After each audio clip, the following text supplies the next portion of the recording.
Welcome to episode 151 of the Art School live streams. So let's check out what's on the menu today. So those are all the submissions that we have that you ladies and gents have submitted for review. So as I go through these, and those are in order that they were submitted. So also just make sure that yours is in there if you did submit, and if you're here, if you can actually check. I don't think I've missed too often, maybe twice, but just in case. But yeah, so as I go through these, you'll see, a pretty wide range of skills, and it's completely normal. It's a long program. It's I recommend students take 2 years. So we'll have students here that are just starting the program, others that have been here for a while, and so it's normal that there is progression along the way. That's by design. That's what it's supposed to do. There's no requirements, however. So as long as your students can submit, and I always welcome the stuff from the earlier terms, even though it might not be as flashy as the stuff that the students that have been here for a long time submit. But flashy is not important. What matters is that you level up fast, and the stuff at the beginning of the program, like this kind of stuff here, that's some of the most important. It's all fundamentals. It's gonna impact all the other art skills that come after. So I'm always happy to see stuff from the earlier terms. A lot of very cool stuff today. I am excited. So so like I was saying earlier, earlier, as if the stream has been going on for a while, but as I was saying a couple seconds ago, this last week's was about 8 hours, something like that. So these streams last quite a while, but there's no requirements. You don't need to actually attend to be able to submit something. You can just drop it up the night before, and and watch the replay later in the week if that works better for you. So you certainly don't need to be here to get your stuff reviewed. We're here all day, so regardless of the time zone, you can probably catch a bit of the stream. But even if you're not there for your assignment, although it's always better if you are, but if you're not, no big deal, I'll still review it. So with as much love and passion. So router check, no weird red lights on there, so connection looks good and healthy. We're good to begin. I just want to say quickly, I'm not a native speaker, so I fumble quite a lot with my English, even more so as the stream goes on and my brain starts to slowly disintegrate. So it's all normal. It's a feature of the stream. So bad reading, grammar mistakes, all that fun stuff, get ready for it because it's coming. Let's get started with Alessandro here. Ooh. That was from the previous weeks. That could totally be like a real card. Man, that came out good. All right, so didn't post anything last week, so here we are. Sorry for the long post. So number 1 here, some gesture drawing, 30 seconds.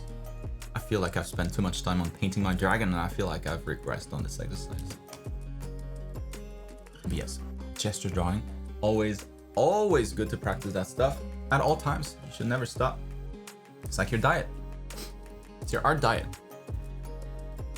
If you stop going to the gym, or if you stop eating healthy, what happens? You get fat. You get out of shape. Same thing with this.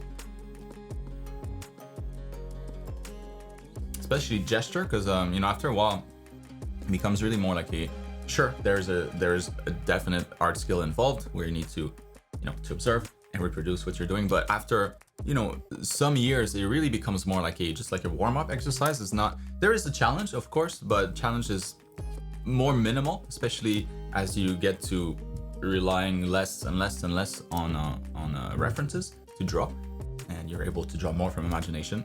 So yeah, it really becomes like one of those things that you just practice a little bit left and right all the time, just to keep the engine warm, or engines if you have multiple engines. but these are quite nice.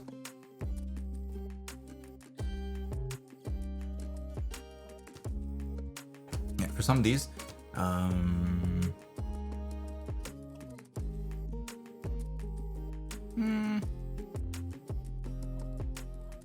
like some of these 30-second poses, maybe it'd be worth it to just spend like another 30 seconds just so that they are just a little bit more fleshed out, because there is kind of like a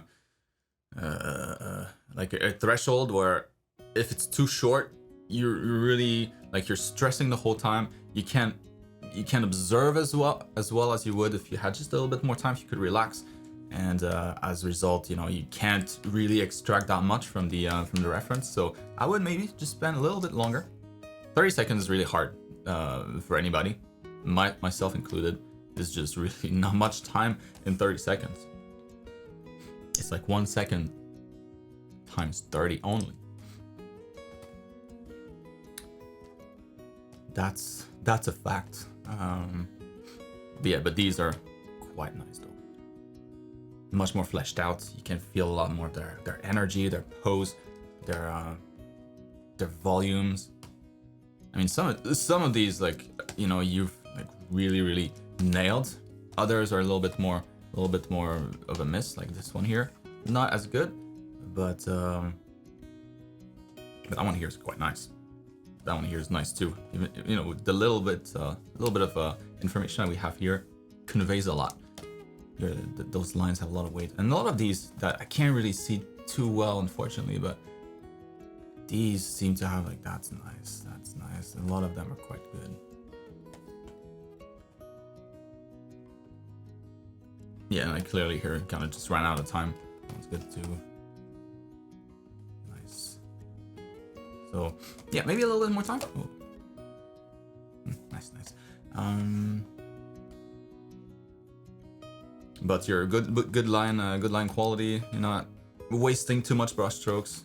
So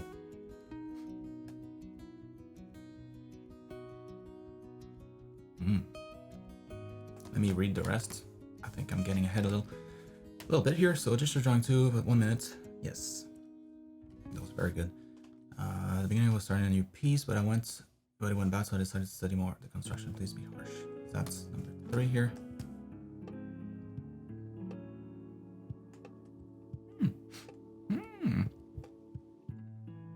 Yeah, so nicely spotted. Like, actually, this was really good. Like, the top part here is very nice. It's just like the hips down there, they're not bad at all. It's just that they're not quite in the right angle. Exactly what you spotted here by tilting that box a bit. Yeah, now the abs here, that's actually, yeah, that's quite spot on.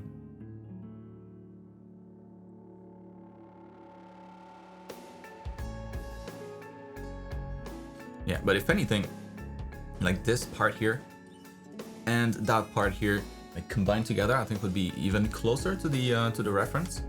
Because up here, like her shoulders are, we see the top of that box, definitely, but I think that's maybe a little closer here. Like we see it, but not too much, just a little bit. Yeah, looks good, very good. And that's the right thought process, right? So if you run into a wall, you figure it out, you solve it. Why is this a problem? Figure out why. There you go. I feel like number 3, went to another shadow construction city, and I've started a new piece and found a way to learn something about anatomy in the process. I draw a skeleton and I might add muscles to them. On the battlefield, trying to get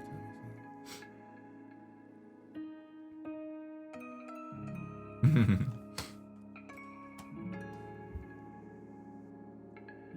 Oh man. Yep. So drawing the skeleton, like that kind of stuff, and like just learning the individual muscle, like that more advanced portion of the anatomy studies, it's good to practice, definitely, but I feel like it's way more valuable as you get way more experience. It's kind of like the seasoning, really, on a dish. Did I say that last week? Maybe. but you're cooking something up, like you need to do the whole recipe to get the temperatures right, to mix all the main ingredients, and then like that anatomy stuff, like the bones and all that stuff, to be able to draw, like to know them, sure, like you should know that the sooner the better, but to be able to draw it all, that's more like the seasoning after the dish is done, and you're kind of just maybe a little bit more salt, that kind of stuff, in relation to like your studies. And so to focus on that too much, it's a super cool idea though. So if you're planning, yeah, like you're saying, if you're planning to turn this into an illustration, then yes, great way to combine studies and just like a cool painting, cool image. But I personally wouldn't stress too much about being able to draw like a perfect skeleton and learning all the different bones. Just yet, like learn the main bones, the stuff that's the most important, and then kind of just a little bit like nibble on that throughout the years as you learn more and more. Start stuffing your face.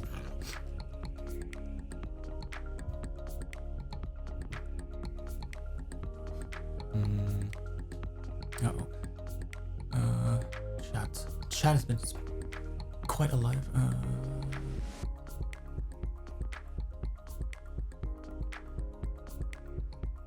Oh, you guys are just talking amongst each other. Good. But I've had my eyes on this drawing here the whole time as I was talking, because ooh my, that's a good sketch. Look at these bones here poking out. Oh yes, very nice. Maybe just like the hips feel like she's maybe like man-spreading a little bit, just a little bit. So yeah, like I would close that gap just a little bit more. Also, it's more like maybe just filling up that leg, because it's a little skinny compared to the other one. But yeah, that might actually be enough.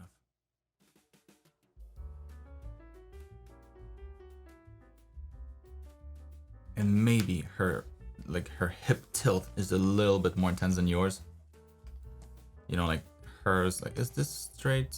Yeah, it's kind of straight. That's straight, but that's not straight. In your case, little off, but beautiful sketch. So I think that's it. A lot to do here. So let's move on. Hope that helps, Alessandro. Moving on to Gailey. Hope you're well too, Gailey. So I made this portrait drawing using all I learned about the construction of the face. I would like to hear your feedback on this. Maybe the ear is too far away from the face. Please take note, I have not finished the final render. I will be still working on it. Got it.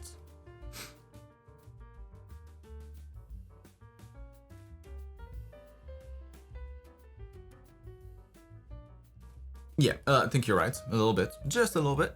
Not much. Like that might do it. Very little different, actually. Yeah, like that, plus maybe tilting the ear back a bit more. Because her ear does reach, you know, far back. As much as you had it. It's just that the jaw here doesn't, so yeah, it's just like getting that that angle here. But man, that was good. That was really good. Take a look at the construction, since you said this is not quite done yet. So far, so good though. One thing I'm noticing here, like avoid in the face, especially. Avoid these kinds of things, you know, like when it goes from dark to light, and maybe it's just like there's a sharpen effect here where it goes from light to from dark to like a white rim almost, and then a little darker again.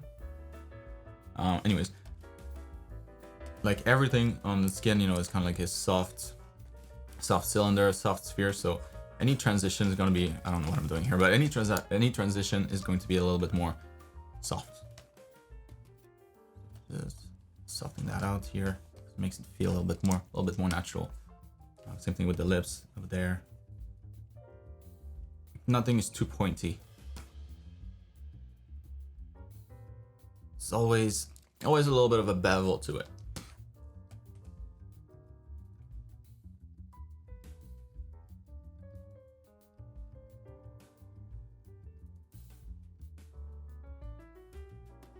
And yeah, you kind of fixed it here, but in the construction, I think, yeah, her left eye pushed in a bit more. Like that cheek adjusted in consequence. I'm just pushing that eyeball back in its socket. Boop. And yeah, like we said here, maybe was it you? I forget who. I'm losing track. I feel like everybody's, not everybody, but like a bunch of people are at the same spot at the same time and like working on the same thing. So here, when drawing the line for the head, like at the beginning, you know, I just say to just consider that it's that line that goes straight down. But in reality, it's a little bit more at an angle. It's more like that. You know, it's just that having it straight down is just easier to remember initially. But as you get better at this, you know, you can angle it just a little bit, and then as a result, your jaw is not going to be as deep this way, which is, yeah, a little bit more in line with this here. You can kind of see the line for that ear. That's that line that we're trying to get to match a little closer. But that's really it. You know, if you fix that line, suddenly the face just comes together. It's really nice. And your construction, just real quick, like overall, it's pretty good. But the mouth here, it's kind of like the horizon is probably like around here. And so either it's going to be kind of straight or a little bit tilted, but tilted in the other direction. Like you have it tilted down, be more like we're looking at this head from high level here around the nose, but everything below that we're looking up just very slightly, and everything up here like this eyebrow is a little lower, this eyebrow is a little higher, because there's like this really slight convergent line, and so we're looking up past this point very slightly. But yeah, so that means that the eyes is gonna have there's gonna be a little bit of a curve like this, very subtle though, maybe a little bit more subtle than what you have here, and down here it's gonna be the same curve but like the other way. So straighten this out. I think that alone kind of solves it, because these are pretty well lined up. Well, that helps. Yeah.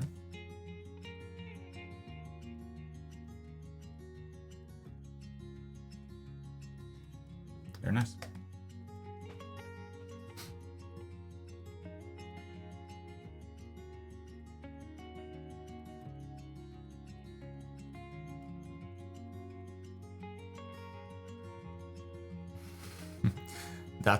That's interesting, Emilio. That now is the face from the front. Whoa, that's cool. New cup. Whoa, some cool effects going on. Mystery drink.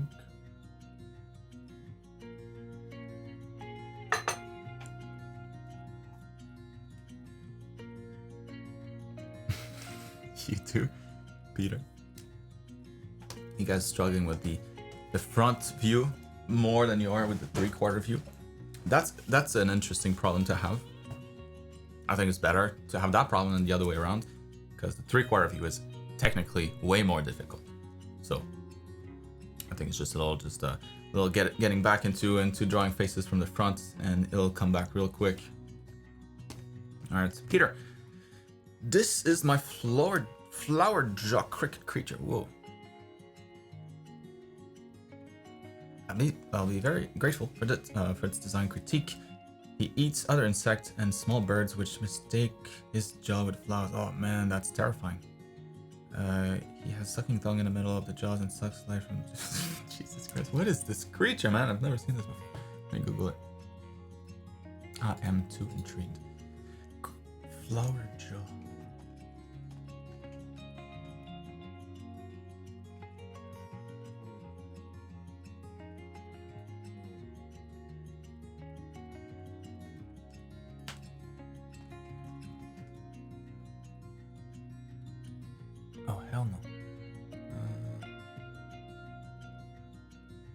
Oh, is that a fake one? I don't know. I can't find anything.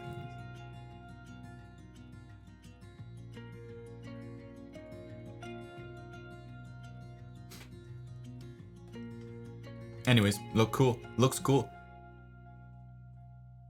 Yeah, I guess it is. It just seemed like it could be real. But yeah, maybe that was a little naive of me. Anyways, that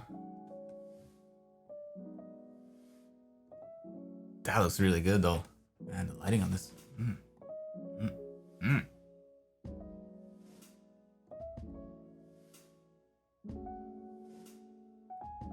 Yeah, so it's design, obviously.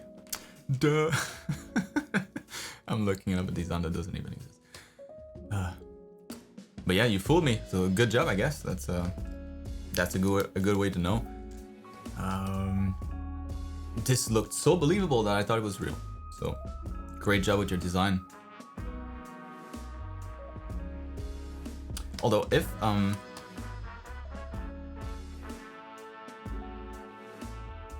here. The only thing I would change here maybe would be maybe make it more different, like a little bit more different than the actual flowers. You know, just like leaf bugs. You know, like those that look kind of like leaves. They don't really look like leaves. Like they do, but they still have kind of like an insect shape. Like we can tell. Animals can't tell, you know, but we can tell. And so, like, maybe, because initially, like, the first impression that I had when I looked at this, I'm like, oh, it's like this creature's trying to eat a flower. So that's why. But if the flower here was kind of like different, maybe like the underside of the petals, like, it is different, you know, like you added some stuff, a little bit of hair, creepy. But for maybe like more different, like maybe more simple, or like more obviously a mouth. Like maybe it's like it opens up more, like you can see like the teeth better. Like something that looks more evil, but like bugs, you know, wouldn't be able to tell the difference. Maybe like fewer petals. Maybe like the color down here is a little bit off. Like maybe it's just completely black or something. And from the top it looks real, but from the bottom you can tell it's clearly not the same thing. Maybe something more like that. Just to get to avoid people thinking that you know, that kind of cricket is just eating a big flower. It's just like too big of a bite. Oh, stuck with it in his mouth. Help! But other than that, the render of this thing, man, it's really good. Really good.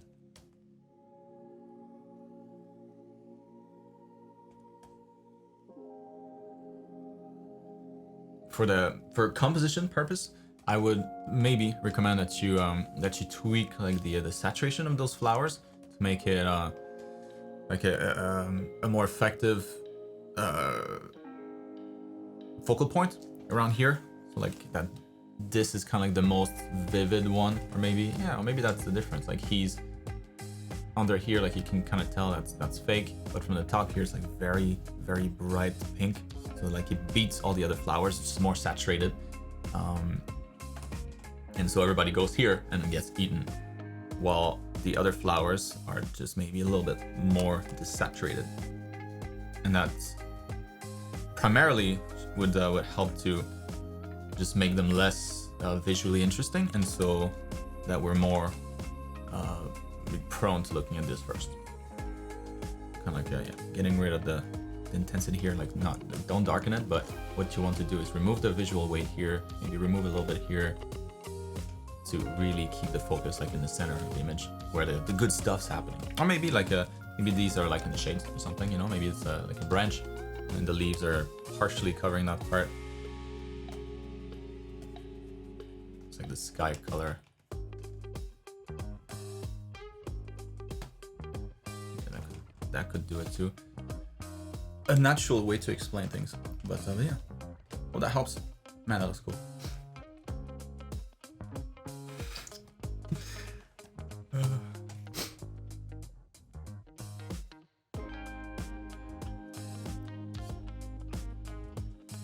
Can't believe you got me. It's so embarrassing. currently working on the makeup parts of her costume, and I wanted to ask if I'm on the right track, or if I'm on the right way. Does it look like a metal texture? I have watched videos about painting sci-fi design. It helps me a lot. Awesome. I also edited the anatomy and her pose as you showed me. Now, all right, cool. Let's take a look.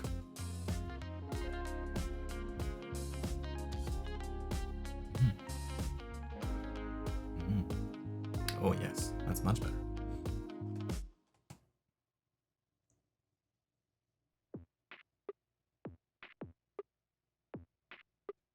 So that was before. That was last week. For those of you who weren't with us, this is the new one.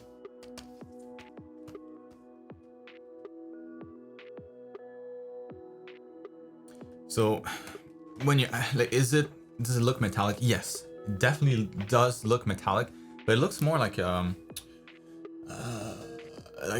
foil, you know, like those trading card games, like a foil version of a card, like a foil card, where it's kind of this like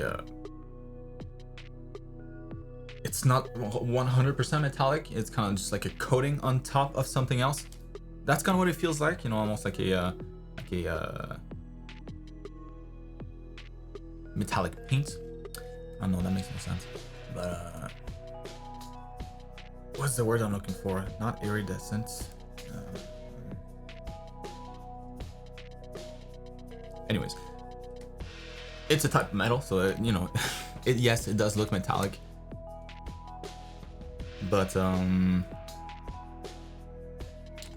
make it even more metallic, you would probably want to introduce more reflections, you know, from stuff in the background. So you hear the background is gray, like depending what you choose for the background, but you know, that gray could be reflected here. It is a part of the environment after all. It should probably be somewhere on her, you know, somewhere in the reflections of that metal, if the metal is shiny and reflective. It seems to be. Or maybe you were asking about these, and these don't look metallic. So these would be more like a, I mean, it's not necessarily like a bad thing. It's just, it feels more like the shading part before you apply kind of like all the reflections afterwards. That will make it look more metallic.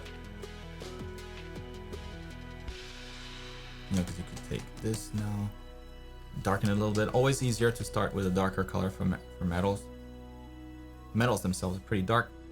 It's just that they look bright because they're shiny, they reflect the environment.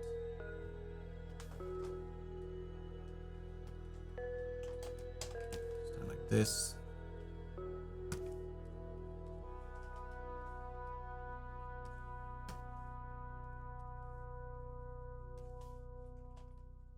Have a bunch of shiny corners, catch the lights.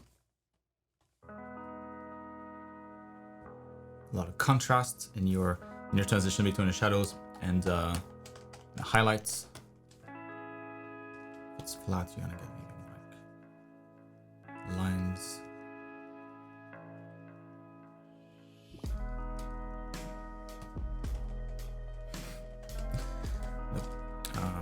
Yeah, just focus on the corners. You know, that's everything should be probably flat here.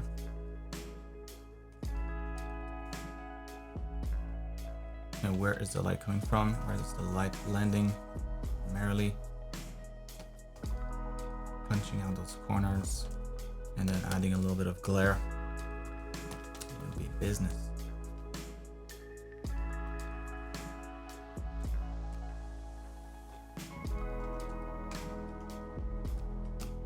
And then some reflections, so maybe sky reflections, sky lights.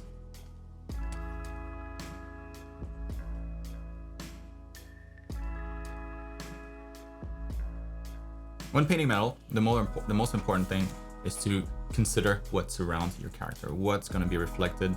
You don't need to go like too crazy in detail. It just can be the sky and kind of just the background color here, like the overall background color. If it's gray, whatever, it's gray. But the sky, you know, blue, that works quite well.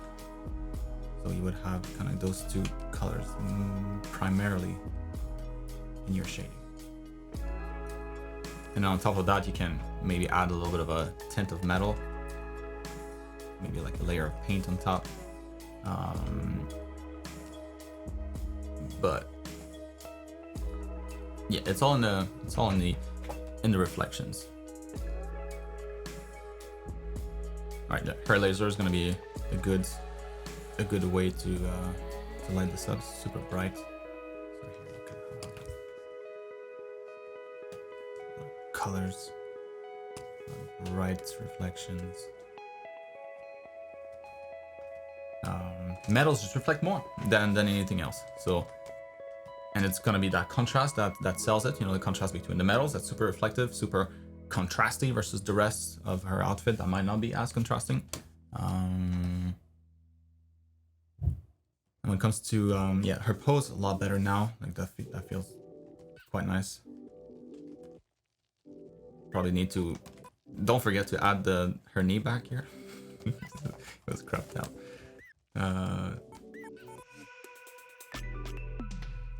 Yeah, when it comes to her design,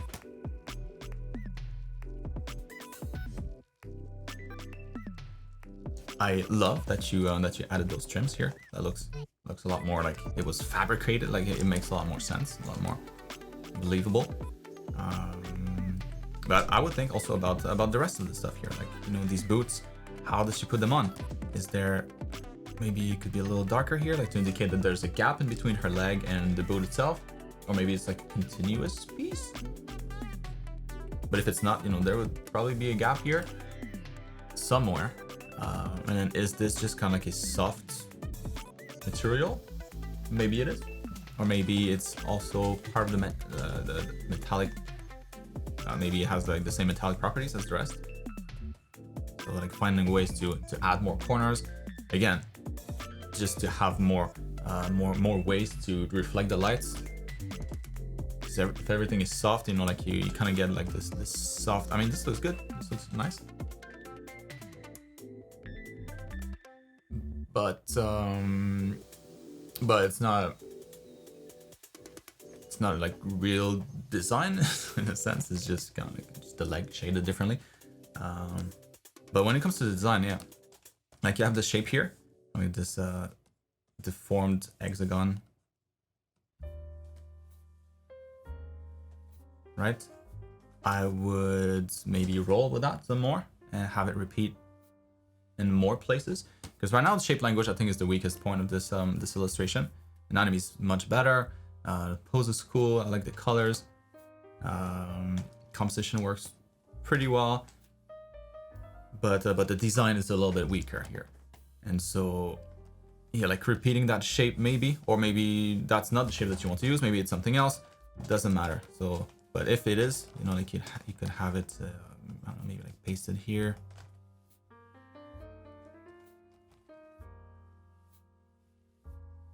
That could be one of the details. Maybe again here, like on the side.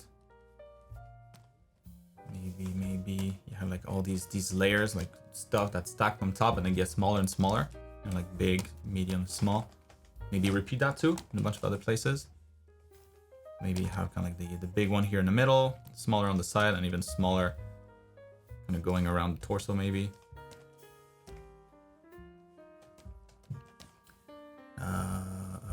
And where else could you add that kind of stuff? Maybe in the design of the boot as well. So maybe on the front, perhaps you find that shape again. And it doesn't have to be the shape itself. It could be just the lines too. You know, so you could just have like a big line this way. With long, small, small. Just find patterns like this that you can repeat. And it's just going to make this design feel more coherent. Like it's all designed by the same person, like actual design. You know, like you went to a shop and some guy was just building it, and he just didn't slap a bunch of pieces together. He's actually, you know, he had kind of like an armor in mind, like a shape in mind, and you know, that person is you. But yeah, the more shapes repeat in terms of the design, that's kind of like one of the easiest way to make a design feel coherent. Not coherent, but feel yeah, more believable. Less random, the better.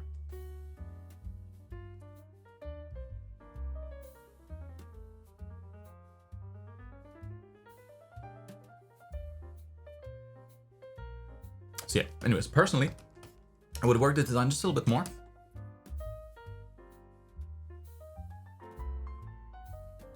Like maybe the shape, I don't know. Maybe you don't need that super angular shape either, you know? So I should have done this on a separate layer as usual. But it could be that, that this goes away.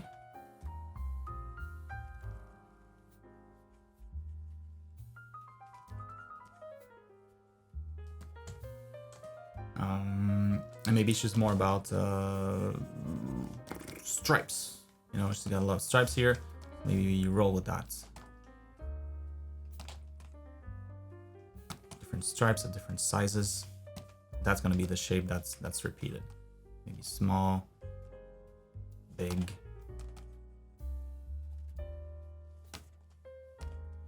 Curving up. I don't know, whatever. Why not? Maybe you have the similar pattern down here. Up, going around.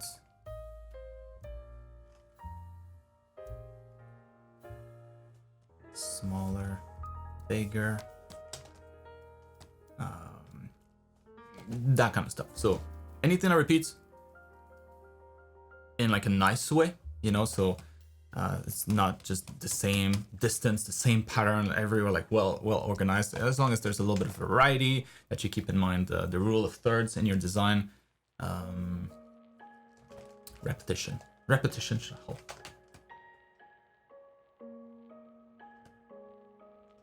But yeah, design, I think I would focus on that first before we move on to the rest. Because that could really bring up that piece a lot more. What the hell's Coco? Moving on to the it's okay now. What's up? So I had to take a break for 2 weeks, but finally I'm back. Start the exercise of the Anatomy 2 class, and honestly I wanted to thank you before because I was really afraid to learn the muscles. Thanks to your class and the exercise, I already know them by memory. Super proud. Yes! Awesome to hear.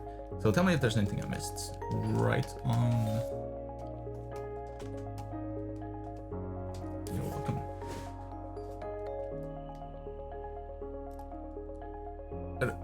Later, Warren.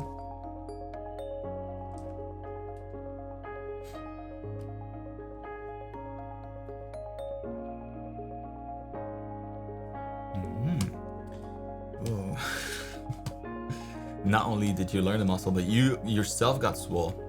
That's cool. It's a cool bonus. I wish that worked for me too. Let's take a look at these muscles. All right.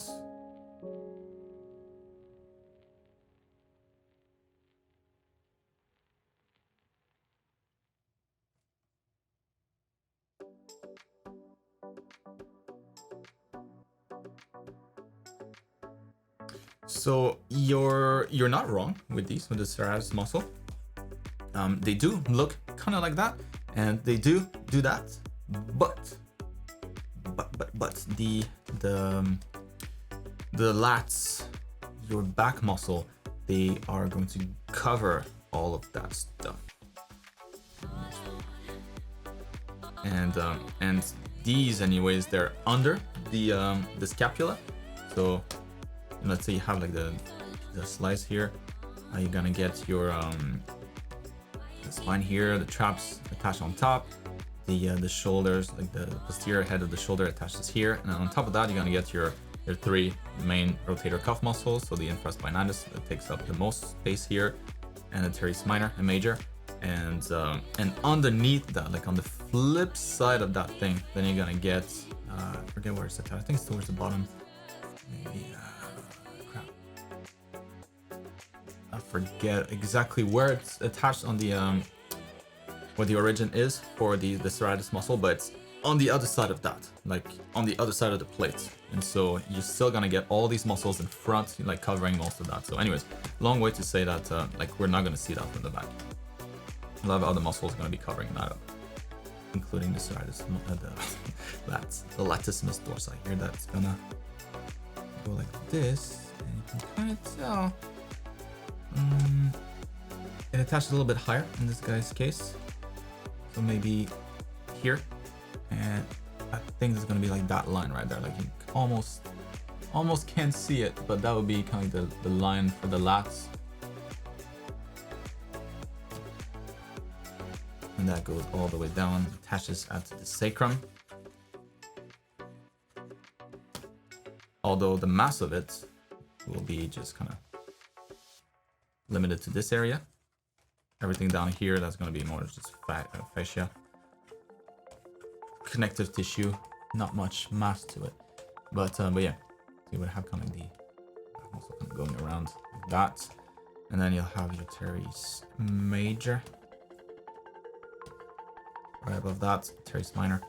And then yeah, infraspinatus we can't see from the front, but that would be kind of the order of your stack.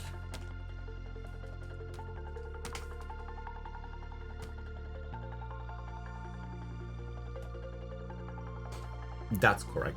That's right.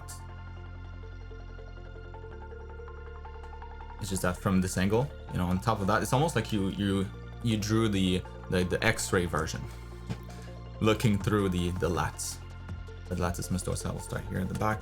The sacrum again, run along the sides of the torso, and go and attach here towards the head, towards the top of the humerus.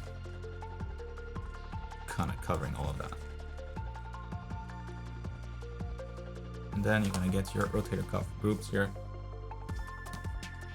in between that and the delts, the group that was in yellow, right?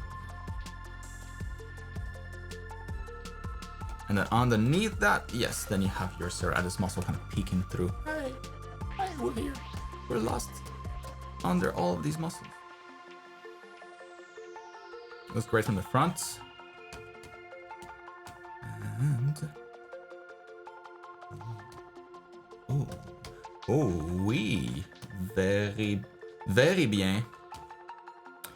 Très bien, madame. Oh, those are good. Those are really good.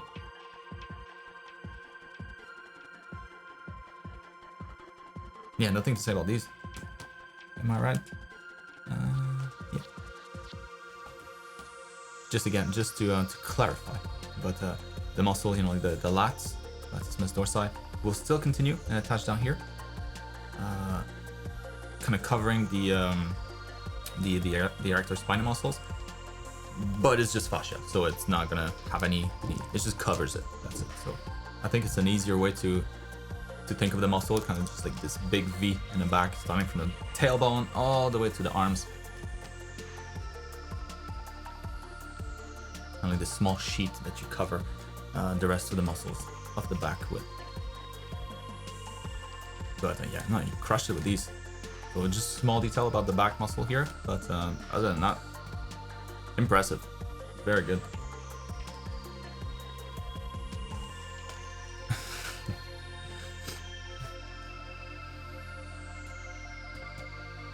Alright, Indra. Since I like the design of the creature, I wanted to add a human with a matching outfit, and by doing so, leaving my comfort zone, I had a shaman clothing in mind when drawing it. Some values still blend into each other, and I'll fix that. Does it match the creature, and is the overall idea okay?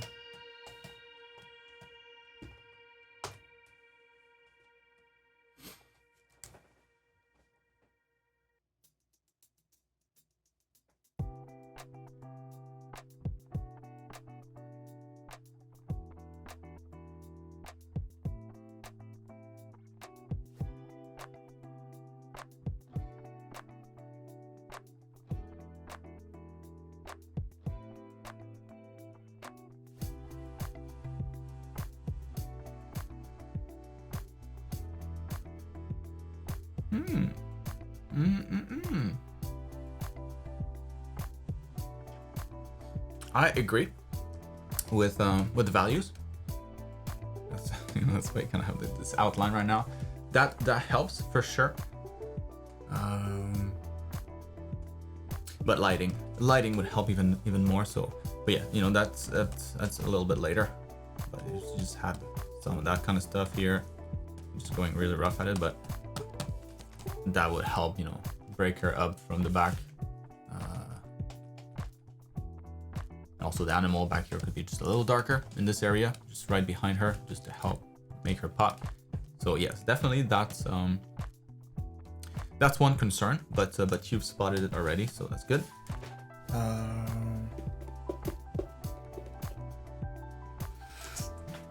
That bear, man. Look at these claws. Ugh. Looks so nice though. Hi friends. Can I eat you? Can I eat you? Come on.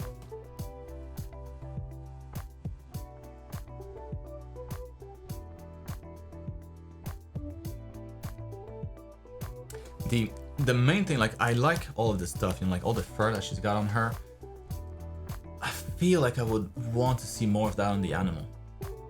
I think that's kind of like the main disconnect right now. Like it's, or maybe she, you know, she doesn't hunt these creatures. It's like her pet, you know, she's wearing like her pelt of her pet. Maybe that's not a good look. But you know, it's brown and I don't know, like they share a lot of stuff in common, so I don't know. Maybe that's what you went for?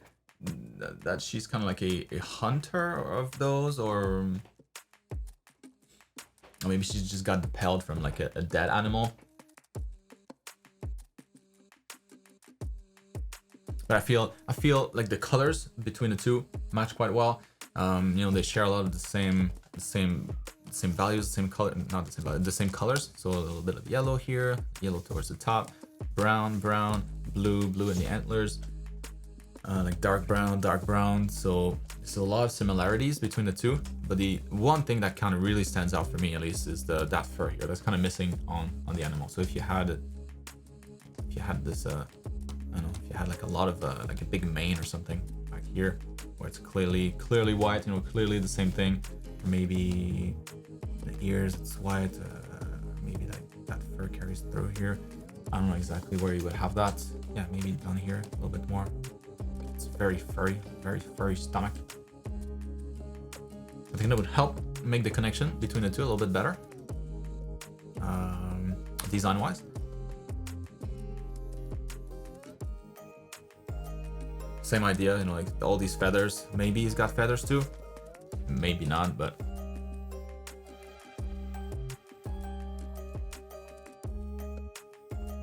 yeah. So, like overall design, I think is super cool. It's just that the fur stands out for me as being like, that's weird that they don't share that. You know, that you would make that statement, but that your animal doesn't really have it. I feel there's a slight disconnect there.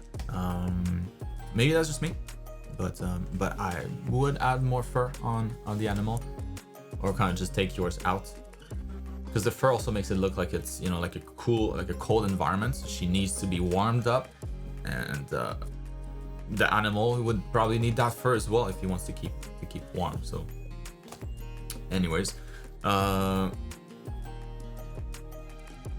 that's for the design. And then anatomy wise, I think anatomy, there'll be a couple of tweaks to make here.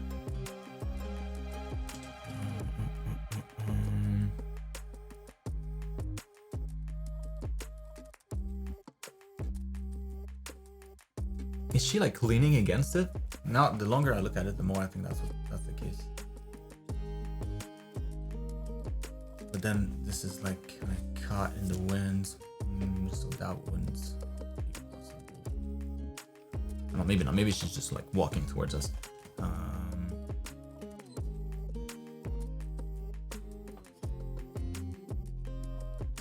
Yeah, if that's the case, I don't know. I would kind of adjust the position of the feet here. It feels like she's taking a really big step, but most of her weight is kind of back there on that leg. So, and also, since there's really not much perspective going on here in the rest of the scene, like both legs here, like very close, like two tracks are pretty close, because the horizon is probably just right there. Maybe just having her feet a little closer together might also get rid of this kind of impression that the two legs are not the same length. Like this one feels a little bit longer, and I think it's also like a result of her weight being on her back leg more. It's like just only like the front leg that's kind of reaching forward.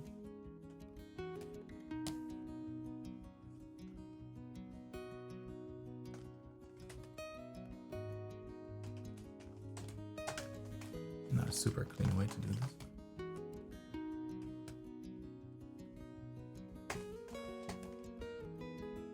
Like this, you know, it feels like just that little bit of a tilt. Now it feels like she's putting a little bit more weight on that front leg.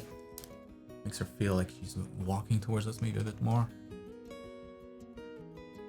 But that's still not an anatomy. That's just a gesture. Anatomy wise.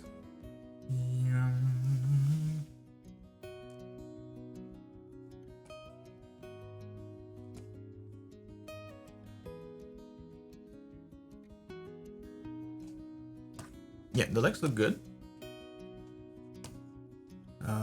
This here, I would maybe like straighten out, because it feels like if there's a curve, it almost feels like we're looking up her skirt a bit. Like there's like a gush of wind. I don't know, it feels strange that there would be such an intense curve here. Especially when her belt kind of goes in that direction, you know, like you would almost imagine that would do the same thing, curve downwards. Although the horizon is lower, so yeah, if we're looking up at things, that curve would go upwards, like that, maybe just less intense. And same thing with that belt here. We would want to orient that in the same way. Same with that belt as well. Tilt it upwards, up, up, up, up, everything up.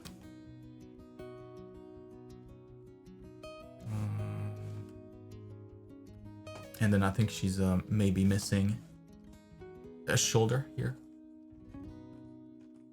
So just making sure that the coat kind of goes around that shoulder, that she's not kind of like her shoulder's not dislocated like the other one. You know, the other one takes a good amount of space here. It's pushing against the coat. It's creating this wider silhouette. So just doing the same thing on this side here.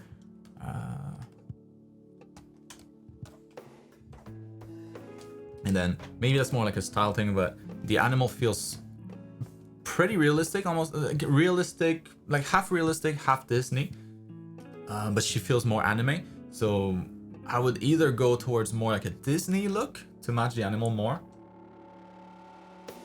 or just like more realistic features, like slightly smaller eyes, and maybe like not seeing, because everything is like painted, but your eyes feel more drawn on there. Maybe just removing the lines here might help.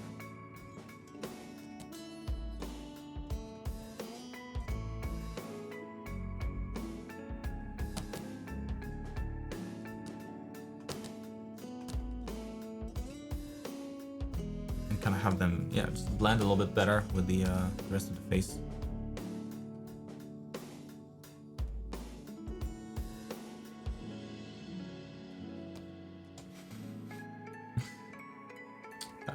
Not a big improvement, but they stand out less this way. You know, it feels more like part of the face, just simpler. You know, simple mouth, simple nose, simple eyes.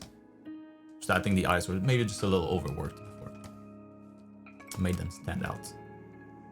And last thing, I promise, but her neck is a little long. For like that's quite long. There are some long necks. I'm a fan of long necks, but this one's just a little too long. Maybe it would fix it if we just make the head slightly bigger. Actually, it would fix it. Yeah, there we go. That's it.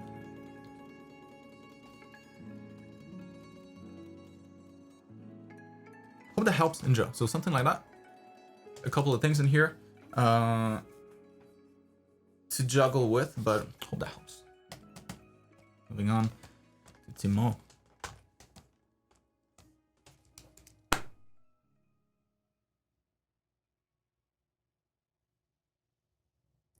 That's cool. That's cool, but you should have more lights on the inside of this building. It fits at night, especially. Such a good opportunity that you're not using yet. I mean, this probably looks more realistic, to be fair, but yeah, like having just lights in here. in some of these windows maybe, or like TVs that are on, you know, we're casting a little bit of a blue light. I'm doing it again, am I? Not using a new layer. J.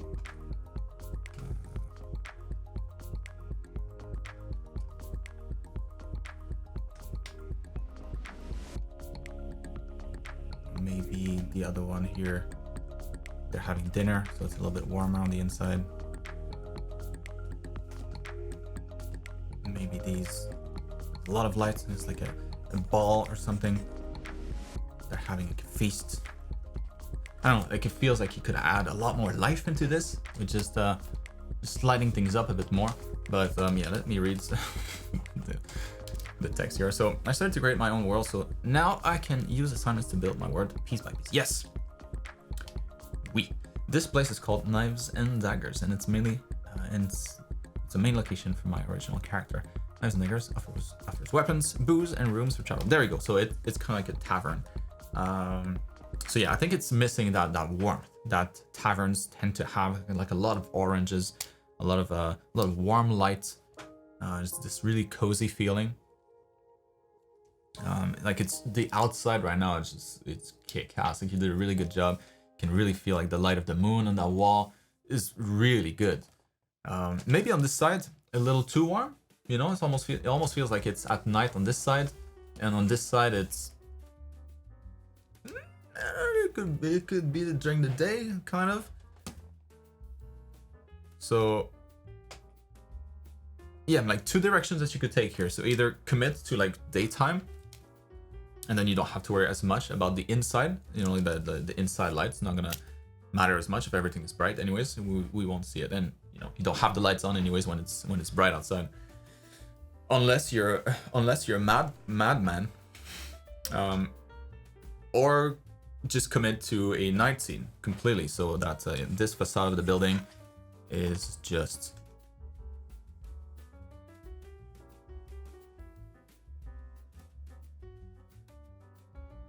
Much darker, like the other side is. Maybe something like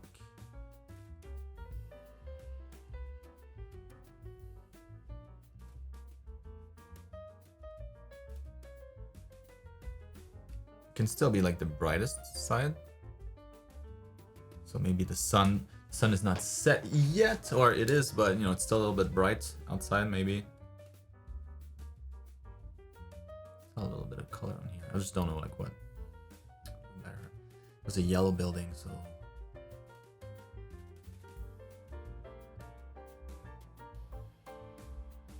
I don't know. Maybe something like this. Doesn't look too good.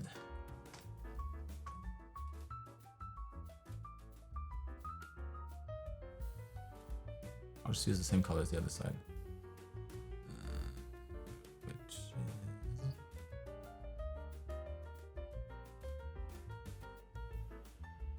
is bluish. Still too saturated. Let's say we go with something like that. So now it's at night, you know, there's no questions about it. The moon is shining from this direction because that's the brightest side. Maybe have a little bit of glare here for the moon. And yeah, and then you would have a lot of opportunities to make this brighter, to liven the place up.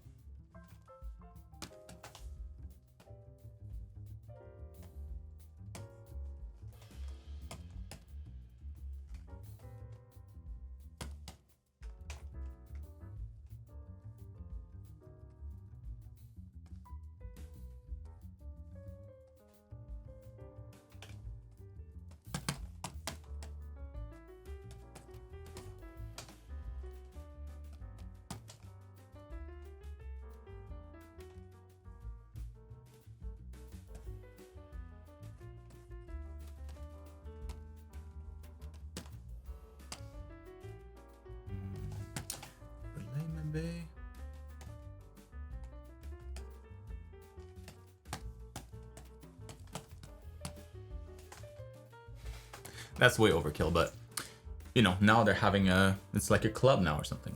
They're having a party. Woohoo! Yeah, like Leslie saying. So I don't know which way which way would make more sense for you. But this one feels just a little weird. That's so warm on the side, so cool on that side. It's almost like you can't really go one way or the other with the lights. I mean, you could have this side a little bit, you know, you could have like the windows, just like you did with this here. It just feels strange, you know? So yeah, I would commit one way or the other. Either it's daytime, either it's nighttime, and treat the lighting kind of consistently everywhere. But the building itself, lighting aside, looks very good.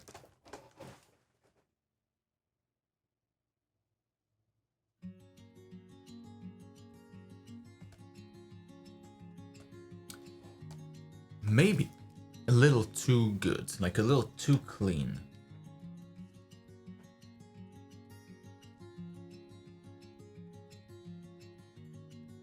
Because you can get warmth and coziness with the lighting, of course. That's probably the most effective, but with the design too, you know. So like these arches here, maybe there's something more to them. Maybe there's like knives and daggers. I get the name's cool. It evokes a lot of cool, you know, cool ideas, but I don't see anything here. Like it looks like a really like posh, nice, like classy, like club for thieves or something. Like you need to be rich to be part of this, especially with the red carpet. Maybe that's the case, but still, like I would find ways to either like make them like really bold and kind of cheap looking if it's like a cheaper, like more barbaric kind of tavern, or if it's like a high class tavern. Still, maybe have like smaller details that are a little bit more intricate, maybe a little bit more crafted by just like better artists, better architects, but still have something that reminds us of the name somewhere in the design. Could be just like the little trims here. Maybe there's like a bunch of like, I don't know, like daggers pattern on the side here, and that repeats everywhere. It could be yeah, in the arches here, maybe there's some cool crown molding with like some spiky bits that reminds us of weapons, or maybe it's maybe you can have like some lights outside too, like on the side of the building here, some like torch lights to make it feel a little bit more rustic.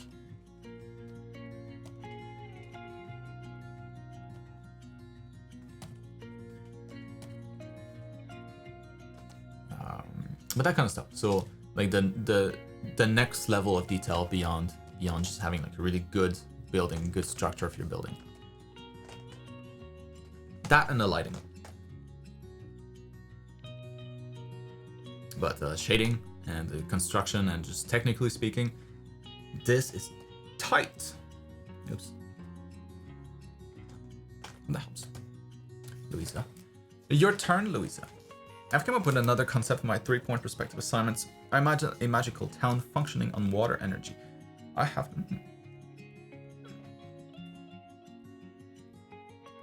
tried to add basic values, but I like the information regarding the light direction and how the light should hit the objects in the scene. I got stuck. Therefore, need your advice. Alright.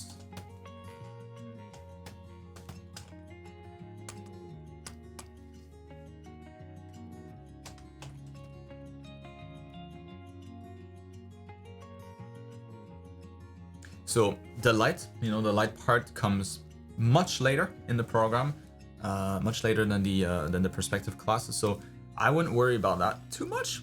If anything, like for it to look pretty good, all you have to do is kind of just pick one side. You know, like imagine everything is like a big box, and like without just thinking about lights just yet, thinking about, let's say you have, let me draw a bunch of boxes that, you know, would kind of mimic your building structure here. So let's say this is the ground, then you have maybe something in the back here,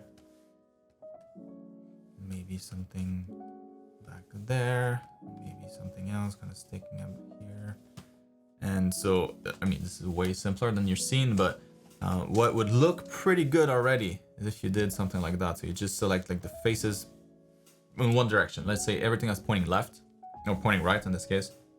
So all these faces here, all these boxes, selecting only the face that's pointing left, right. I'm mixing these two up. And then darkening those, you know, already it starts to feel a lot more 3D, and it's pretty simple. And then on top of that, you could add a little bit of ambient occlusion. So just light, like loss of light in the corners when there are two volumes that are in close proximity, and they kind of create this corner here where the light kind of goes and just gets trapped there. So it could be something like here in the corner, it's a little darker towards the bottom. That's the corner with the ground, right? So any concave corners get a little bit, will lose some of that light. Where else? Maybe back there a bit.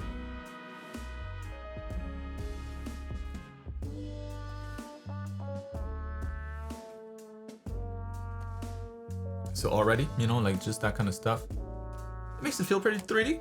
That feels good to me, at least. You don't have to worry about lights just yet, because lights, you know, you have to calculate the shadows. There's like a process to it. It's pretty you need to construct it properly, and that's like way beyond the scope of this exercise. So I would focus on that. You already have some of it already, and like this face here is a little darker, so kind of what I did here. So all the faces pointing right are gonna be darker. So we just look at that, you know, what's pointing left, what's pointing right. Yes, that side here. Yep. On the inside here, that's also pointing to that same direction. What else? This entire wall facade here. That one too.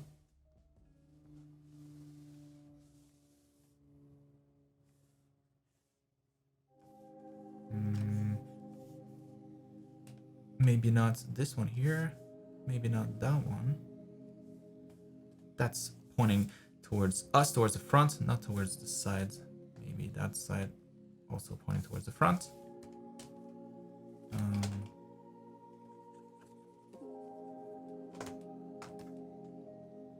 So yeah, doing that for like all these kind of blocky shapes that you have in your scene should look pretty nice, you know. And it's just tackling shading based on logic, based on like light direction on those simpler shapes, simpler volumes. It's a lot easier to think about that rather than really thinking about the cast shadows and that kind of stuff. So you'll get there. It's just a little bit later, and it'll make a lot more sense then. But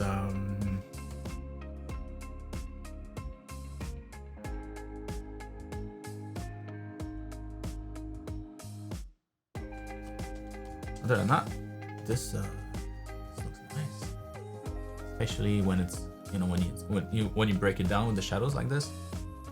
It really makes it a lot easier to appreciate kind of the structure better. It's no longer just lines, now it's volumes. Very cool.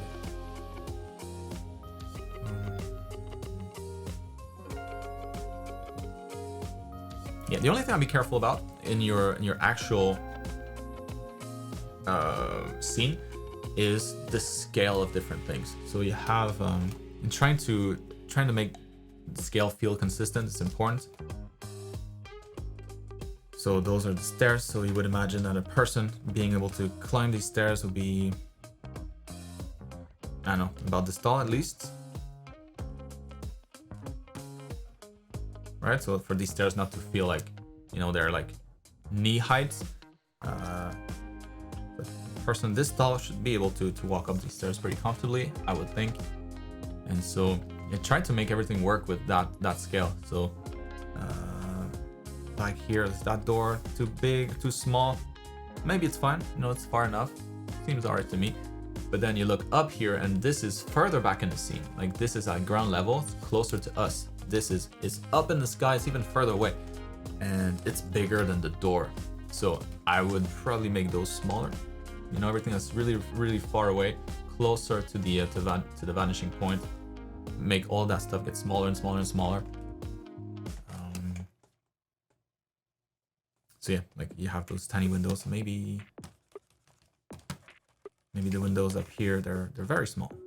And so having smaller windows will make the building feel more massive as well.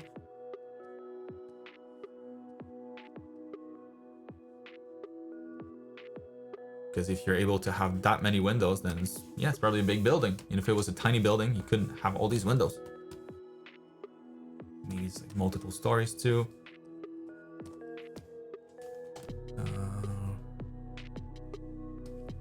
This facade looks pretty good, pretty convincing.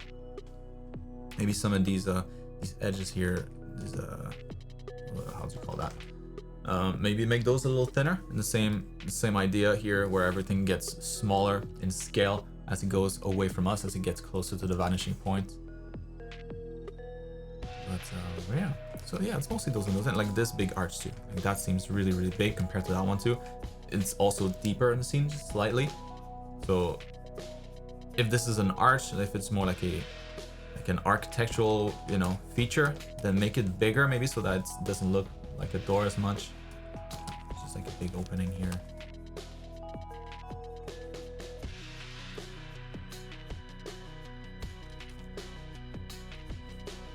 Like a bridge maybe,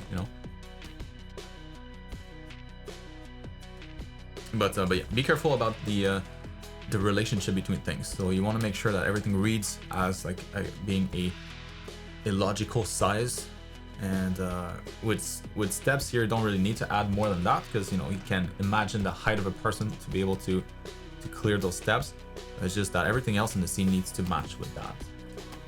Maybe that door is a little too small. Maybe that's one thing too. But anyways, trying to make everything work with that. And if you're not sure, how tall, how big of a door would this need to be for this person to fit in, you can just project that person back in the scene a bit more. So let's take a straight line here, take the top of the head and go towards the vanishing point, just like with all the other lines here. The feet here go towards the vanishing point as well. So a person like this standing here in the scene, like back there in the scene where this lands, where this touches the line, would be about this tall. This person in the scene at this point is this tall. So yeah, maybe it's big enough, because that thing continues behind that little ledge here. So maybe that's fine. But you can always do that, right? So to like move your person in the scene, push it down, push it back in the scene, just to make sure that everything kind of still fits. Hope that helps.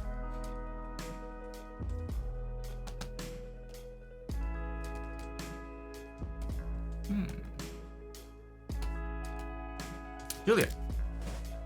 What's up, Julia? I'm doing good. Hope you're doing well too. I watched your clothed figure drawing tutorial and I felt inspired to follow along. Could you take a look at it? Thank you. Of course. You're welcome, Luisa. Very welcome.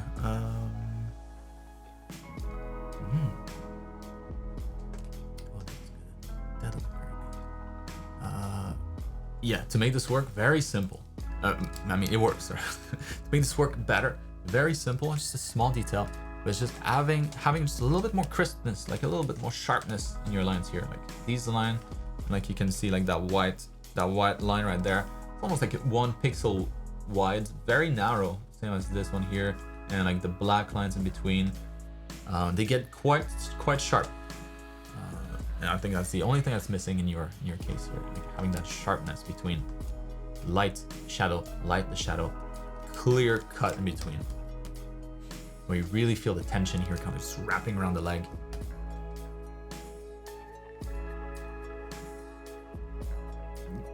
Good night, Zucchina. Thanks for hanging. Sweet dreams. But yeah, so it's just that tension that we want to bring back in here. So having those nice, really thin lines. Really make it feel like it's tight there. There's no slack at all. Ooh, I should have placed that on the new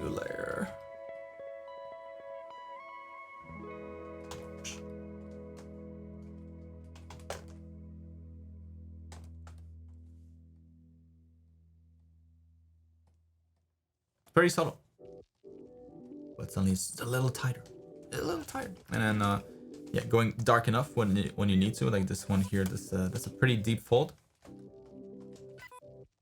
You just want to make it as deep as it really is.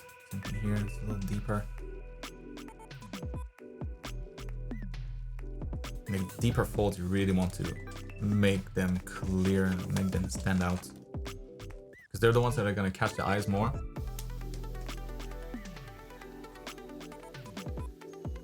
And like, you know, like the fold here, like doing, doing, doing, doing. That difference in scale, where it goes like from a really fat fold to a very, very narrow fold, and then kind of fattens up again. That transition is very nice. And you have it here, it's not as intense. You can sharpen that a bit here, make that a bit tighter, get better quality folds. So it folds, it's important to have softness. Of course, you don't want to see just a bunch of brush strokes everywhere, but what was that? But it's also, what was I saying? Yeah, it's important to have that softness, but it's also as important to have that sharpness when needed. So like in the fold, when two folds meet, like that like this middle of that V, the bottom of that fold here, a lot of the light just gets trapped there, and so that'll be a lot darker as a result. And it's that contrast between those softer transitions and those more those deeper folds that really make this feel real, believable. I mean, you did a really, really good job here. Maybe up there it's a little lighter. You know, it's almost like she's got no butt. A little too much slack in the back there. So maybe you could fix that. But overall, I think you crushed it. Looks really good. Lighten.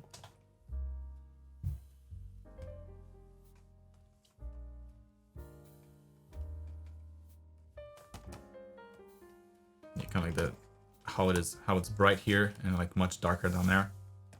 Kind of just like pushing that contrast a bit more. But overall, nice. Great job on the body too.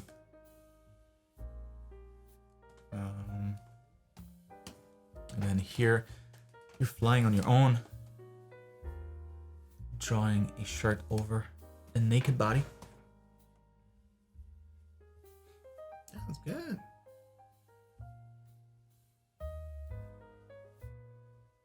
I think the values, and I feel like I should like re-emphasize that in the class, because everybody makes the same mistake. It must be my fault. I must not be clear about that enough. But really trying to match the value of the body, right? So always look at your reference. What's the darkest here? Where's the darkest bit? Like how dark does the colors get in here? And that's how dark you can go in your folds. And so it's very much black. And so here in the deepest folds, where there's no light that's able to escape, why can't I lighten? In the deepest folds here, like you would be able to get that level of darkness. There's no light is able to escape from these folds. And so they go all the way dark. Here, in between the neck and the shirt, can go dark too. Like these little areas of darkness, just like in your folds here, they really add a lot. They really make this feel more believable. There's always a bit of a disconnect when things are a little too light or just a little too dark. Really want to use all that range that you have. But yeah, I mean, that looks great. This side here, maybe like seen from the sides, she would have like that would be this part here, and then the chest, and then kind of like the shirt. I mean, even if it's sticking out a bit, like I don't think the shirt would go this way, right? Probably not. It wouldn't keep going. It would probably try to go back towards her chest. And so what happens if you have like a light source that's shining down here, lighting up the top of the torso, like it is here, it wouldn't be able to reach down there as much. And so that section here would be a little darker as a result. It's kind of going away from us, back towards her torso. Even if just slightly. I mean, you did it right. You know, it's a little bit darker down here, but I think I would push that more A lot more.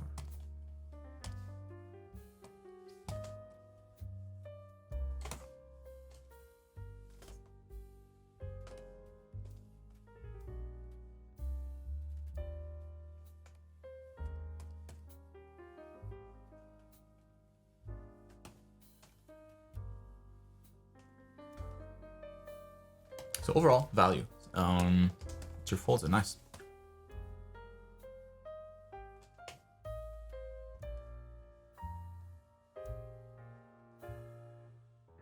In here, like around the shoulders, maybe you could have like a, you know, this is a like a normal sleeve, you know, like there's enough fabric here to cover the shoulder and then to cover the arm. But when you shorten that distance here, like all of it, like all the fabrics now got no room to go, so it has to bunch up together, and so you'll get a lot of these like bunch of folds in on top of the shoulders here, especially when the arms are raised. So I think those are kind of missing. A lot more of these.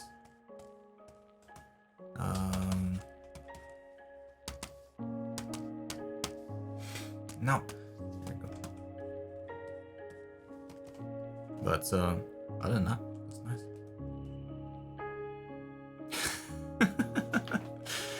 Uh-oh, yeah.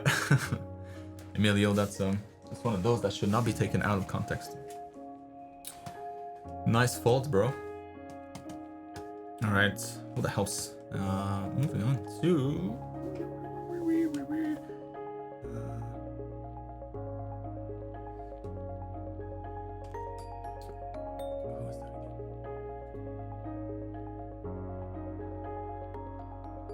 yeah.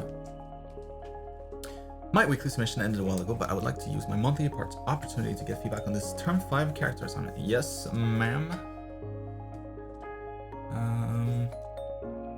Her name is Annie, and she is supposed to be a half dragon. I'd be interested to see what class you would give her if this was an RPG game. See if I was able to bring the design across how I wanted. Any other feedback is highly appreciated too. I was struggling a bit with the face and the side view. Right on. Right, quiz time. What class would she be if she were a RPG character?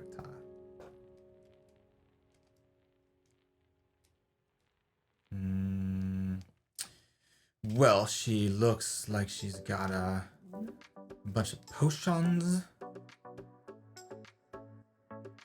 vials everywhere. So clearly, she's some sort of a. She's not a brute. She's not a fighter. I wouldn't think so.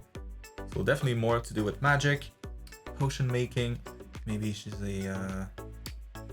Or maybe it's all poison, that kind of stuff. See like that. Are these daggers in the back? Yeah, she's got a bunch of daggers too, kind of hidden. So maybe like a poison thief.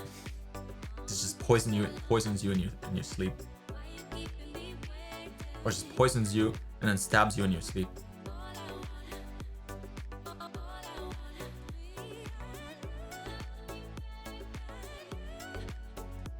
But then again, I see a brush here. Maybe she doesn't kill you. Maybe she just paints on your face with all her paints. Yeah, the exact class. I don't know.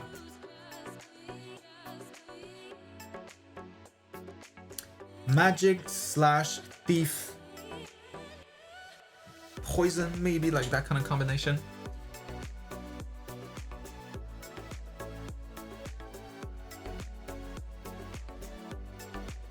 Yeah, so I think what would make this more obvious, like I noticed, but after this thing here, this element, because from the front you really can't see anything threatening about her, right? She looks like she's super friendly. She's gonna be your best friend, and like give you a bunch of drugs and stuff and have a good time. but then yeah, like from the back you're like, oh, I see, sneaky. So maybe. Because showing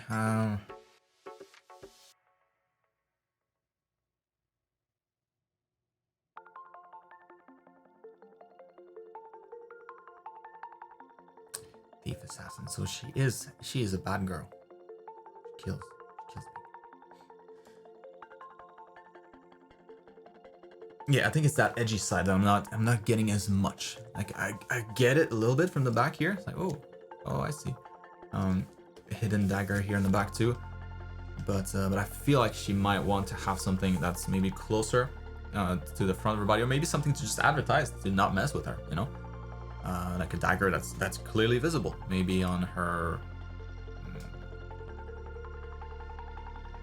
Yeah, I'm not sure exactly where you would have that, but because she got a lot of stuff already. But maybe a few more, you know, like kind of stashed here. Maybe like little blades, or something that looks like it could hurt people. Maybe not daggers, but maybe like throwing knives. You know that she's got like a bunch of them, so she can throw those. But just something spiky, something that screams danger from the front. Because otherwise, yeah, like she looks too nice to match that description. But if she had those, if she had a bunch of blades, something that looks dangerous, then you'd be like, oh yes, she's not gonna be my best friend after all. She's here to kill me. Love the design of the wives, like it's beautiful. He did a really good job here.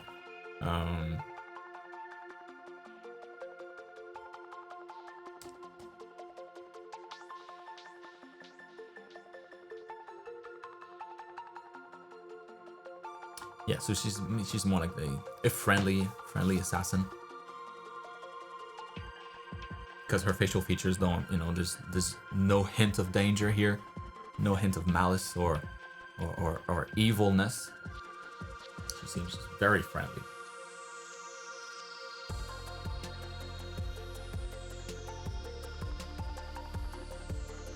Maybe that could be in like the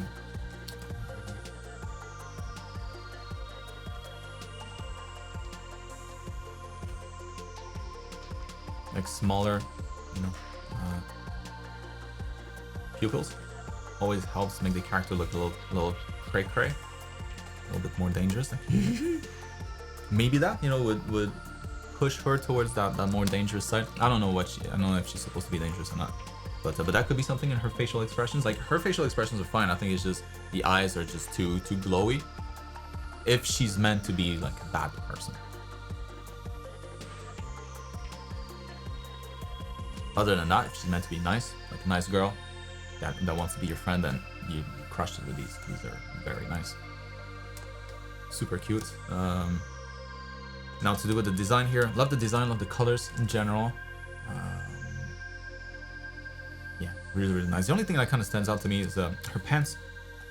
It's not so much, it's kind of like the folds in her pants. Feel like, and also like the lack of shape to the pants, like these really baggy pants.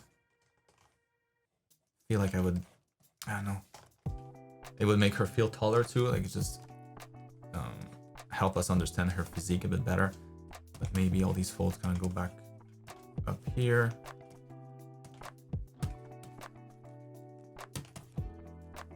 It's just like the direction of the folds also seems a little against what would normally be natural. Like at the crotch here, kind of flares out from there. And sure, if you have like a little bit of fold here because of the belts and stuff, but those are going to be mostly smaller folds. The main one's going to be starting from the crotch and outwards. So yeah, I don't know, maybe because I like your treatment here, like your shading is just the shape of the folds, not as aesthetic as it could be. Nothing that would that would help the character look really polished, really solid. Because it's one of the only part of the design I'm like, that part not as good as the rest. But that's a small detail. I'm nitpicking. Very good. Also the tail gets fatter here. Why? No, it should always be fatter at the base and get thinner from there.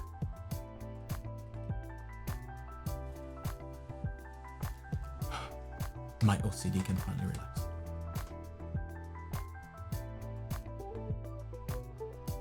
But yeah, if you don't want the dagger thing, you know, if you don't want to change her design too much, like to make her more dangerous, she could be just like a potion maker. Or maybe she's got like, because this reminds me of like bombs almost. And maybe she makes potions and throws them. It's like a Molotov cocktails. You know, it kind of just explodes in a bunch of different ways. Maybe it explodes with acid, or it explodes with fire, or it explodes with I don't know, magic or black hole. I don't know. Those could be projectiles. Maybe she can throw that instead. Because she's pretty stacked, you know, she's got a bunch of them.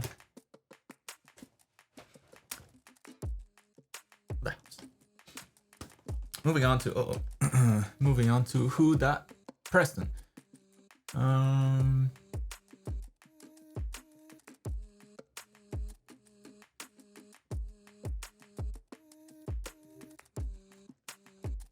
Oops.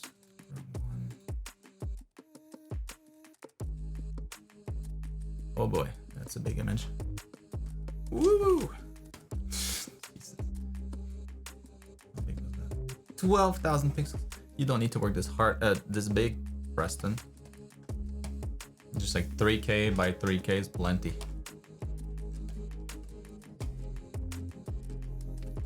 Alright, so this week I worked more on the Zeus character. I decided to mix the other poses in favor, of getting more projects done.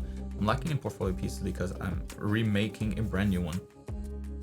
None of my old works reflect my current skill level. That's good. It's a good problem to have.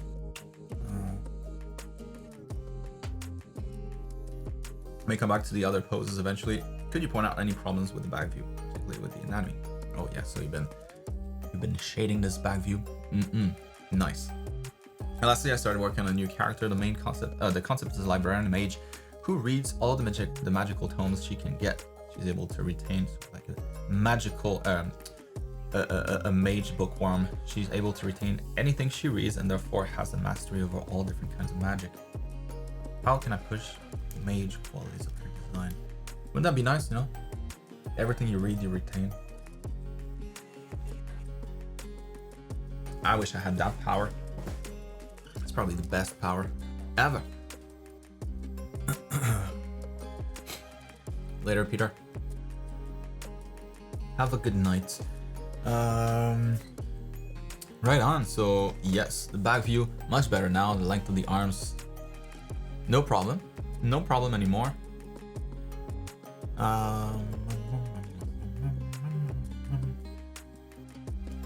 And maybe his butt's a little too low though. The crotch is up here. Yeah, I think maybe you could lift that up here a bit. Maybe just make it a little brighter overall so we can see the folds better. Give him a butt lift. There you go, bro. Now you got a nice firm butt.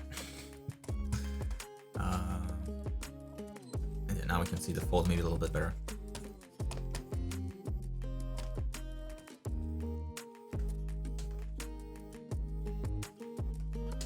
What's going on?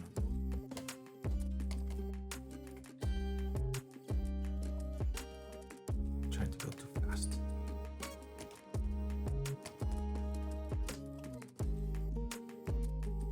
Weird shape for the butt, but yeah, just higher in general. I think that's gonna help. Otherwise, it makes his torso feel too long, his legs feel too short. It looks kind of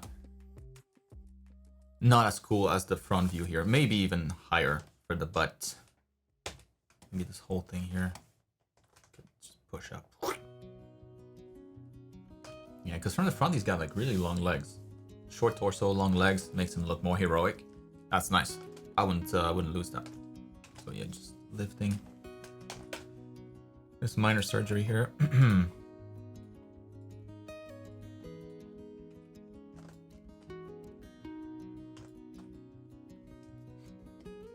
Low butt, high butt.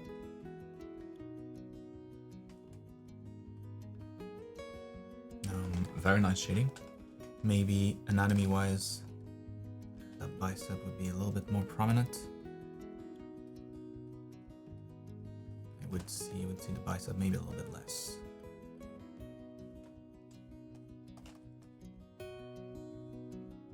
kind of just looking at the back of the arm a bit more. Like we were looking too much to the side here. We kind of just, instead of going like this, we're going like oink, more like that.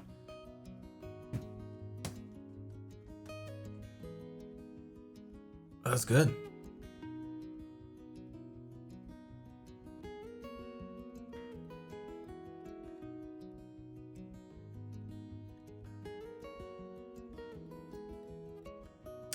Maybe one thing I would suggest here for the details in the boots, like spiky is okay, but maybe not that spiky. Like that seems more like a weapon. Like you could injure yourself. Like so maybe just rounding it out. So it's clearly a spike, but you know it's not something that can hurt him. Same thing here in the back. Like that seems maybe a little too simple of a design, like not comfortable. It's still rounded, you know, it's a circular shape, so you can still have a little bit of a curve there. It'll make it feel more natural. And less like an area that you can pinch yourself. Yeah, man, that's good. It's really good. I feel like the boots could be a little bit bigger still, and have more of that shape here that you had in the front. So kind of like wrapping up around the calves a little bit more. So it's a little bit more narrow up there, down there, a little bit wider up here. Shaping those calves a bit better.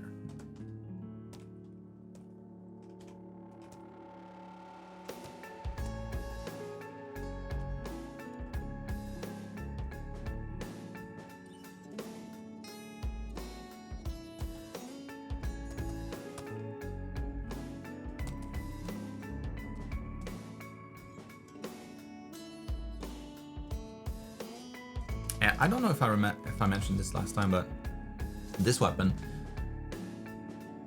I would just make it more dangerous.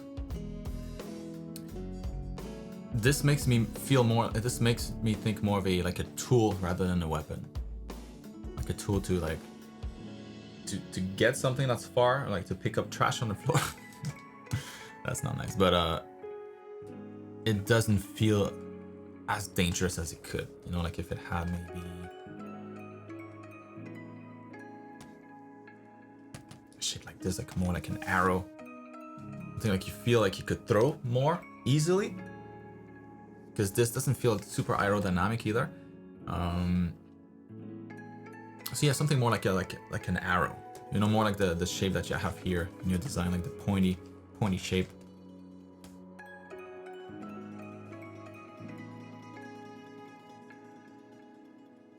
Yeah, it's just the tip here that I think it's almost like it's missing a piece. Like it just fell off, you know? Like something was there, but it fell down. But yeah. And then the bookworm, never forget what she reads, mage, librarian.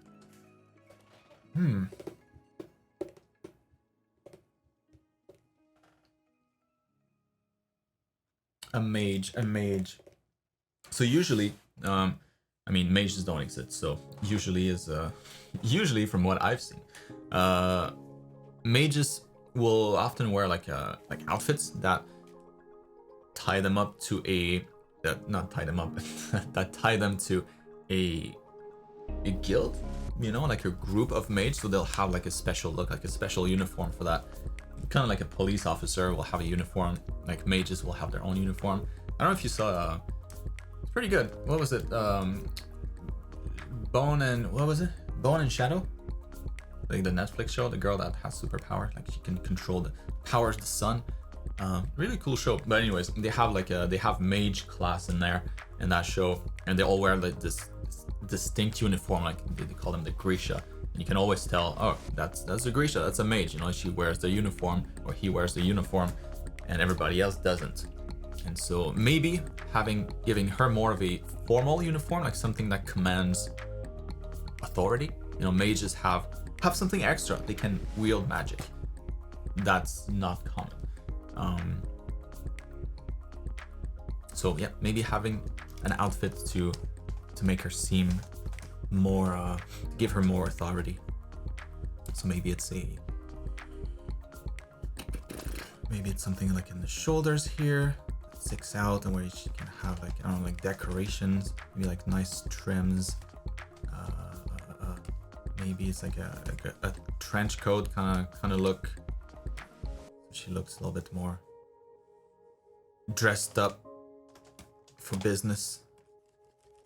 Maybe same thing, like instead of shoes, maybe she's wearing like boots, like more not battle, but more, I don't know, uniform like boots, just like cops or I don't know, cops or firefighters or anybody that wears a uniform at work. Usually they're not gonna be wearing comfy clothes. Imagine a cop wearing sneakers. That's kind of weird. So they would have like the uniform, and that includes whatever she wears on the feet to match the rest. So yeah, maybe like tall boots that look like they're expensive, that only a mage could afford. I don't know. Maybe she's also got I was gonna say a notepad, but she doesn't need that. She remembers everything. Maybe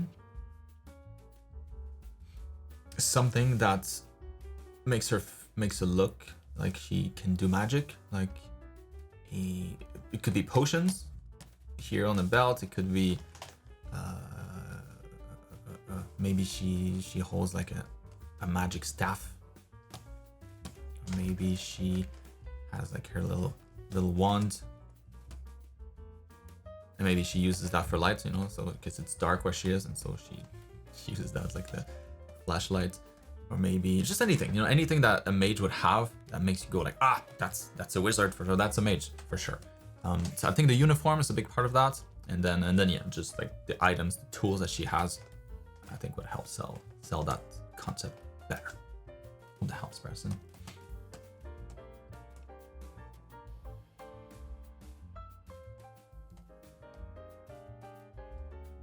Yeah, I got rid of that other one. Oops. Oopsies.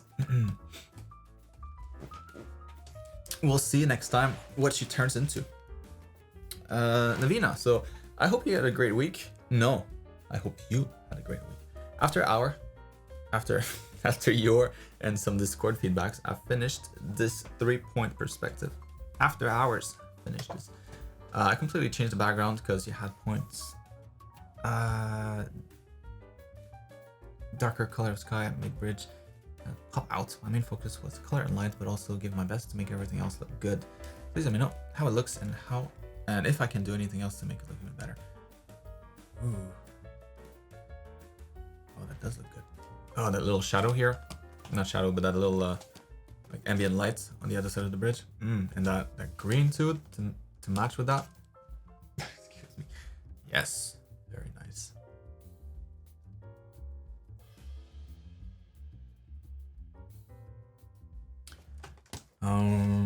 Honestly, I don't have much. I think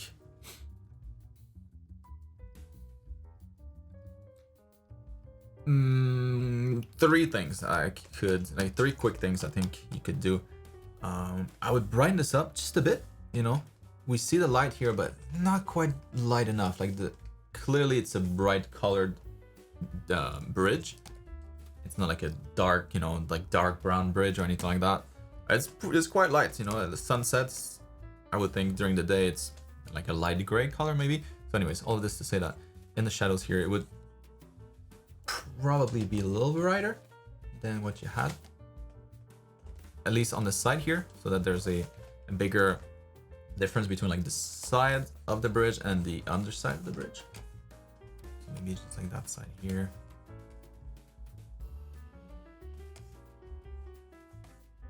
That's a little bit brighter, and just to allow us to appreciate the details in the shadows slightly more. So that's number one. Number two, the background. I think this works way better. This makes a lot more sense with the perspective and all that stuff. Maybe a little too fuzzy. Like, I think maybe just having like a clearer line defining or just a cleaner line between the sky and the mountains. I think that might do it. Something like this, maybe.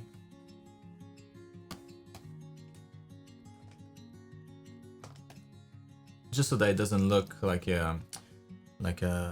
loose brush strokes, or because there probably wouldn't be much of a blur there anyways. I don't see how you could photograph a bridge that's so far and still have depth of field behind that. Unlikely, I would say. So yeah, the background should still be quite crisp. I mean, it could still be a little fuzzier, but I would still have kind of like that sharp line that defines, that separates the sky from the ground. And then number 3 would be these little vines here, like the vegetation. I'll just have more detail there. Not everywhere, like in the back here, I don't think you need to add more, but these ones here, like these bits are right in our face. I would detail that just a little bit more. And also follow the perspective lines here a little bit better, because you have the line going down this way, and then this is really close to it, but then it goes like in a not completely different direction, but you know, it's almost like it's got a mind of its own. I'm like, I'm gonna go this way instead. So yeah, just having that kind of go down, following the same lines, I think would help already a lot. And then maybe just having a little bit more details here. So, because you have some details back here, but then this is closer to us, like it's in front, and it has less detail for some reason. So, the color is very nice though. Don't change the color. Don't you dare.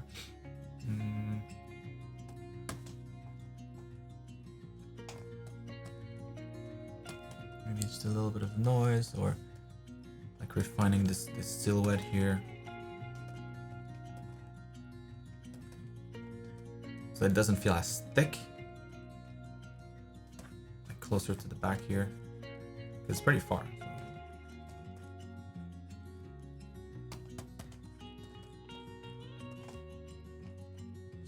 More of those small details, just sell the scale better.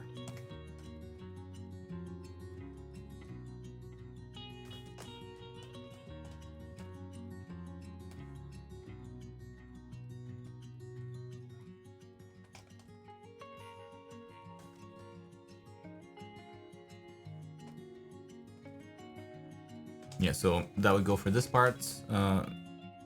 Maybe that part just a little bit. So it's just a matter of like kind of zooming in, and then just rendering that just a bit more, because it's closer. So that's about it.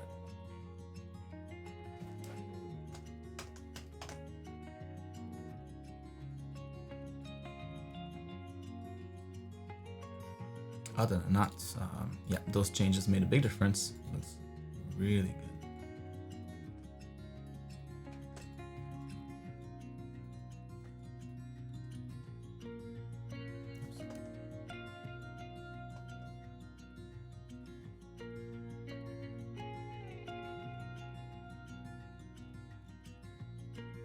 2% more polish.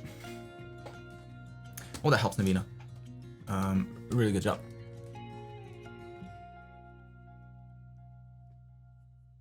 Oh yeah, Joe making a good point here. Kind of in the same, yeah, kind of matching what I was referring to, but yes, I didn't really spot that particular one. But yeah, you know, like you have like these big cables, these big structural cables holding up the bridge. Maybe those could be bigger too, you know, maybe like a combination of making those bigger, but also making that smaller, because right now they're really close to it, and like those vines are as thick as those huge cables. Like the cables are probably right like this wide to hold up a bridge like that, maybe bigger. So it's just, I think, the relationship between the two. Maybe make that like make that a little smaller, like add more details so that it looks like it's a smaller scale, but also like making those cables a little bit more, giving them a little bit more girth. they feel a little stronger. Good points, Joe. Dennis. What's up, Dennis? I drew a concept of my original character, Namiti. She will, I probably butchered that name. Apologies for that. She will be one.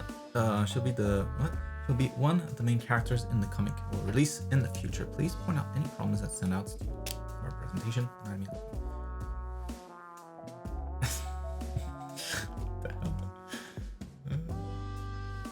Oh no.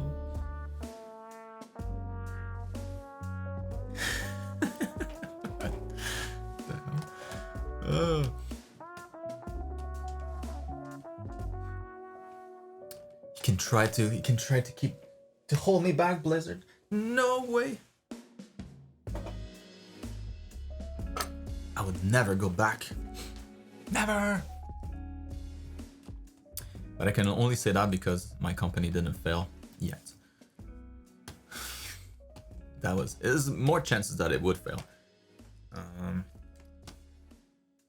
All right, so let's check it. Nice anatomy, dude. Yeah. So I'm not gonna have a whole lot to say. The only part really that I think could use a bit more work. Only two parts maybe. The chest. I think. Well, yeah, maybe not. So she's got a pretty short torso. Not a problem, you know, that could be just a style decision, style thing. But maybe like the leg here going into the glutes. Like, I feel like that would need to go a little lower to make that work. And as a result, that would also make her torso appear a little bit longer, so more believable in that sense.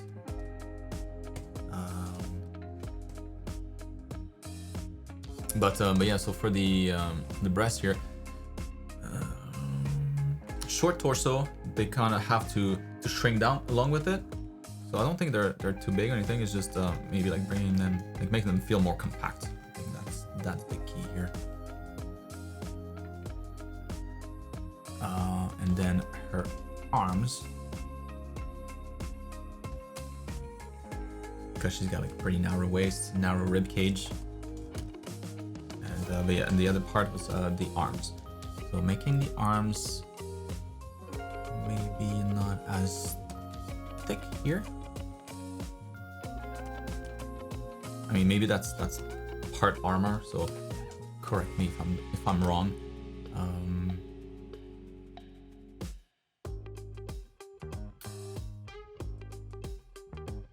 But it seems a little thick for her frame at least. She's got a pretty small frame. Got good legs, but still a small frame. And then maybe actually get a little bit lower. So she's got enough space between chest and collarbone. So yeah, so the other thing that I wanted to point out is like the width of the arms. I think this gets a little too narrow maybe. Like we can't see the wrist here too much. And from this angle,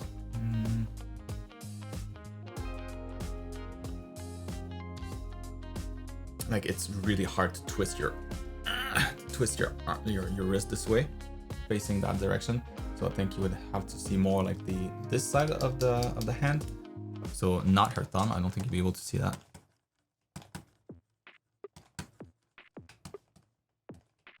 So pinky, essentially.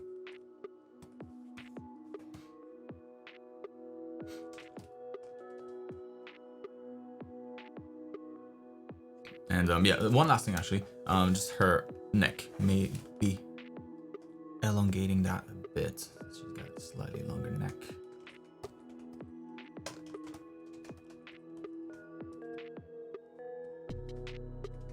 Small frame, small frame, narrow neck, usually.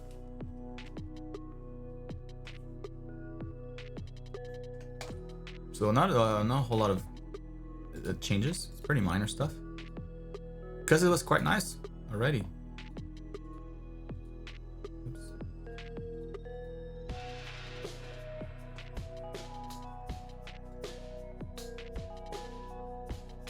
Again, forgot to have that on a separate layer.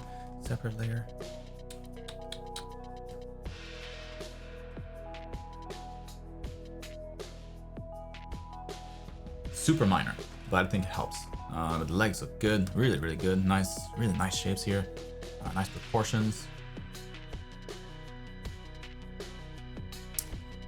Ooh, last thing, maybe making her arms just a little longer, so that she could wipe she could wipe herself if she goes to the restroom. They're not far off, you know, but maybe just a little bit longer. Make it feel more natural.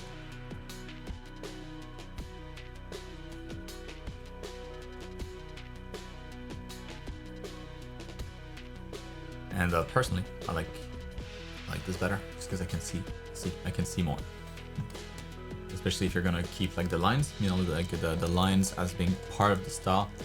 Always looks nicer when the value is a little bit lighter, so that you can still see the lines even in the darker areas of the drawing. Like this here, like the center is very dark, a little too dark. This one here, better, but still a little too dark. This is my fave. Good stuff, Dennis.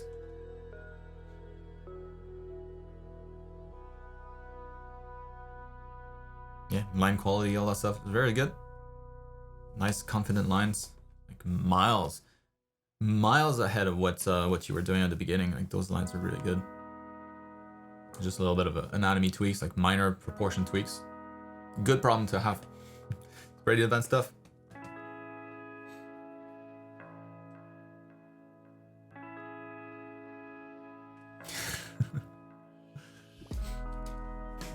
That's right, Leslie.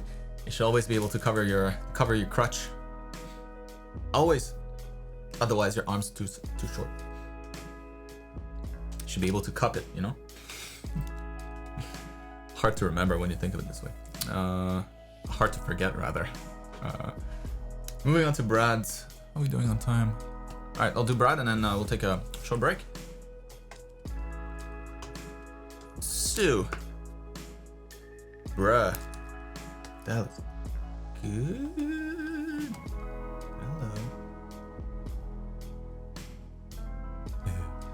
Hello. So I'm about to start a Term 5 module on character design. Getting feedback on my Art War 5 entry would be really useful going into this lesson. Right on, Brad. What's the main issue here, to be honest? First impression is the background, how it's gray and how a lot of your character is gray, and how it kind of just disappeared, kind of blends in the fog of the background. So if the background was white here, or black even, and if the values of your character overall were brighter, I think it would just be a much better read with very little effort.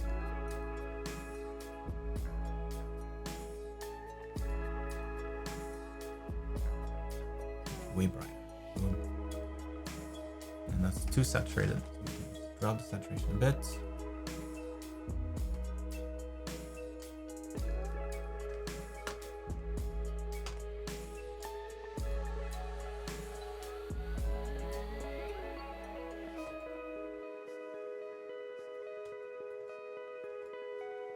There we go. Turn the light on. Click. Maybe still too saturated, like the red here now looks like a really bright red, where it was probably more of a like burgundy kind of red. Just that, no problem. Fixed. So yeah, character design. Let's take a look. I mean, let's give a couple seconds to appreciate this illustration.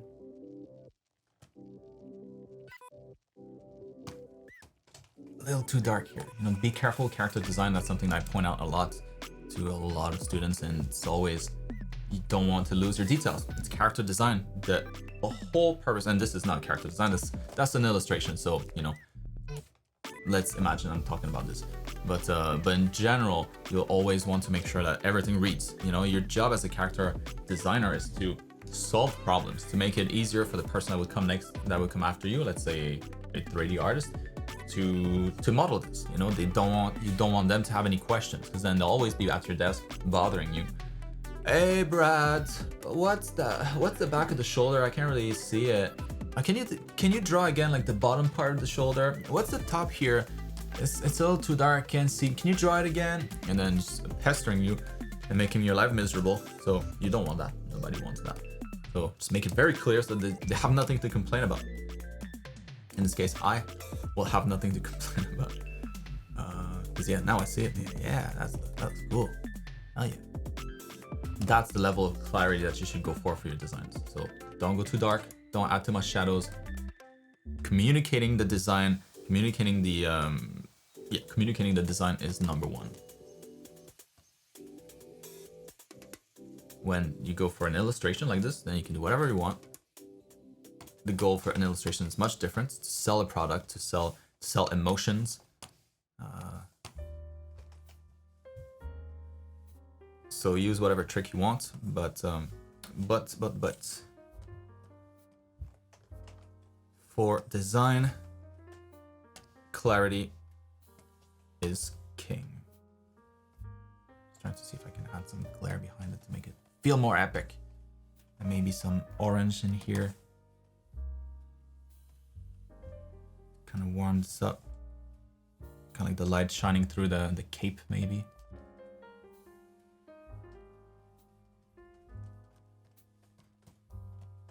It's a cool painting. Very cool.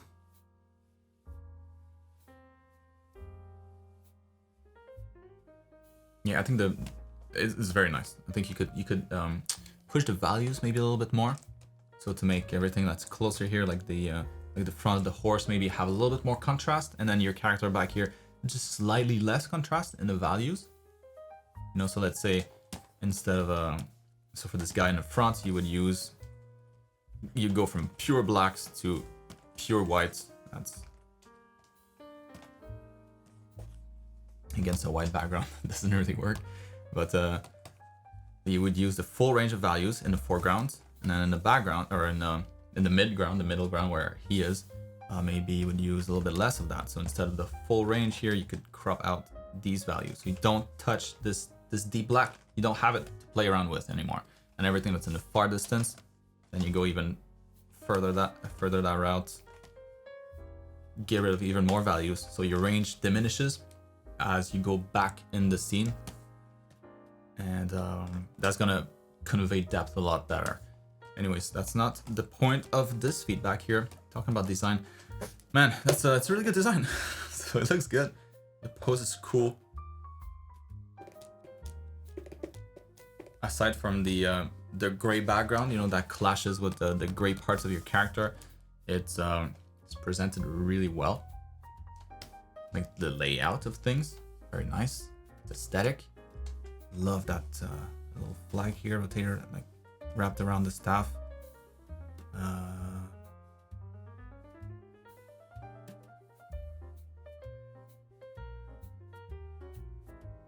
Yeah, and here, like, you could definitely push repetition a lot. This guy maybe feels a little bit random, a little bit, not completely. You know, there's structure to this. You're sharing the same color, so there is some repetition in that sense. The colors that you used, you know, you thought about that clearly. Kind of like triads, or complementary with accent colors. A suggestion of triads. The colors work well. Very well drawn.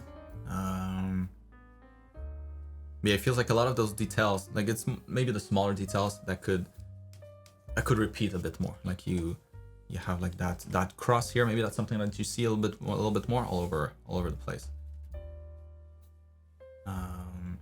Maybe instead of having like that diagonal line, you would have more of a cross line. What's going on? So instead of that diagonal here, maybe something more like the flag, something that matches the flag a little more closely. kind of like the inverted version of the flag,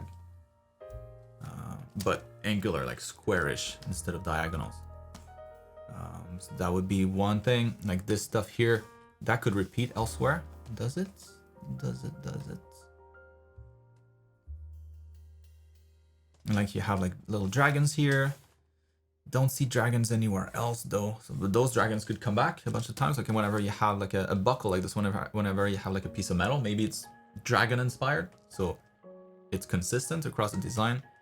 Same thing with the sword here. You know, maybe that sword is dragon inspired again. So maybe it's like a small dragon head here. Maybe like two big dragon fangs, part of the metal pommel, and not the pommel, the hilt. All right.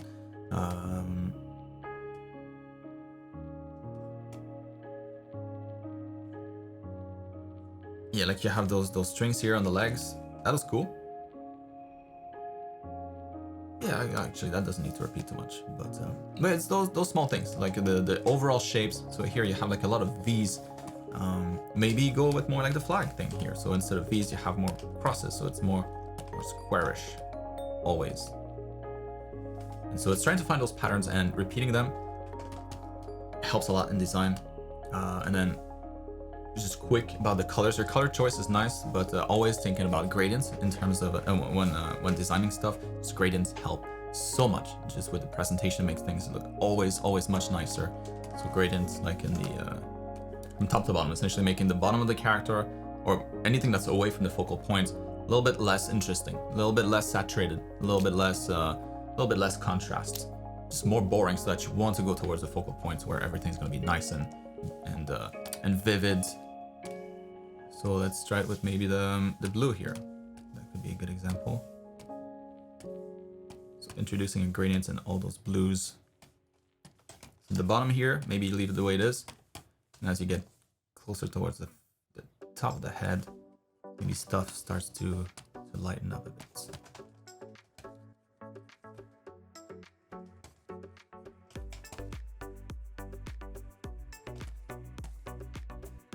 That's a little too much, and I'm pushing it too much, but that's kind of what I'm talking about.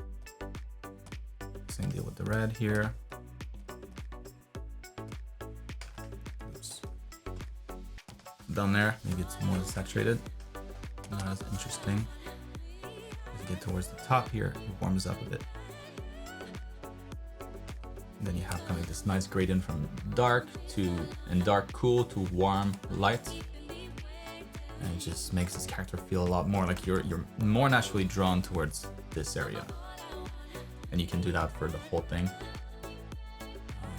Yeah, anyways, just a bunch of suggestions. Hope that helps. And but yeah, really looking forward to see what you do once you actually go through the class. I'm looking forward to that.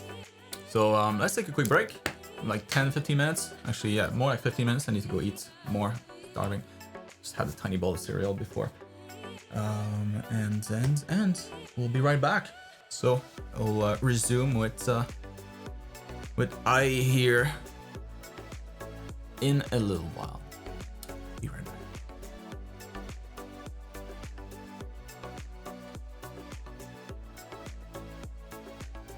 And let's resume with Iceland here.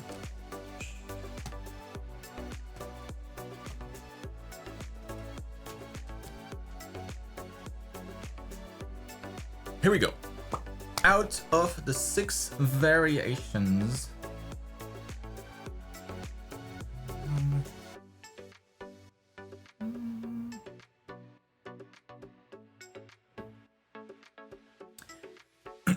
out of the 6 variations, which one is the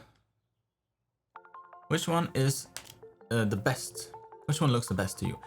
I don't know which hair is the best for her, so do tell which is the most suitable hairstyle. Also, if one hairstyle is better paired on another design, please do tell as well. All this time, I've only been basing my designs through experience and a bit of logic, which makes me take quite a while to make another design that's at least not bad. Do you have any tips or videos to direct me to make designing characters faster and easier? Well, whoa. is that?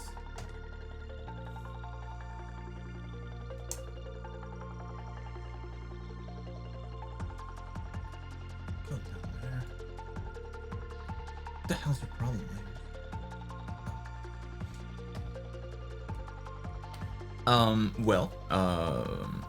check out the character design class. That would be number one.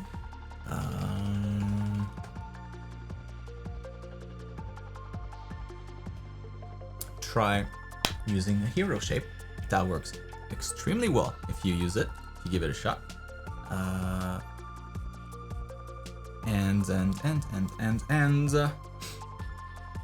Focus on the hook for your character. So that's all stuff that's you know, in the design class, but the hook of the character is always the most important. It's what makes it memorable. It's what makes people stop and stare instead of just scrolling past it like, another boring design, I've seen this a million times. Scroll. So it's something, it's going to be something unique about the character, something that makes people have an emotional connection to it. You know, it can be nostalgia. That could be the emotional connection. It could be just like if it's fan art, you know, you're like, oh, I love that show, and then it reminds you of that. It stirs up all these good or maybe negative emotions. You know, like you don't watch the show anymore. It's over, so you're kind of sad about it.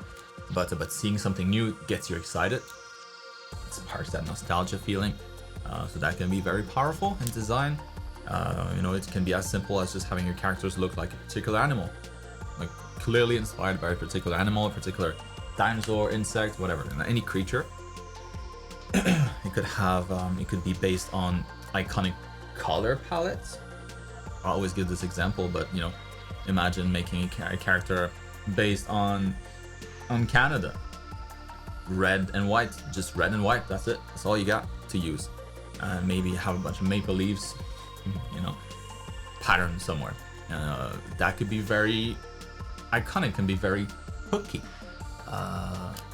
Things like that, you know. So those are the main focus. After that, the stuff that's not as relevant, that's not as important, is going to be how, like, your shape language. That kind of still important, but compared to the hook, not as much. Yeah, and then the hero shape, the point of this is to have you observe a bunch of references, not just see the references, but really observe them, extract what you like out of them, and then pull all of that into kind of one basket that you can then go back and kind of pick from to slap that onto your essentially your ingredients that you can then use to create your design. So it's nothing magical about it, you know. It's not like a trick or anything. It's just, it's a process that you can follow, and it really does help. It really works. The hook is probably the hardest to really get right. But yeah, I would focus on that more, because you're focused a lot more on shapes, on small stuff that doesn't matter as much. Focus instead on something that's gonna make your character feel just stand out from a crowd. Like, imagine you have a crowd, and that's a good example here. Like, you can have all of these characters together in a crowd, and what would make you choose one over the other one as being like cooler, right? They're all pretty similar. So then what can you do to one of them to make her stand out even more from that crowd? And it's great because you have a bunch here to look at. So what else can you push here that could make that stand out? The white hair helps, you know, it's a little different, adds a cool amount of contrast. But none of these are like themed in any particular way, so that's a big thing that's missing about those designs. Like, she's an archer, but beyond that, you know, that's about it. It's kind of more like feels more like cosplay in that sense because of that. So yeah, it's and also storytelling class is going to be very, very important along with that design class. So take a look at those two again if you have, or take a look at them if you haven't.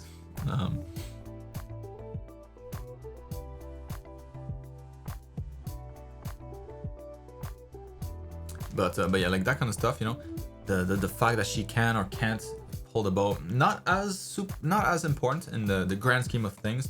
Sure, the bow needs to, you know, to be impressive. It needs to look cool, all that stuff. But at first glance, what's even more important is to make a character that just stands out from the crowd. Because there's so much design, so much different characters online that you can find. So much. The majority of them are all the same, all alike. They don't have anything, any particular flavors. Nothing, you know, unique about their ingredients. So it's really trying to find that recipe that just makes it stand out from the rest. And it's that hook, something that makes you connect with it.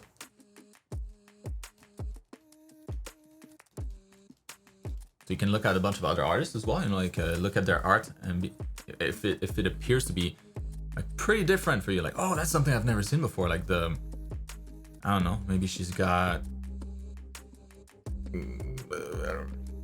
it's not even that exciting of an example, but let's say she got no arms, and instead she's got these magical arms. Like she lost her arms when she was a kid or something, and then there's a story around that. You know, maybe she's got like some sort of wraps around them. And instead, she's been given kind of these magical arms that replace her missing arms, and that's what she uses to shoot the bow. Maybe it's a special bow that can only be shot with those arms. Maybe the arms are like glowing and the bow also glowing. I don't know. There's something different that you're like, oh, I've never seen that before. Although you've probably seen something similar, but you know, it's those kinds of ideas, the ones that are a little more out there. And so it can be a combination of stuff that you see from different people, like, oh, that's cool, oh, that's cool, oh, that's cool, and then you pull it all together, and then that creates a new character, or inspired by nature, like I said at first. House. Moving on to Santiago. All right, that looks good. I am doing great. I hope you're well too. So I hope everything is great. I'm back with a new painting. Yes, it is. I'm back with a new painting. Finished a couple of days ago. Fan art from the video game Nier Replicant. I wanted to experiment with a more traditional and painterly look to it. The same thing with my workflow, not focusing on sketch too much, but rather painting with big shapes of color. Also putting some storytelling reflections in there. Just how I like it. As always, general feedback here. Oh, what's going on here? Different. They're different. That's cool, man.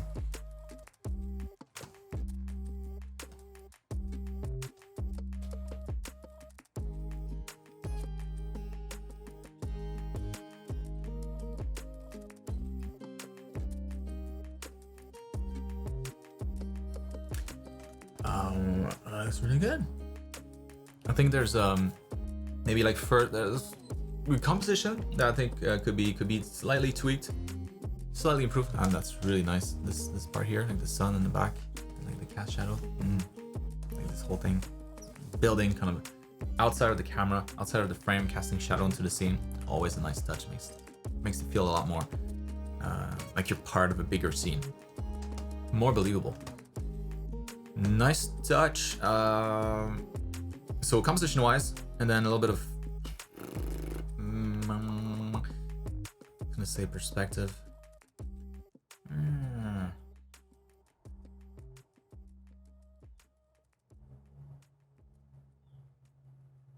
Yeah, a little bit of perspective issue. Like in this area here. That looks kind of strange. It should be an easy fix. So composition wise first. It's like a composition that's hard to post online. So that's the only kind of gripe I have with it. In terms of like the framing, like the canvas size. So it's very tall. You know, if you were to post this on Instagram, you would have to add like some sort of buffer on the side to show the whole thing, or you would have to like crop a lot of it. Like, you know, Instagram would be cropped like this, maybe more. Yeah, but that seems about right.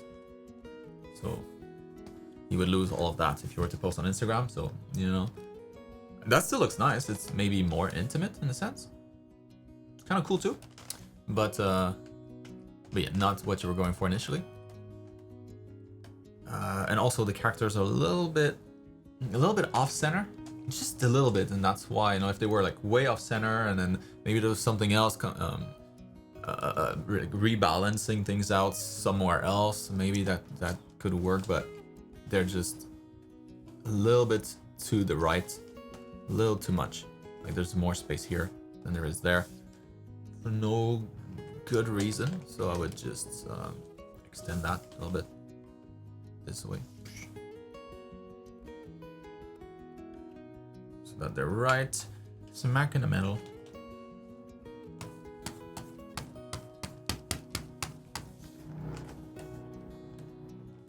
Ah, feels better. More like a portrait. Yeah, the height's still an issue. Maybe not that big of a deal. Now it feels a little wider. But yeah, just keep that in mind, you know, for future paintings, how it's going to be displayed, because that plays a big part.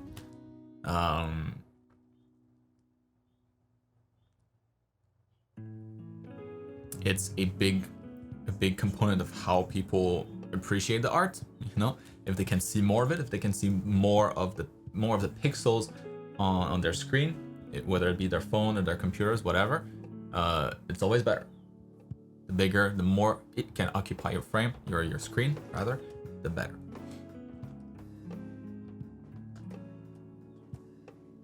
So that's one thing, and then the other one, perspective wise. So in your case, you know, I'm focusing more on mistakes because everything is good. So that's it. It's almost the better you get, the easier it is to point out the mistakes, because they stand out a lot more than the rest. You know, if everything is tight, everything is correct, and then there's one little thing that's a little bit off, it's a lot easier to spot than if a lot of stuff is off, and then you kind of have to sort through all of that and kind of point out the things that are most off. But in your case, it's a good problem to have. But here, the perspective is a little bit weird. So I'm not exactly sure. Like if you're looking at this here, this seems like the little I don't know how to describe that. Like the little ledge. The right word.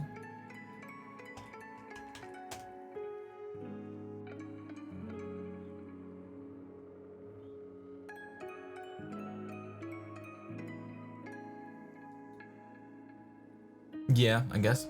A ledge? Not really, but whatever. Kind of acts as a ledge. It seems like it might be like tilted a little bit, like a more like not a 90-degree dip into the water, but more at like a slight angle. Versus this one here, that's more straight, like straight down. So if that's the case, because you see there's a little bit of a tilt there as well, so it seems to indicate that's the case. But then the line here is straight too, so like what happens to these bricks? They'll need like to twist to adjust to the different perspective when it reaches this side. That's not possible, very unlikely. So for this to work, you would just need to tilt that as well here, so that the entire brick facade here is tilted the same way throughout. And then yeah, this bridge here, not this bridge, this portion of the wall here just stays straight down, and it has to accommodate for the little slope here on that side. So like that would work, you know, that would be fine, no problem here. Need to just gonna be perspective down here, making sure that vanishing points, that lines up properly. Seems like it does. And that would probably fix the perspective issue.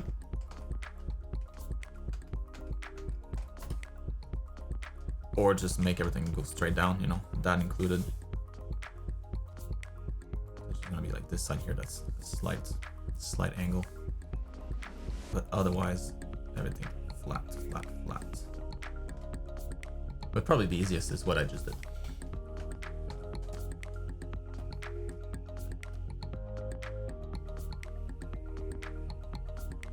Yeah, and the last thing I could mention maybe about this would be the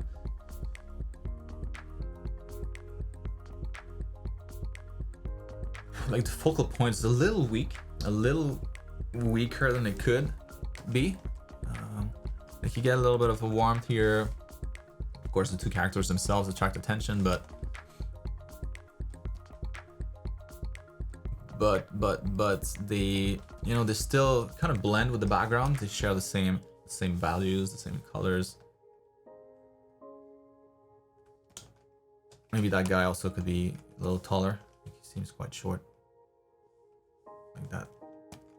That foot maybe not super relaxed, and it could be a little bit more open out. Instead of like pointing in, more like pointing out, just more relaxed. Like a little bit of a man spread.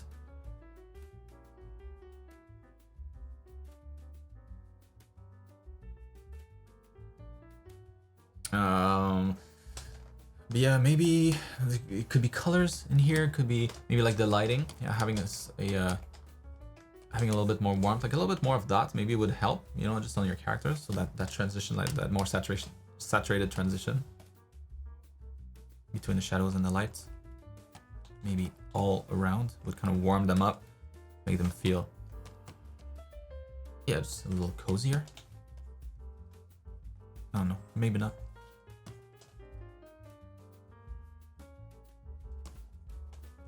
But usually that's good.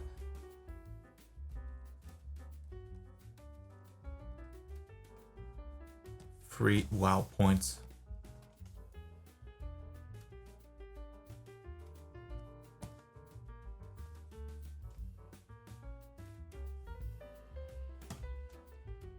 So just a little bit more warmth, a little bit more saturation, a little bit more coziness around them. Maybe.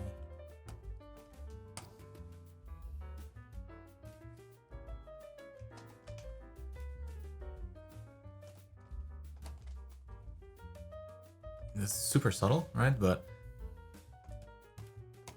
that's too much, and like I wouldn't do that overall, but something to bring the focus back on them just a little bit, a little faster, a little more effectively.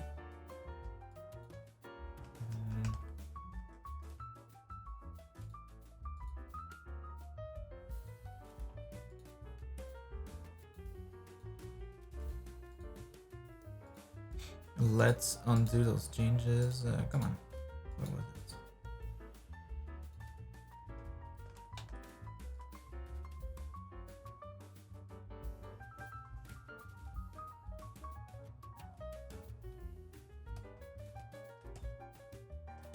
Because it's very cool. It's very cool of a color palette. So just warming it up a little bit more, kind of overall, like I did. I wouldn't do exactly that, but like getting more of that vibe, you know, that coziness, that warmth, by painting like individual parts. Maybe like this part here gets a little warmer. Just like that feeling overall of extra warmth. I think would be nice. That helps Santiago. Very nice.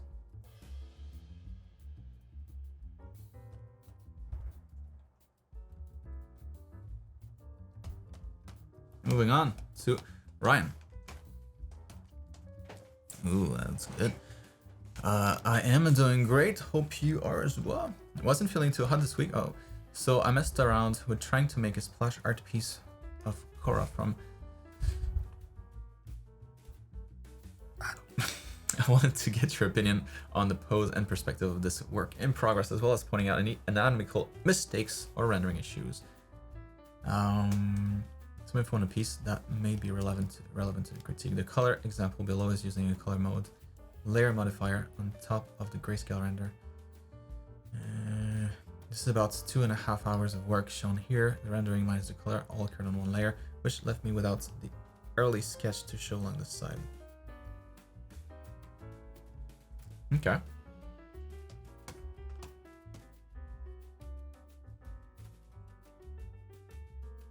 Yeah, I mean, I don't think we need to sketch as much. You know, we can see pretty clearly what you did here. It's nice, very dynamic.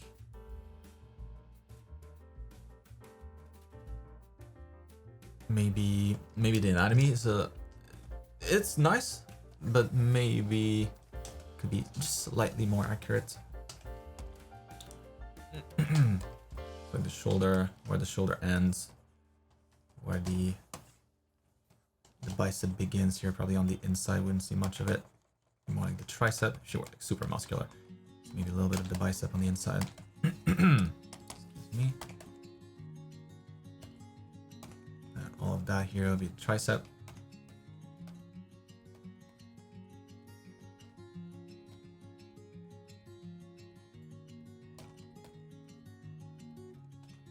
Just trying to sort out all these muscles.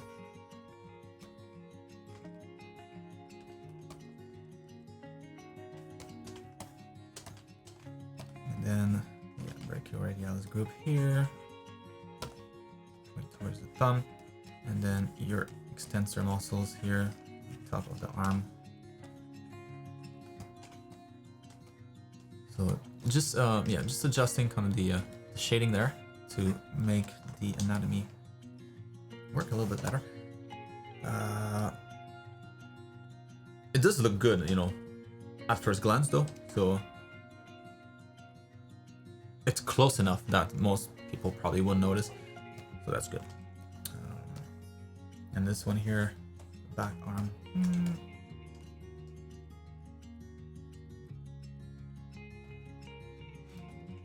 I think similar idea, but you would probably see most of the tricep here and nothing else. I think the bicep would be kind of in the front here. You wouldn't be able to see it much.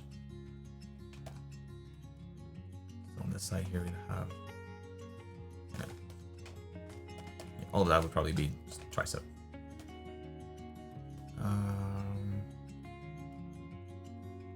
Yeah, other than that, looks awesome. Really, really nice.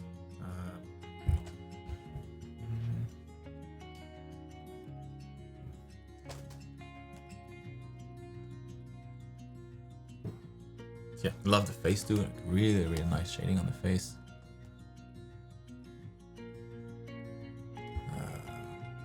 Hell yeah, man, that's really good.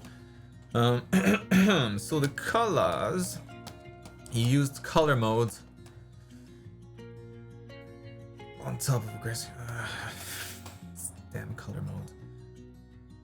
To be fair, no, it doesn't look. It did pretty good with color mode. Color mode is the shit mode to use. It's so limited. You only can tweak the colors. That's it. But as artists, you know, it's always better when you have more control over everything. The more control, the better. So even like overlay would be better because you can go darker, you can go lighter, you can tweak the colors as well. In addition, I mean, grayscale is the best, you know, for just the richness of the entire gradient. So you can control as much as you want or as little as you want. So gradient map's always my preferred way of doing it, but it depends, you know, not everybody has Photoshop, and using gradients in other software maybe not the most intuitive.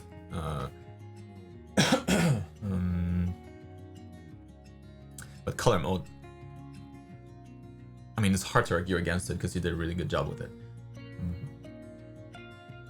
I just hate that. I just hate that layer mode. I'd much rather use something where you have more control over it. So hard lights, even better. You can really control the colors. You can really control the opacity of the colors much more than overlay.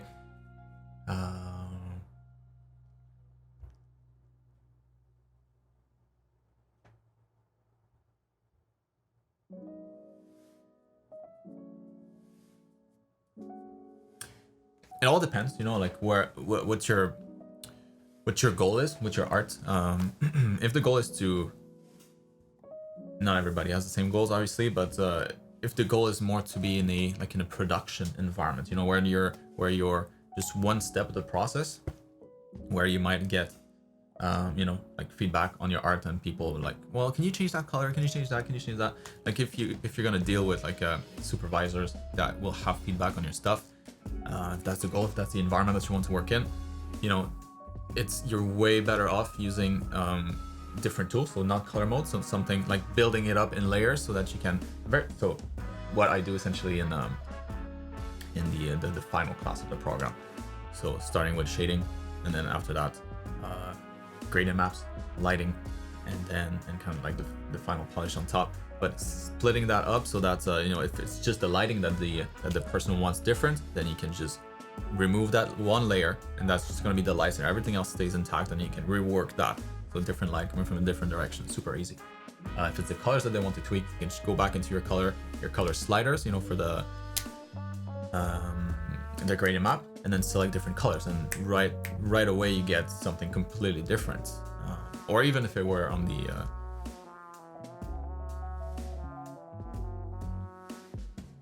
the color layer, it's just like on the color layer, it's not gonna be, there's gonna be stuff that's painted on, right? So you probably painted with different colors on here. It's not just like a flat color everywhere. So you probably went with a little bit of red here, a little bit of blue, a little bit of like purple, not purple, green, like lighter pink for there's a lot of painting that goes into that to make it look good.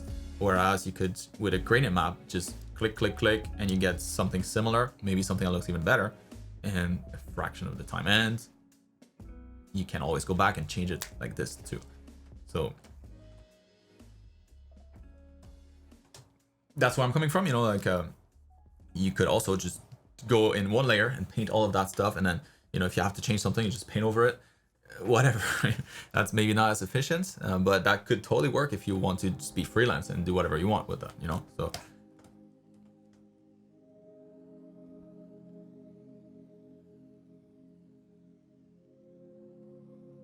got it. So,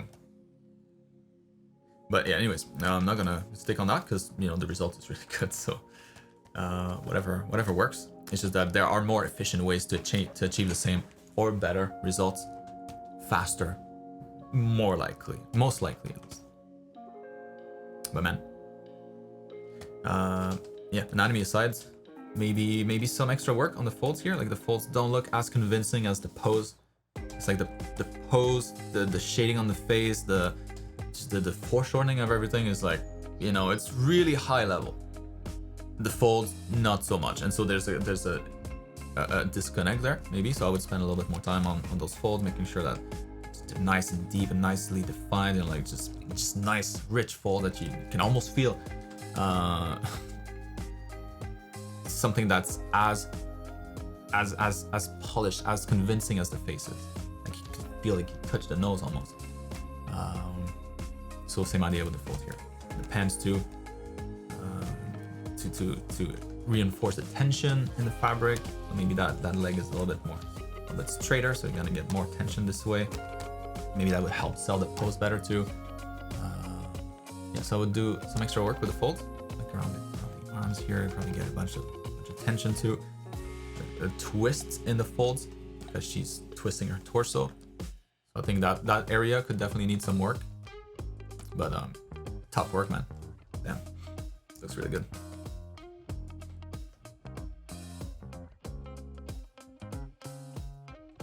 The cool thing with gradient maps, you know, is as soon it's just such a reward when you get there. It's like a treat. You're done with your shading, with your grayscale shading, and after that, you're like, now I get free colors. You know, just slap a shader, just slap a gradient map on there. Just play with a little bit of sliders, and then done. Your coloring is done. That's it. You don't need to paint on top of that. You don't need to go look for different colors and paint them properly and like blend them nicely. None of that. It's just click, click, click, yay, and then you add the polish on top.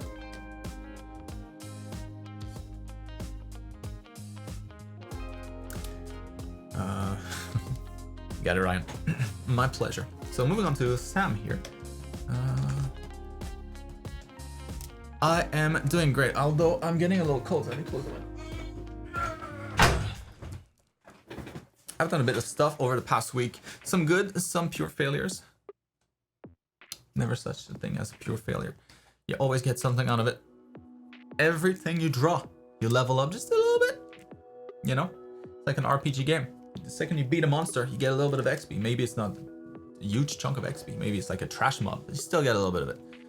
So never see this as a failure, just not maybe as big of a victory. I figured next week I'm going to focus on faces as that's what I'm struggling with and have been sidelining for too long. What else do you suggest I focus on? I think I should focus on 3 things, maybe 2, so I don't get overwhelmed and give up. Focus on faces. Since you've been struggling with that, that's good. You know, if it's a struggle, fix it. Like, I don't know if you've noticed, but yeah, no, never mind. Probably no point in saying that. So what else do you suggest?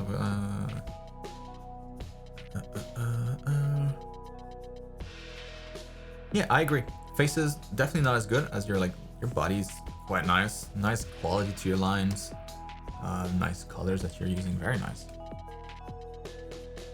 Faces, it's not like that bad, but definitely not the same level as everything else. So I think that there would be something to gain there. I think that'd be worth it to level that up just so that it matches kind of the rest.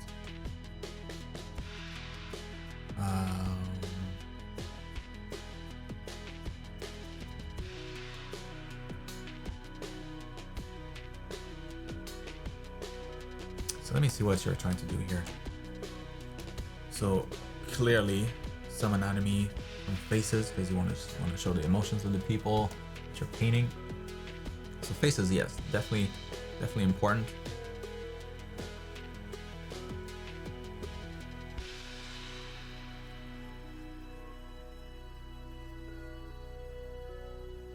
I think that's not bad at all. It's just maybe a little too much saturation everywhere. Like this is really saturated blue, really saturated yellow, like saturation to the max everywhere. Maybe just like, you know, killing some of that in some areas. Maybe everything a little bit lighter so we can see different details better.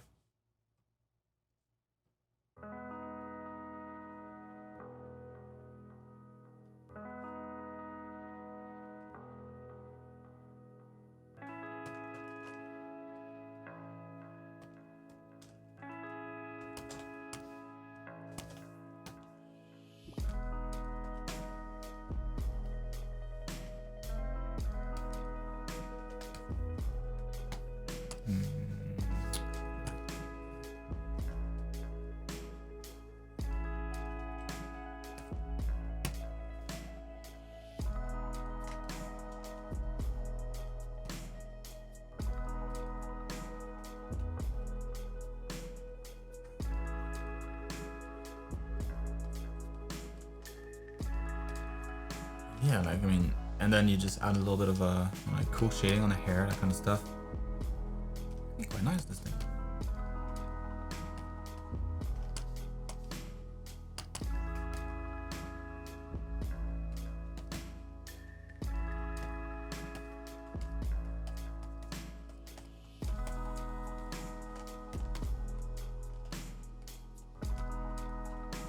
Anyways,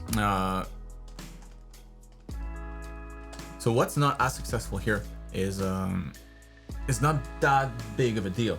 So it should be comforting to know that, you know, the anatomy is pretty good. The framing maybe a little tight, you know, like you could maybe extend the frame a bit more, but they're not so crammed into the corner, but just a little bit would do. It's just like mostly just adjusting a little bit of the colors. You know, like refining some areas, like the hair here feels pretty flat. I mean, there's no shading, so just adding a little bit of shading would help quite a bit. Like detailing maybe his face a little bit better here, like bringing back the contrast in the area where it matters, like right here around the face, so that we focus on this more than anything else.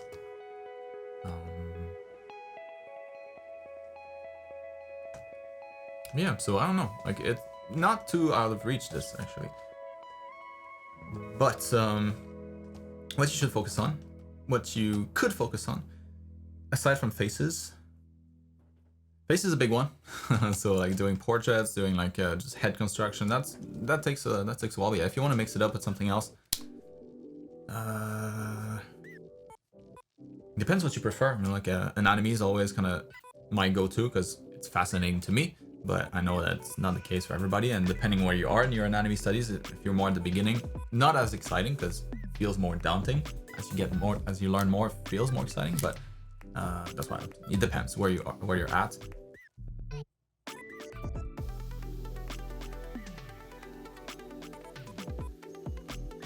Like what else other than faces could maybe I would recommend, you know, faces and like hairstyle, like portraits instead of just faces. so that you're not just focused on the head construction, but you can take like some artistic liberties to get something more like that, something that feels a little bit more, that has more like illustration qualities. Maybe the framing is like this here, so there could be like a little bit of a background, you know, like something simple, something kind of what you have here, just like a cool color, maybe something blurry in the back, just to make this look cooler. Maybe you focus on the hairstyle, like cool haircuts, maybe a little bit of the design too of the character. So maybe she's like the top of her outfit here, maybe she's wearing kind of like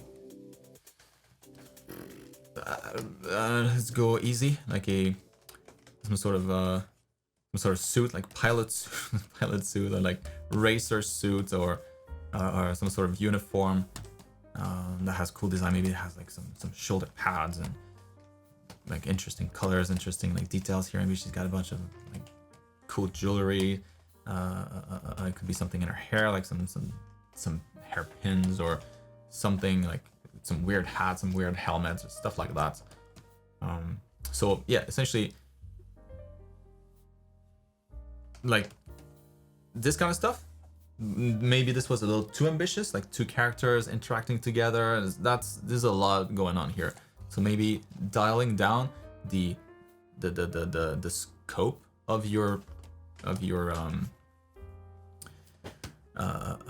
what's the word I'm looking for?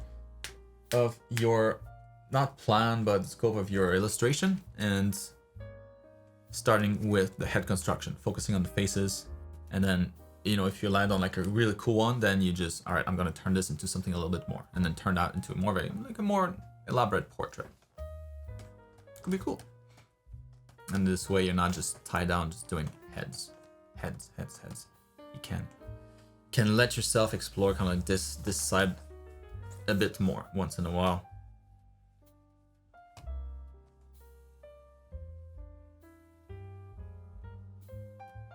Nice studies.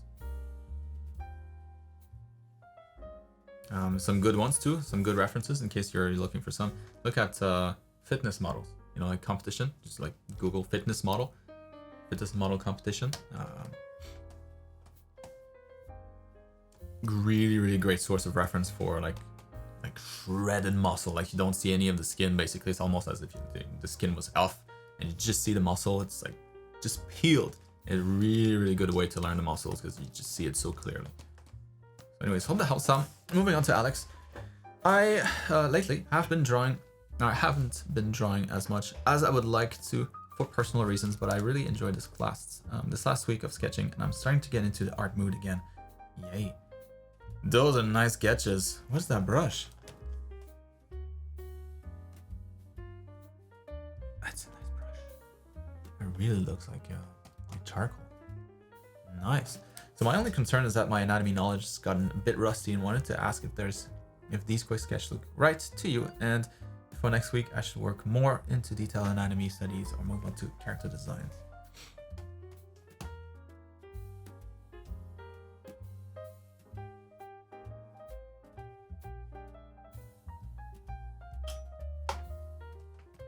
Oops.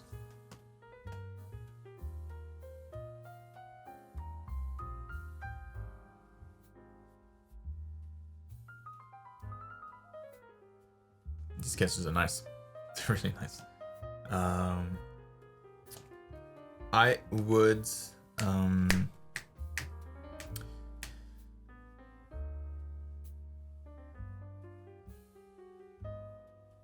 more detailed anatomy studies, not necessarily, but I would work more on drawing characters from imagination. So with like solid construction, and it's just starting from scratch, you know, with no reference. I don't know if that was the case here. I'm guessing some of these were, if not all of these, were based on reference, but trying to do the same without reference. See kind of what you're lacking, you know, what's stored properly in there, ding ding, and what's not, so that you can work on the stuff that isn't as clear, you can't picture as well in your head.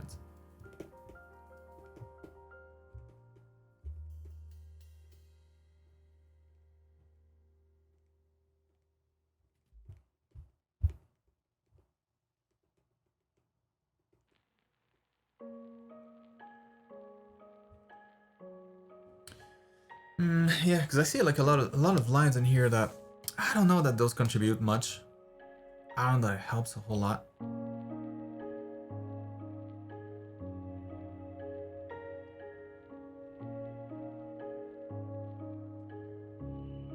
It's kind of a weird hybrid between like construction, gesture drawing, and like a little bit of anatomy. Like I prefer to just split those out clearly in three distinct types of exercises. So gesture, if it's gesture, don't worry too much about the it's all about proportion and gesture. Don't worry about too much anatomy. And construction, like constructing stuff with with like bones, like that's not part of gesture drawing at all. So just focusing on the gesture, maybe just to warm up, and then focusing on just construction, with simple shapes, like creating a character out of nothing, out of thin air. The neck, the torso, shoulders, and the arms, and different perspective on whatever she's doing, and then like building that up this way into like a character that looks like a real character after once you connect everything. And then after that, on top of that, just slapping on some muscles. But the goal here is to not do studies your entire life, right? Is to eventually be able to draw this just from memory whenever you want.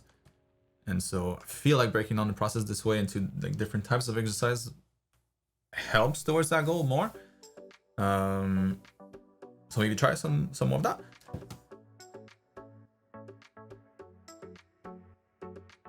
Because then it makes it very obvious what you're lacking, like where you're lacking exactly. Is it the construction? Is it the foreshortening of the construction? Is it the proportions? Is it the gesture? Clearly, it's not the gesture. The gesture is really good. But yeah, so that's what I would recommend. Like breaking those exercises into different steps, rather than all at the same time here.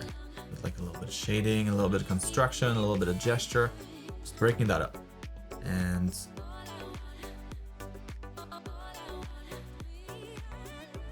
that's when you'll know for sure. And you won't even need to ask, but you'll know yourself what you're lacking, because it'll be more difficult and be like, oh, that's not as easy as I thought it was gonna be. So maybe it's the gesture. I don't think so. Maybe it's the construction. That's possible. Or maybe it's the anatomy after that.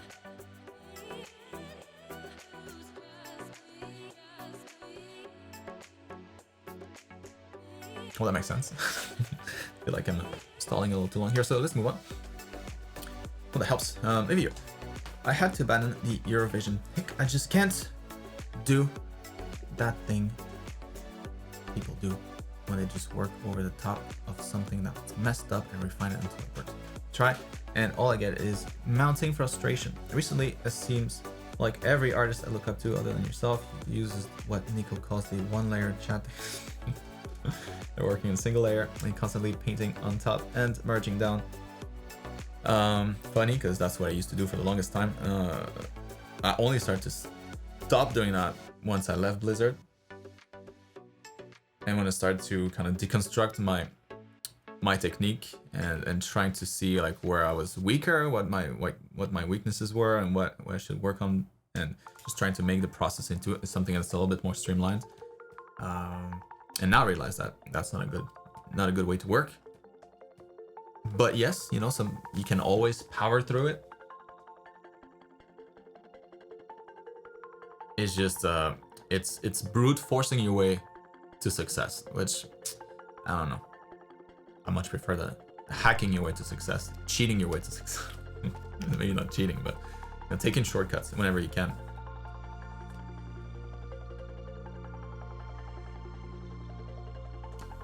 So I'm working on a single layer and constantly painting on top and merging down. You've been telling me to focus on the separated workflow, but I'm starting to think my biggest weakness is my reliance on such workflows, because I invest too much in long step-by-step process that rely on digital art conveniences. What's the problem with that? Relying on the conveniences. That helps you go faster, helps you save time. That's all a bonus. What's the problem here? you're only listing some perks of digital art, and I find it incredibly uncomfortable and difficult to ever just paint something roughly and then refine over the top. Yeah, that's normal. Like people that do that, like paint roughly and get good results. And I only started to do that like after or around the time where I got into Blizzard, because before then it was a little bit more like sketch, going into colors, sketch, shading, and then coloring with greater maps. So that's always been kind of my workflow. But when I started around the time, what was it, like 2009, for maybe a couple of years after that, like during the time I was at Blizzard, I felt like pretty confident with my skills, where I felt like I could handle that. I could handle going into a drawing, a painting without a solid plan and still come out like with a result that's pretty close to what I had in mind going into it. Not the case if you don't have the experience, though. That's just not gonna happen. So yeah, I think that comes with a little bit of experience, a lot of experience.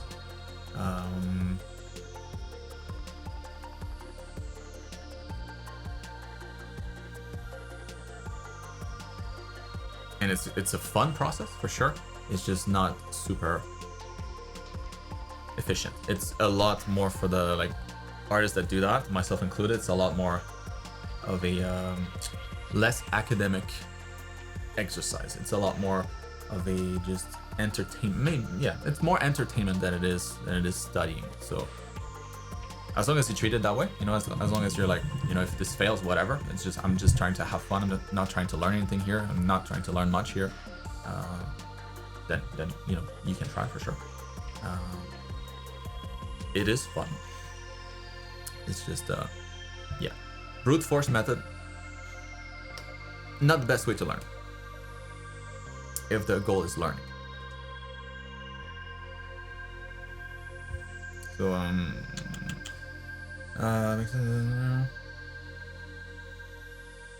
so pictured is my current level in traditional art. Should I be focusing on that for now? How can I become more comfortable with just painting over roughs instead of following perfectionist step-by-step workflows? I've had to trash every such experience I've tried.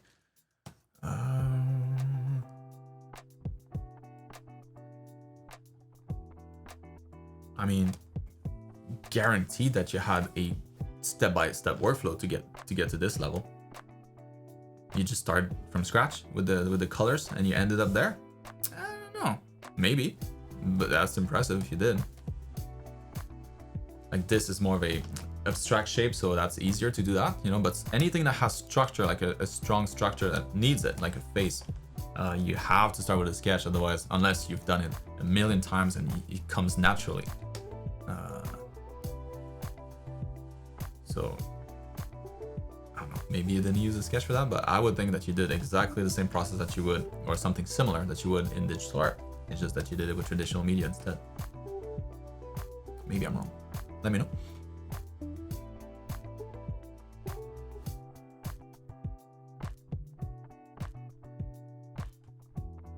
And yeah, like when you ask, how to be more comfortable with painting over roughs, that's a bit of a as experience. It's you will know. It's almost like you'll know when you're there. You'll have the confidence to try it, and it really is just confidence. That's all it is.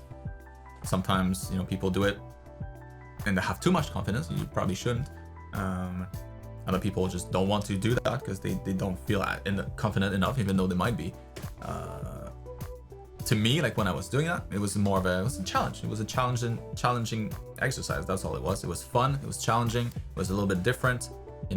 It took me out of the more structured kind of workflow that I would use at work, where the structure was very important because there are different steps that you need to get approved, and then you kind of build up on that until the end. You can't just have a big grand reveal and then it's like everything's all right, and that's never the case. So there's always some things to fix. So having a solid process, I will always favor that over anything. It's the best way to work, the most efficient way to work. It's the best way to learn.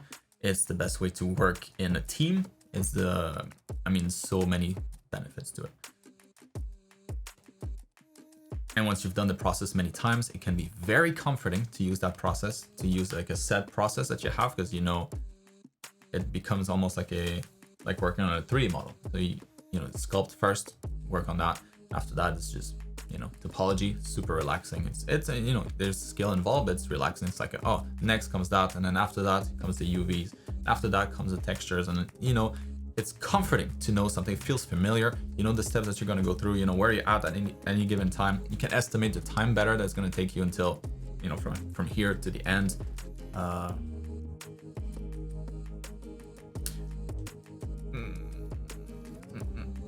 What I would recommend is to not worry about what the other guys are doing. Do your own thing. Not everybody's at the same level. Not everybody, and nobody's at the same level. You guys are all on like your different paths. Sometimes I might recommend that Nico take a more structured approach to his art. I think it would save himself a lot of time. And yeah, mostly that would be it. I think the result probably would be similar, but just saving time.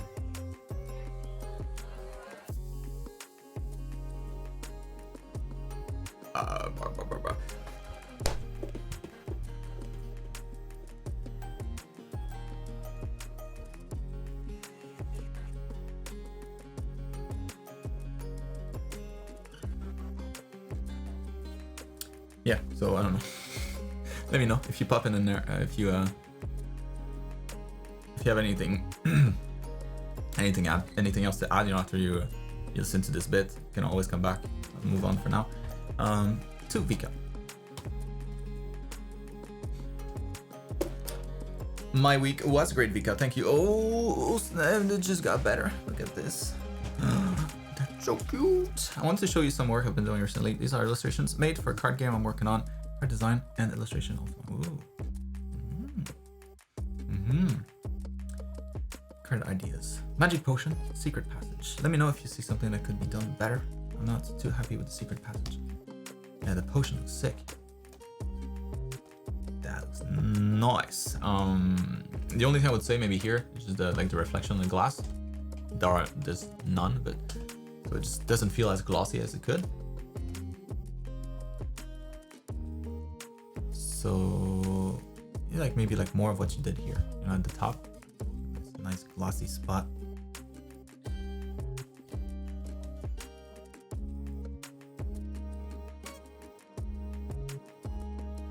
Yeah, on that side too. The light reaches.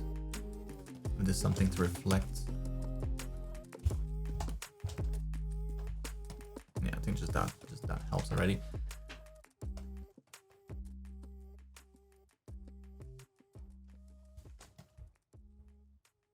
Same thing maybe with this little gem here, just making that little extra shiny, if it is shiny.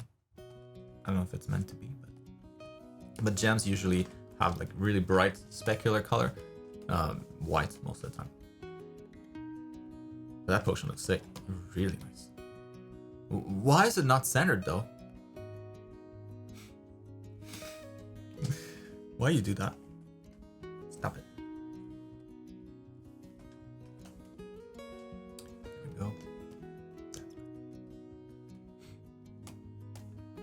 Yeah, nothing to add to this though. That looks awesome. I would be so stoked to get this card. You're just playing your card, you're just playing your game, and then you get this card. You're like, it's a good looking card, man. I'm happy just because I grabbed it.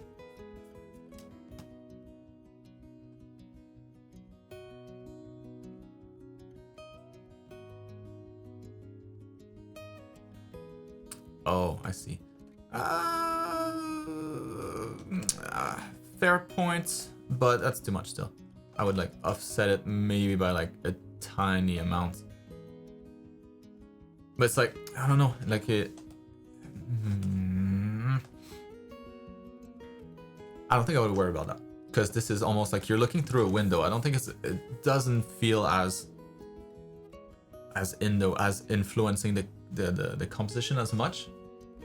However weird that is.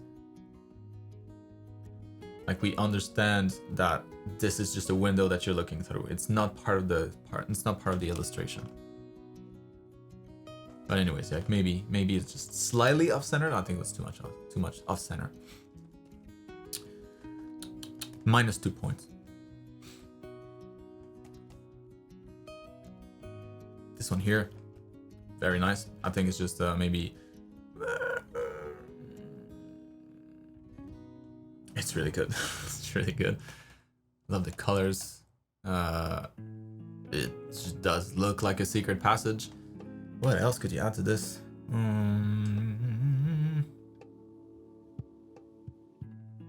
Maybe just rendering the rocks up close a little more. And personally, I don't think I would do much more than that. You know, so like the glow of the candle here. Maybe you can make that a little warmer.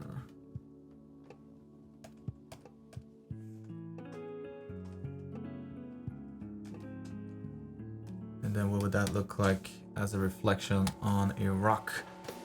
Maybe like a damp rock surface. Damp secret passage.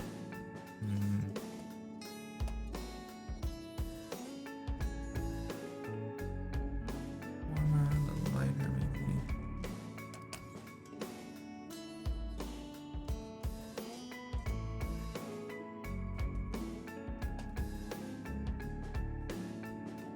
Yeah, I mean, I won't be able to render it to the point where I think it would make a big difference, but I think it would be that kind of stuff, just like having a bit more of a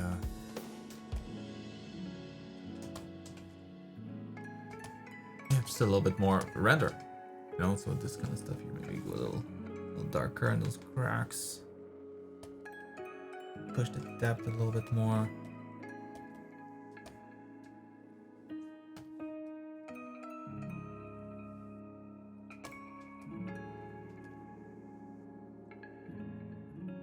Any little detail that you can add, make this feel more like a rock.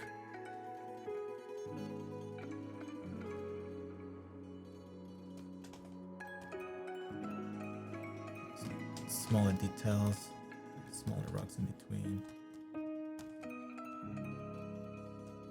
It's just that kind of stuff, you know? Just a little bit more of that.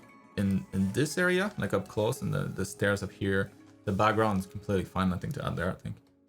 But maybe a little bit more of those smaller details. I mean, I didn't do much, but yeah, it's color-wise, I don't think there's much change. Perspective is cool. Composition's cool. Just a little bit more rendering. You know, kind of to the level that this is rendered, like in the foreground. Or actually just the lamp here, like the lamp's really detailed, you know, go really small in those details. Just, yeah, carrying that around here in the foreground, I think that's all.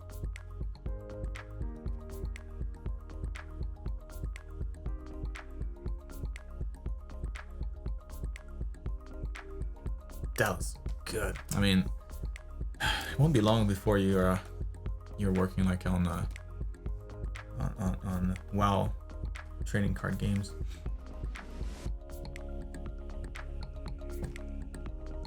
Stuff is almost like a perfect fit for that.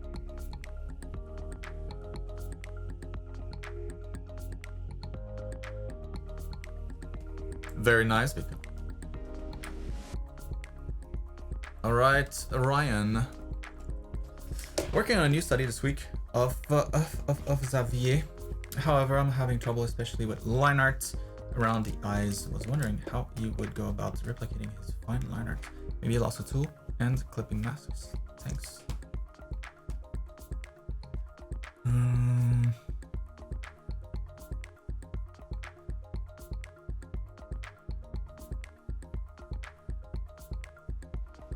Yeah, so you know, in the final result, might not seem this way, but this started as a almost guaranteed. This started as a sketch, like a pretty nice sketch, and it's just painted over it, and kind of the line disappears with time.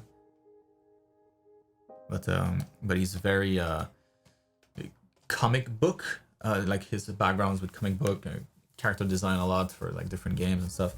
but it's very comic booky. So there's you know, that process is very, very clear all the time. It's like sketch first, then cleaner lines.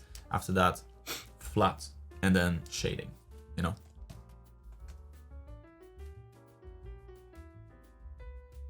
I think he shades directly with the colors, but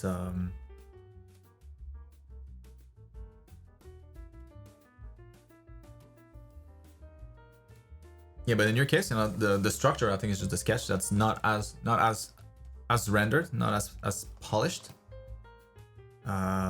Guarantee you that he spent a lot more time than you did on the sketch, and so I'll just spend more time on that before moving to colors. I mean, the colors so far look pretty good. I think you could maybe warm this up a bit.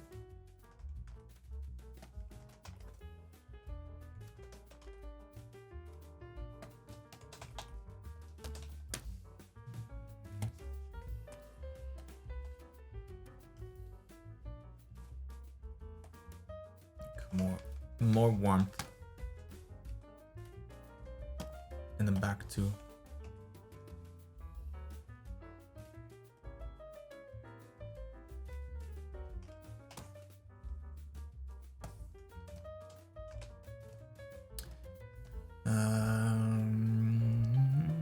So for the face, fine arts around the eyes.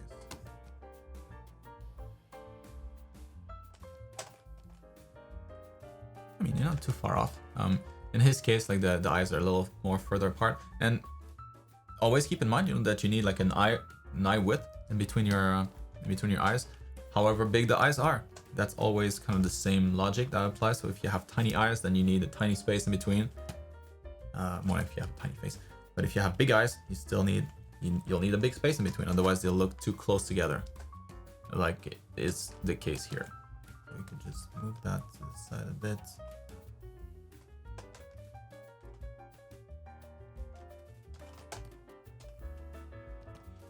And then, yeah, honestly, I would kind of get rid of that.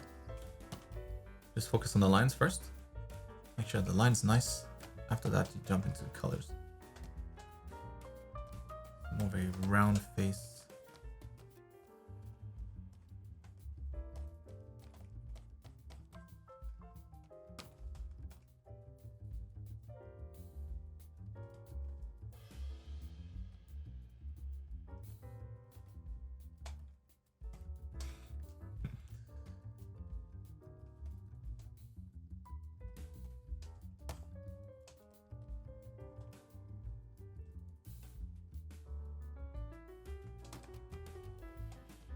And the idea is, I mean, this doesn't look good, but if it looks good as a line art, it'll look good with the colors on. I don't know if you're familiar with. Let me plug.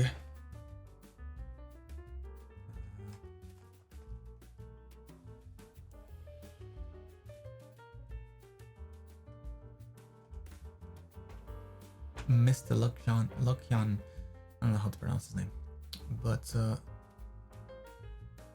since he has this somewhat similar art style, where is this? This is damn Instagram, bruh.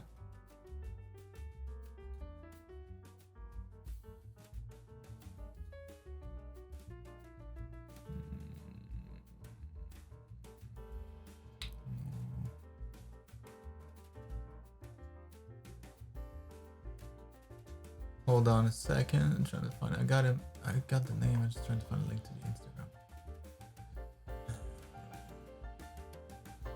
But especially this kind of art, you know, you'll know right away if it works or not in the line art. The colors really don't add much here. I mean, that's not true. They add a lot, but this sketch would look very nice without colors too. Not would, it did. It does look good, very nice without the colors. Where's the damn Instagram? There it is. Take a look at this, guys. There you go. Boom. Like, he's a great example of that. You know, just like quick sketches.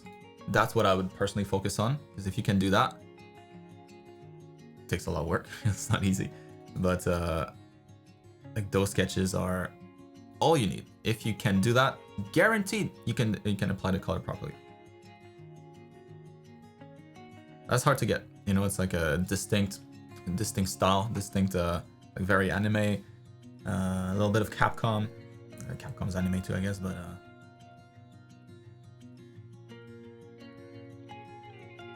yeah, I wouldn't worry about the colors just yet. Focus on the sketch. Sketch.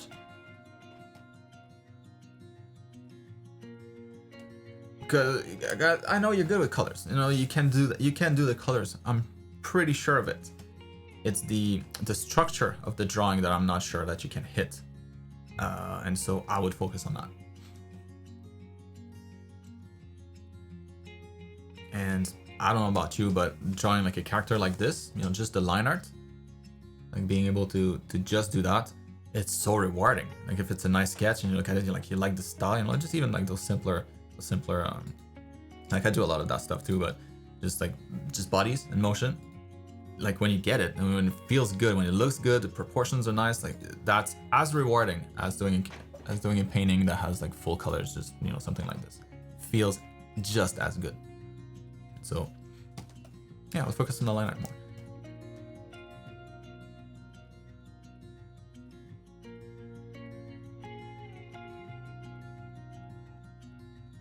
Yeah, because I mean, it's nothing magical here, right? He's just, you know, he's drawing, starting with a basic construction, like a little bit more anime, so big head, smaller face, and then the rest of the anatomy is just like a real person, just very stylized.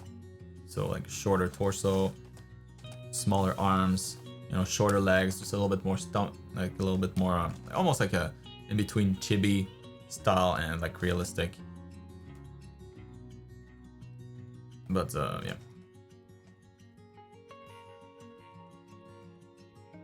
The drawing here is the biggest struggle. Colors, not so much. I'm not worried about the colors at all. For you, well, that helps. Ryan, just moving on to... Who is this? Whose legs are these? Elijah. Alright, so I hope the week has treated you well. Yes, sir. I hope you too. I took this week a little slow, really trying to understand the legs. They're coming along, but I'll for sure keep working at them until I've got it down. Let me know anywhere that I've got them wrong, and could you give some advice on drawing the knees? Right on. The damn knees. Yeah, so to draw the knees properly, you know, obviously just look at a bunch of references. That's gonna help too, like real references. But here, we can always look at the elements. And by the way, your legs are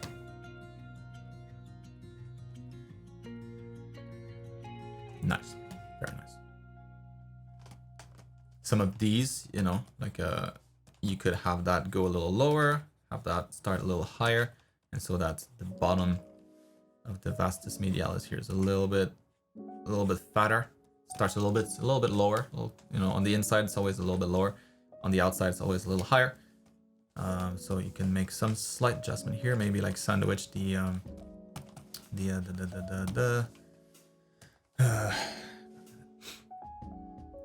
not biceps more, is the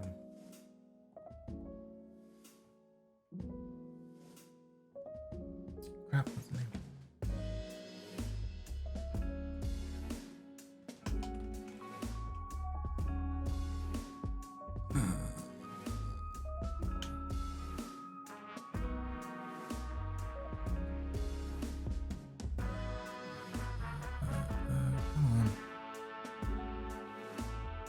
Come on, Google. Stop wasting my time. Rectus femoris, there you go. Not biceps. Rectus. Yeah, so rectus femoris, maybe like have it just be sandwiched a bit more at the bottom. So it ends more like a spike like this. That would be like a better shape for your quads. The way that you did it, it's correct. All the muscles are there. That's what matters the most. And after that, you know, if you want to push that a little bit more, you can start to shape them a little bit more accurately. But yeah, looking at the structure here, so we get this big muscle here on the outside. Let's drop the opacity.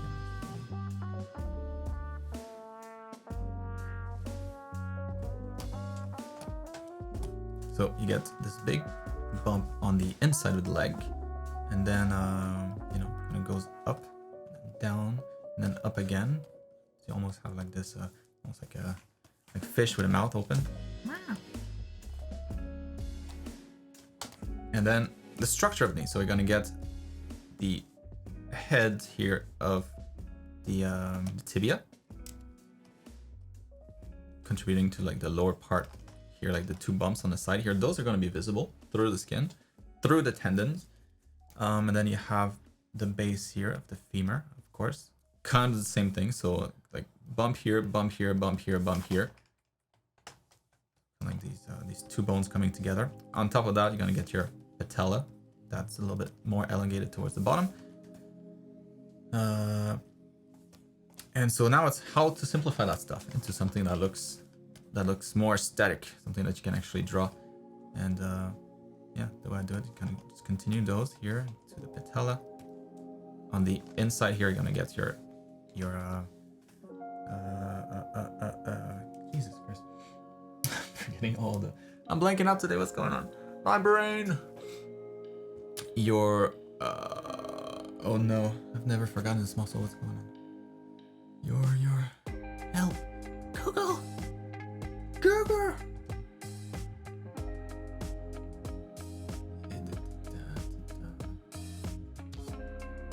Sartorius, Jesus. Sartorius on the inside here.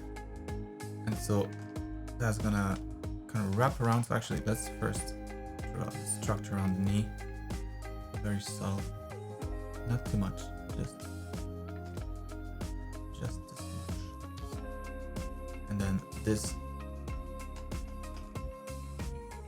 goes around, attaches a little bit lower here. And then that turns into the bone. And you get your calf.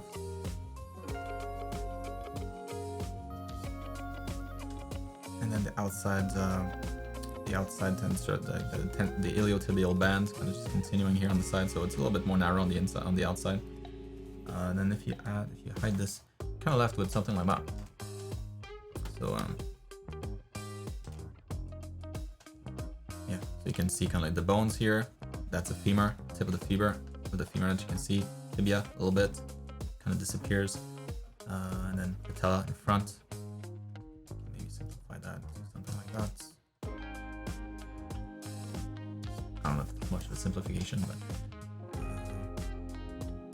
yeah. And after that, you know, those are the kind of the most important lines that you need to have good, accurate anatomy. And then after that, if you want to simplify it, you can start to see what line can you remove, turn that into something that's a little easier to draw. Maybe you can get rid of that here.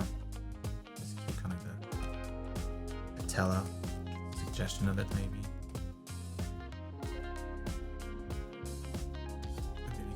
That too here on the sides. This, maybe that you don't need either.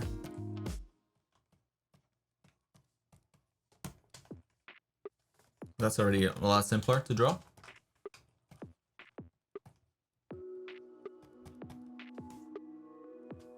Boop, boop, boop.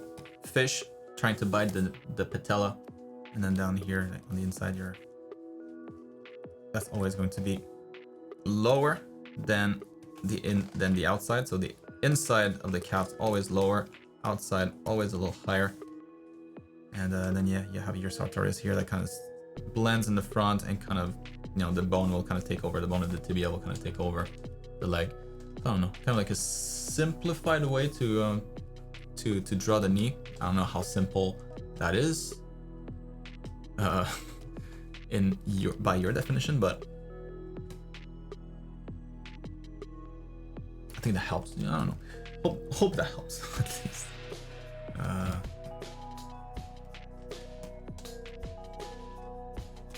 So in your case here, like you're just missing on the inside, sartorius.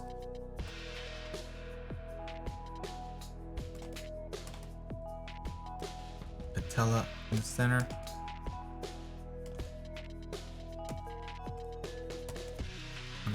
On the outside here, iliotibial band.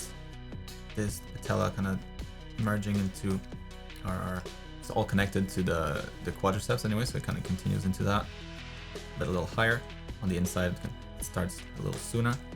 So here, could draw it, the mouth open or not, or leave it like that, suggesting it with shading, whatever works better. Okay, that continues in the center. A little wider there. This is going to be a little lower on the inside. And then you start to have it like that, it's starting to shape up slowly but sure. Alright, moving on to Peyton. Peace out, Ryan. Thanks for chilling. Thanks for the chills. Alright, so this week I've been working on my comic and I've gotten the first 2 pages done.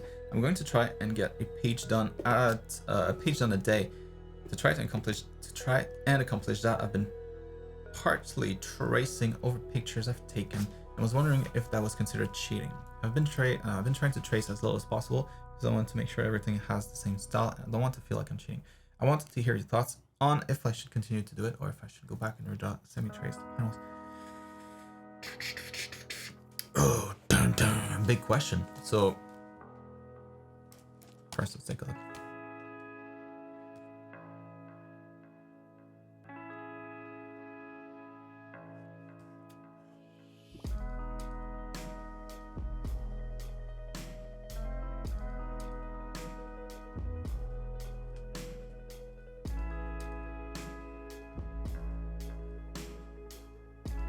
Nice, man. This is so good. This looks really good. You can do a full comic like this render quality. That'll be impressive. Very impressive. Regarding tracing, so tracing is like professionals use it a lot. Like a professional comic artist will use it a ton for the backgrounds, especially. If you want to have like a good background, like maybe like a cityscape or something like that. You really think they're gonna construct the whole scene every time?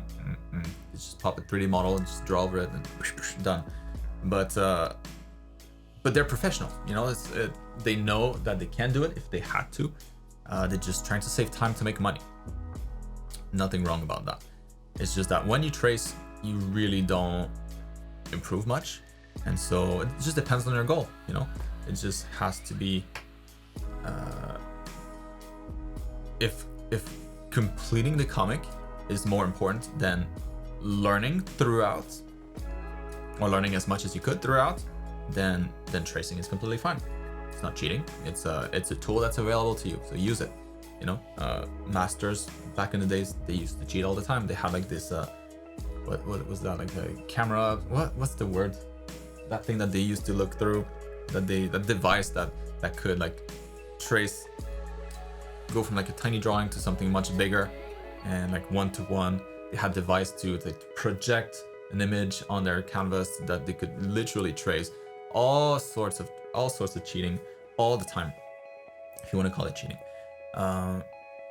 So it's only cheating if you say that you didn't trace it, but you did trace it. If you say that you traced it, it's no cheating. You're being honest. So if you want to improve faster, no tracing is way better, because when you trace, you don't learn much. It will allow you to finish a lot sooner, but that's the main benefit. You won't learn much in the process. If you don't trace, you'll learn a lot more. It'll go a lot slower. So it's how you balance. It's how you balance that. What's most important? Maybe you can trace for that so that you make some good progress. You keep motivated, and then you work on not tracing other things, like in your studies. If you can do all at the same time. If you can do real studies without tracing at the same time in parallel, then best of both worlds. You're not losing out on improving your skills, and at the same time you're making some good progress on your comic. So it kind of depends.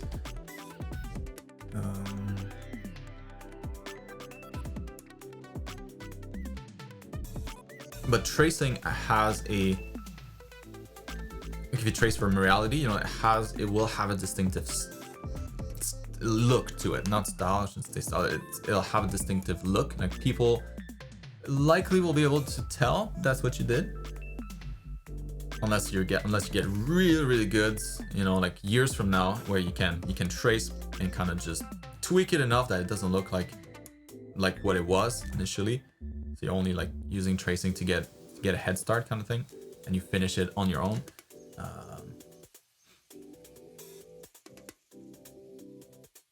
Yeah, that's kind of my opinion on it. It's not good, it's not bad. It's just it's a tool available to you. It just depends, you know, what you're trying to focus on.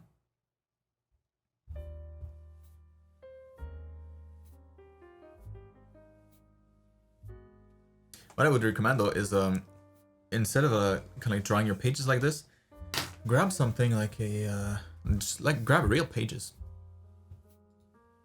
That's gonna look a lot better.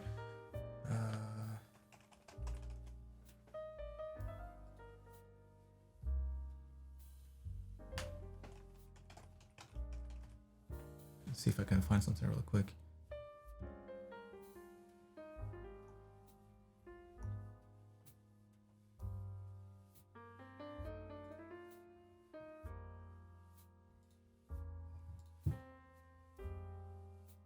But anyways, I'm sure you can Google something, but like find example panels. You know, they'll have like I'm sure you'll be able to find a bunch of different pages. Maybe like some big splash art pages. Some other ones that have like a bunch of bubbles like this, a bunch of boxes.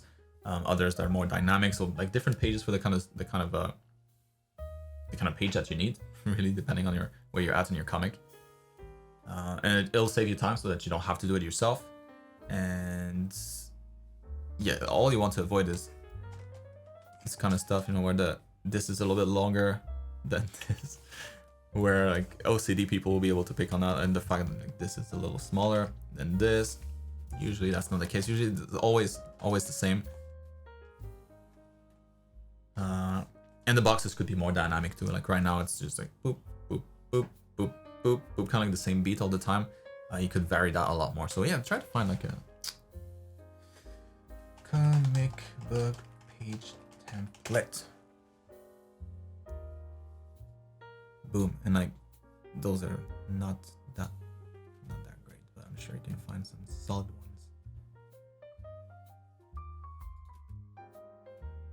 Yeah, like that kind of stuff. A bunch of different ideas, stuff you can do. Then you can make your own like in between if you need something very specific, but yeah, I wouldn't waste time with that kind of stuff. Get it already pre-made. Look better, probably, and it'll save you a bunch of time. I hope that helps, Peyton.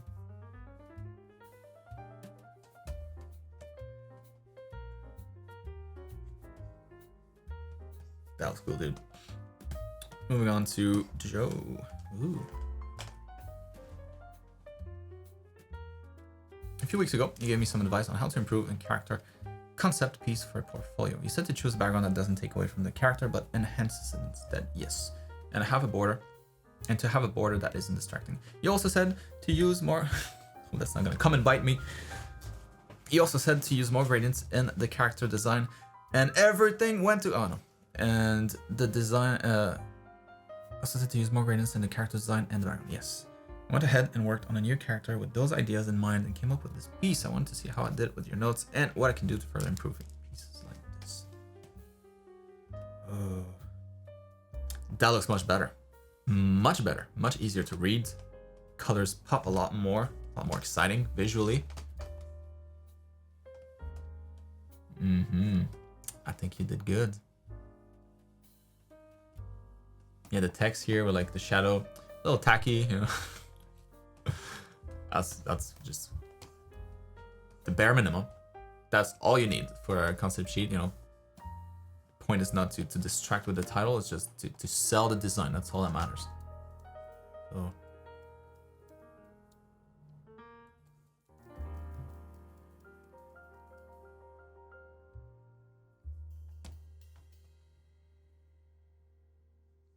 that was good. That was really good.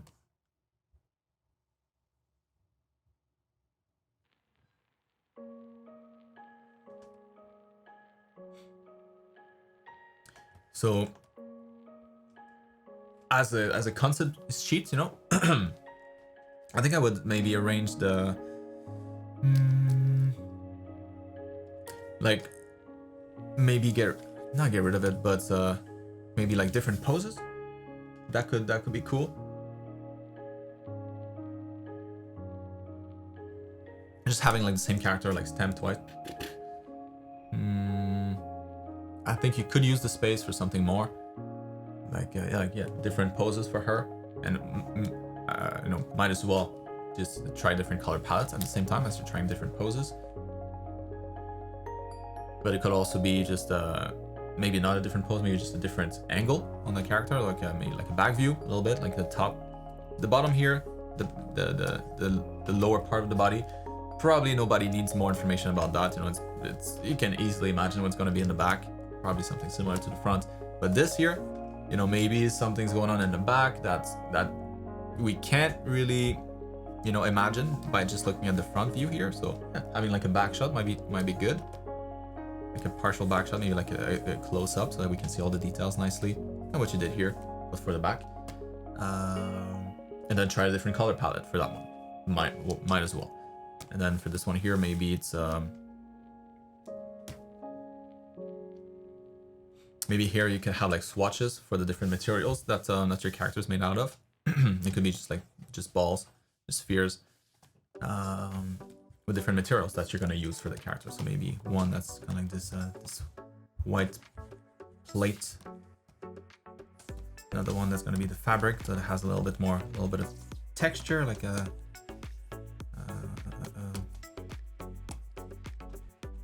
basically what you did, you like this grainy texture on it. It's kind of cool. Another one could be like, yeah, the yellow here. Is that metallic? A little hard to tell here, but it's hard to tell there. And you have the reference up here. Then it's no longer hard to tell. So maybe that's your gold here. It's shiny material. So yeah, that place could be used for that kind of information.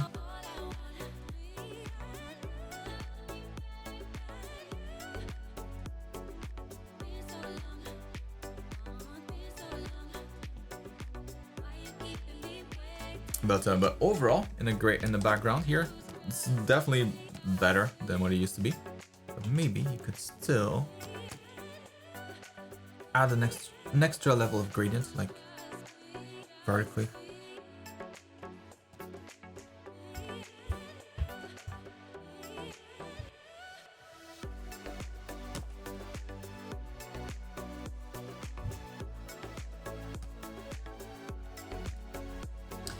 Basically, you want to make the background kind of not visible, you know, like you don't want to notice it. You want it to make the character, to present the character better, but without really noticing it.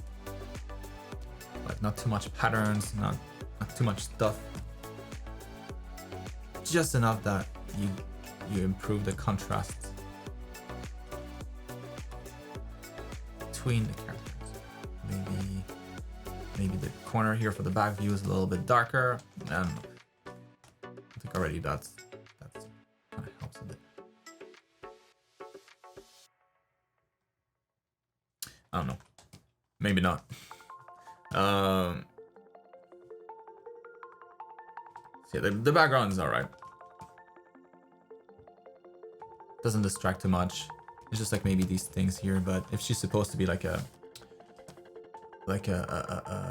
show woman, you know, she performs, then all right, because that's kind of what I got from looking at these lights here. So if that's the case, then good. I think you should leave it.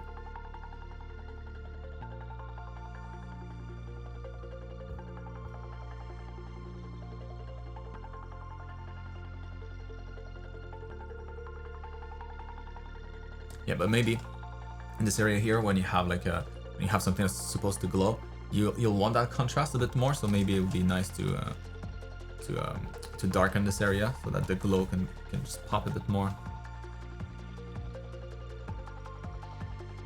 Darkening that side so that this can actually glow a bit more visibly, rather than it looking like a spill, you know.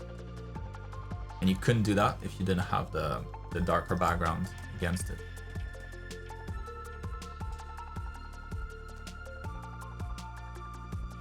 Ballerina assassin, nice.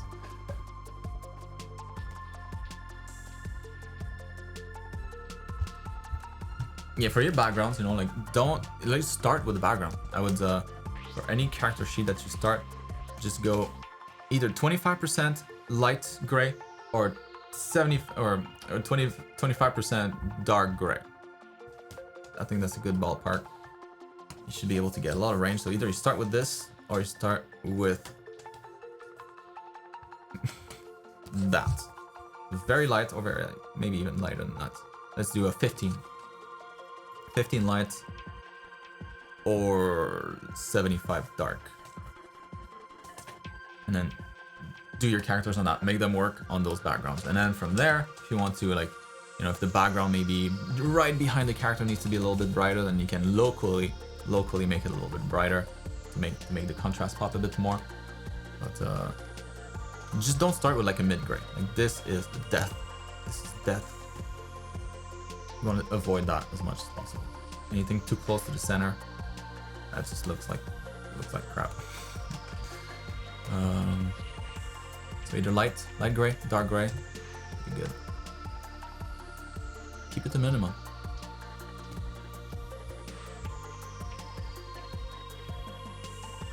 Like what you did here in the back, you know, those characters, that's good. Maybe too much. Maybe you don't need as much. Give the character still pops a lot from the background. Without it, you don't need it. Otherwise, it makes her glow maybe a little too much. Oh yeah, so it's a little, maybe for that though, maybe some darker color might be nicer against it. You just want to not make it seem like it's a special effect. That's it, you know. So if it's glowing, if she's glowing here, maybe it looks like she is glowing. So if it's darker, you know, she still pops a lot, just because the red against the dark, you know, that pops a lot of contrast, and as a result, she doesn't look like she's glowing as much.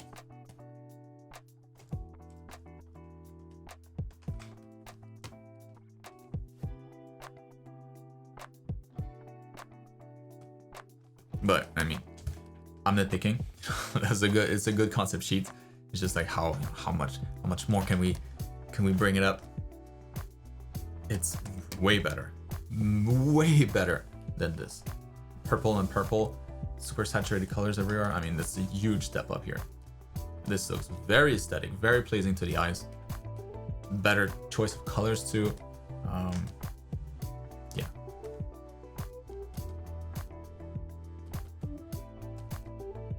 All right, moving on to Shimeng.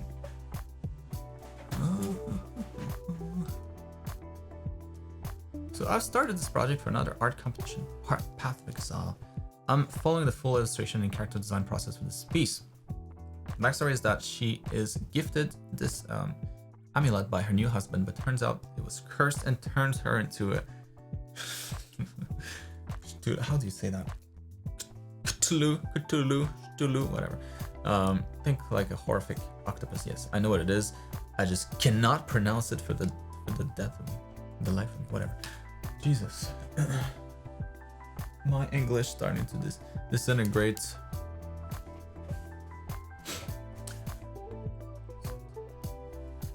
She is screaming, shrieking in horror, shock and anger, and transforming after her husband fled. That son of a gun just cursed her and then bounced. I'm not too sure about the dress sketches here. Do you have any suggestions? Please let me know what you think. All right.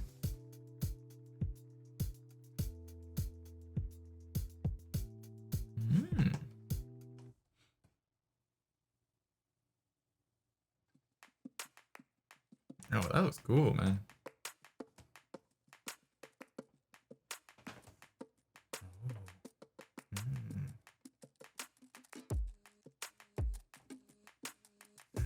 Yeah, when something creepy, when something creepy happens, it's always better when it's in a creepy environment.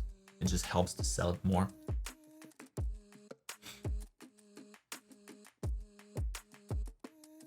So yeah, for the background here, I would probably pick one of those two here, like in a cave, like a dark and moody and, you know, creepy already. So perfect place for her to transform into a monster. That looks really good. what you have so far.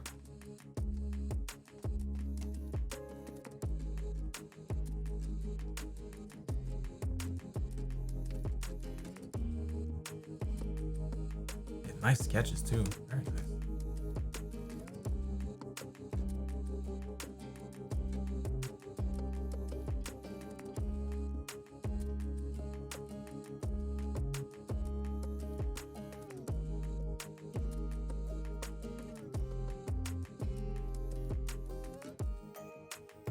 Yeah, the only thing with this here, like ordering the tentacles,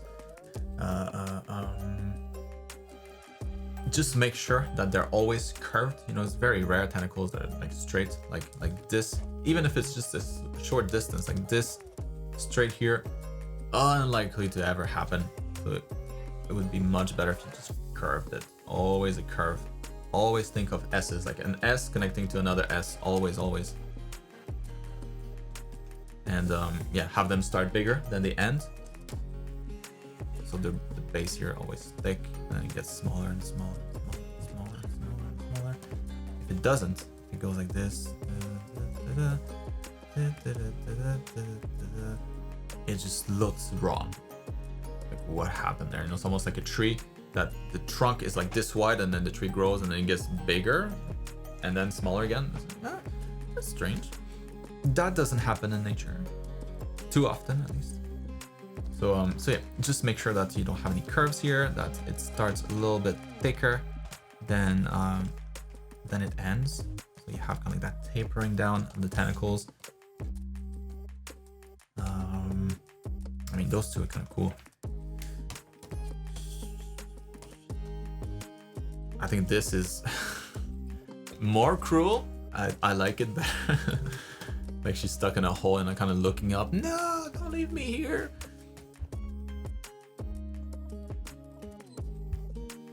This feels creepier on so many more levels, for some reason, to me at least. And I think, yeah, like the vertical composition, I think might work better.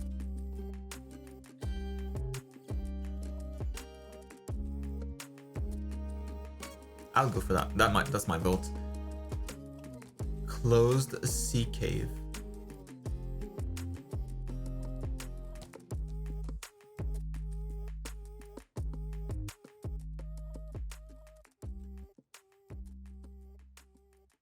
Dress stretches.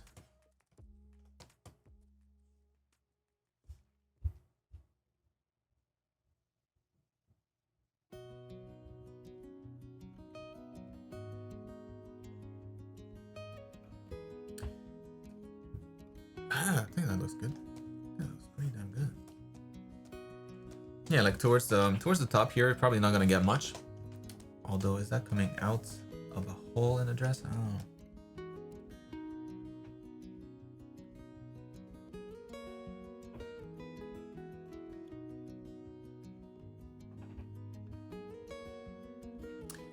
That, like, it probably wouldn't make a hole, right? It's just a tentacle. It's kind of soft. Fabric is pretty hard to penetrate like this. Maybe I'll remove that, or just like cut the more like that, you know, like cut it higher. Like the dress is just higher now. It's like over her knees or something. But you can see her legs. You can see the tentacle kind of going in. Either that, or just have it come out from the underside here. Or maybe just that tentacle goes away. Be gone.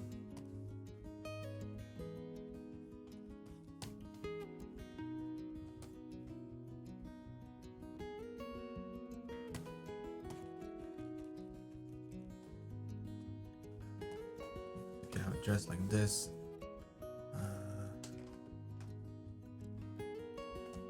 Yeah, you would get some tension here across here, for sure. It's like you had. And then up here, not much probably. Maybe like in around the crotch here, some fold kind of accumulating there. Maybe some tension between the legs, but stuff going around like, you know, like a cylinder, but probably not much. Unless it's like a more poofy dress. Not sure. This felt more like a slim fit. Here it feels like it flares out more. You could have like a band here, and then everything else below that gets a little bit looser.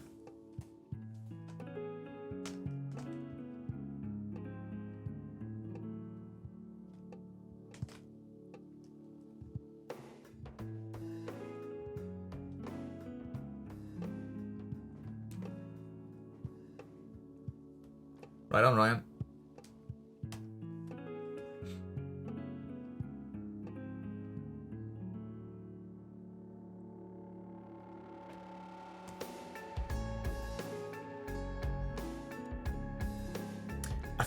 I think it would be more successful if you could see the feet more. Just to understand her pose better, like how her feet are planted on the ground. So maybe like starting here, it's all like tore up, it's just like rags pretty much. And then you can see just the bottom of the leg here, no problem. The other leg. And then you can have that tentacle kind of go in there. And then the fold's not going to be that big of an issue. I mean, you could have, like a few here, starting at the waist, but then just kind of flare out and then just disappear. Maybe you can have like a deeper one like in between the legs to indicate that the legs are there and the fabric kind of contouring them. I'd keep it a little more simple maybe with the fabric because it's already so busy, this thing here.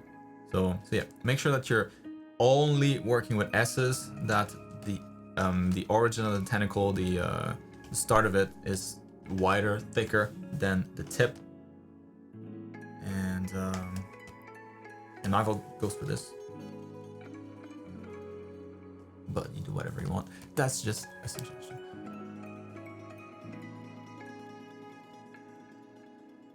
Oh, she's supposed to be the most beautiful woman in town. Oh, I see. That's cool.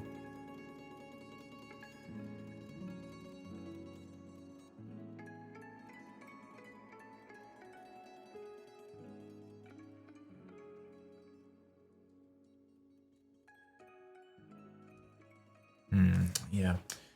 How to convey that through her clothes?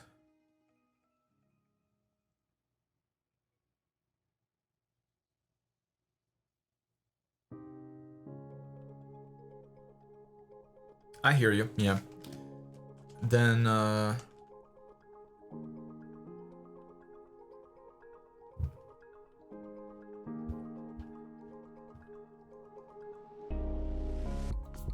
yeah, but if it's slim fit, it would be pretty form fitting until the tip of it here when when our legs are a little bit more apart. And then you're gonna get that kind of tension, just like what you had. But up here, I think it would, be kind of minimal, the amount of folds that you have.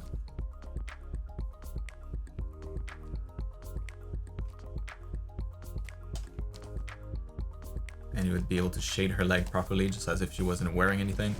And just shade the legs. And then after that, kind of just soften the transition between the two to indicate that, kind of like the dress goes like this, and then kind of bridge in between the two, but all of this should still mostly be shaded as like a tube.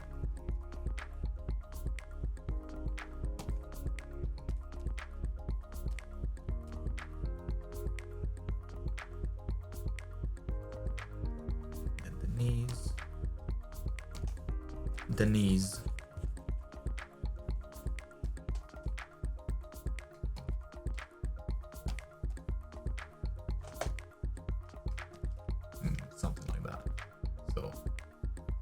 Basically almost like you just shade the leg as if she wasn't wearing anything, and then you just kind of blend the two together in this area. Then down here just treat it like regular folds. I don't know if that makes sense, but hopefully that helps. A lot of stuff in here that I talked about. Moving on to Robin. Update number 4 for the Animal Island project. You're welcome. So this week I made a new shader for Mia's eyes, and I made her feet bigger, as you recommended. Also sketched and modeled a few buildings. Oh, that's so cute! Ooh, that's good.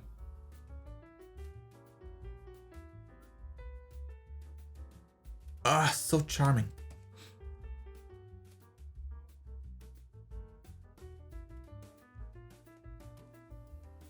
Oh yes, that works much better. Yeah, the eyes too. Oh, she looks more alive. Very good updates. Buildings.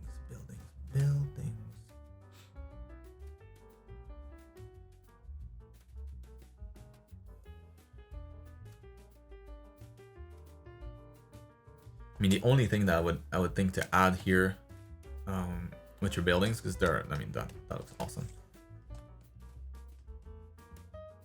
Awesome.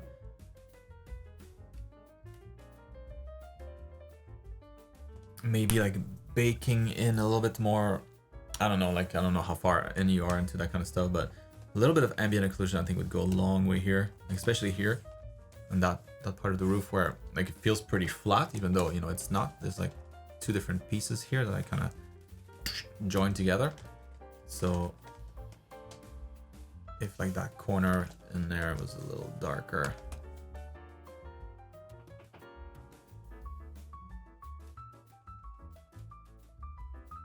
Indicate the change of angle. Whenever something's a little deeper, maybe like right here, up there. At the base of the house, maybe it's a little dirty.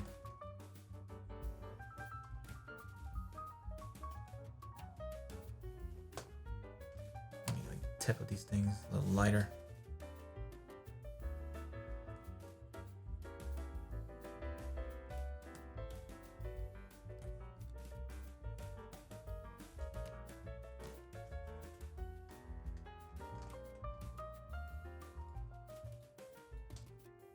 Just something to make those houses look a little closer to what you had here, because that drawing, I mean, it's your fault, you know, you're presenting such a nice drawing. I want to see some of that too. I want to see those shadows. I want to see those changes in values. That looks so good. Like the little roofs here, they stand out, you know, because they react to the light. In your case, that looks a little bit more flat as a result, because the light really has not much of an effect on here, seems like. So yeah, it's just a matter of just lightening them up a little bit, darkening some areas. I think this could look even more charming.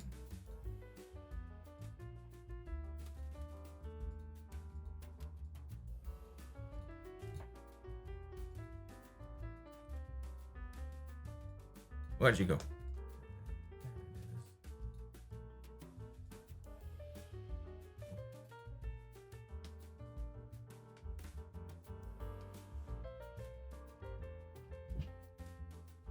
It helps to ground it more too, maybe.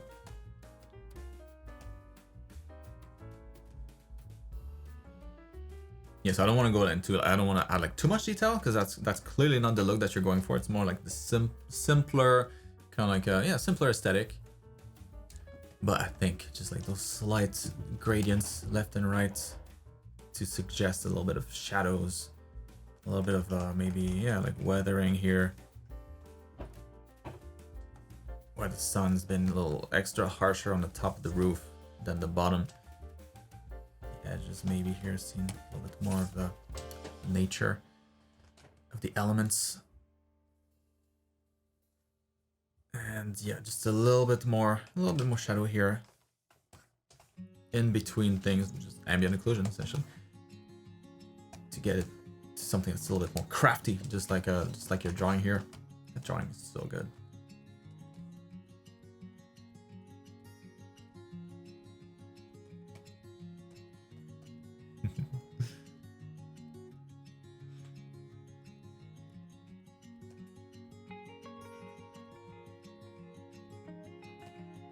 I mean, this is more like the polished stuff, so I don't know how much of that is useful at this point of the process, because, you know, you still have a lot of assets to create. So, but maybe thinking about that ahead of time can help, like, kind of seamlessly kind of implement it into your workflow, that all your houses start like this.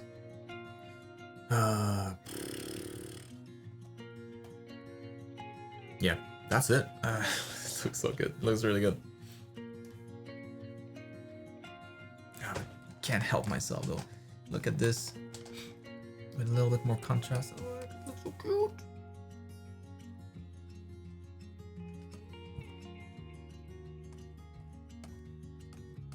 So it's just a little subtle still, very subtle.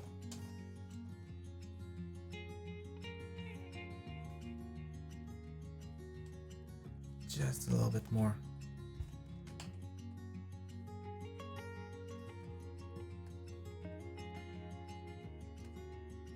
Just to get rid of that flatness that you get in some areas only.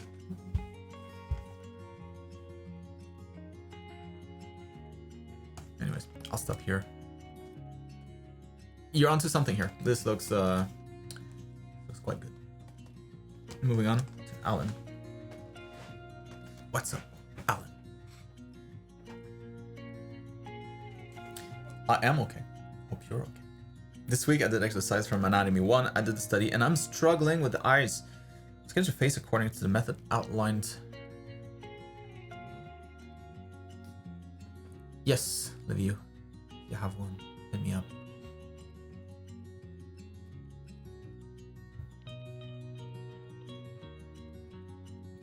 Oh, you did mention. Let me read that. Advice was this process went through the painful process and as there is zero more stringent method. And that's the next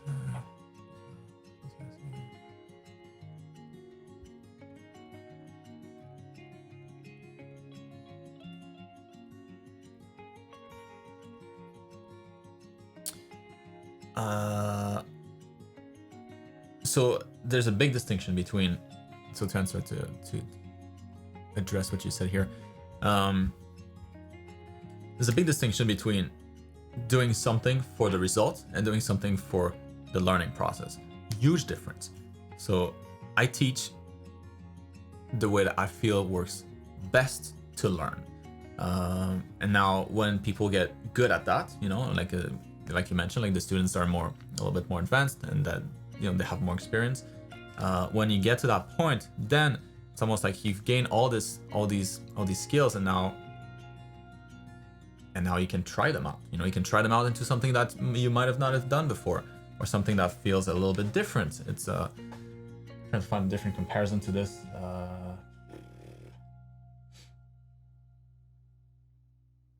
I guess it's kind of like going to practice, you know, for like a sport, like you're a swimmer or something. You go to practice all the time to get better, to improve your time, and then maybe that's not a good example. Maybe more something that's based on like a point system. So like let's say you do like half pipe snowboarding, right? So you go to practice, you practice a lot of stuff, you practice a lot of the same moves, you practice, all right, so I'm gonna practice this move today, I gotta get it down, gotta make sure that I land it all the time, I don't make too many mistakes, that's clean. And so you're gonna do a lot of repetition, a lot of practice. It's not as exciting. But then after you've gotten really good, maybe it's competition day where you need to show off all of that stuff. That's when you take it out. That's when you go and do whatever you want. You know, you've understood the material, you've worked on that, you've studied a lot, you've practiced a lot, you got a lot better. Your skills they were here, now they're up there, and now you get to test those skills. And that's kind of what this is, you know. Like doing a big painting without process, something that's a little bit more daring. I'm not saying there's no process, but the process is not meant to learn. It's meant to achieve the end result. I don't know if that makes sense. But it's that distinction between the two things. So like when I do a painting, I don't do it to learn. I do it just to enjoy myself, to have fun. And so removing the structure sometimes can be freeing. Sometimes the structure is very comforting for different things too, but that's when, you know, you get to choose whatever you want to do at that point.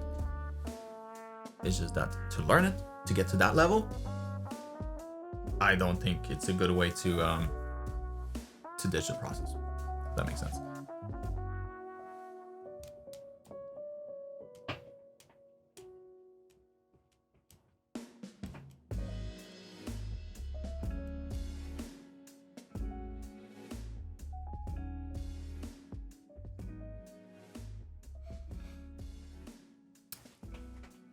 I don't know, like there can be a process. It's just And when you're tackling the more painterly approach, it's, for most people, it's not a good process. It's only a good process if you're good, because then you can cut corners and still still end up where you want to be. But if you're still learning a lot of that stuff and you cut corners, you're not gonna land where you want to go. You're gonna land in the dead end. Oh, that's not the turn that I wanted to take, and it makes that process almost pointless. You'll likely be disappointed.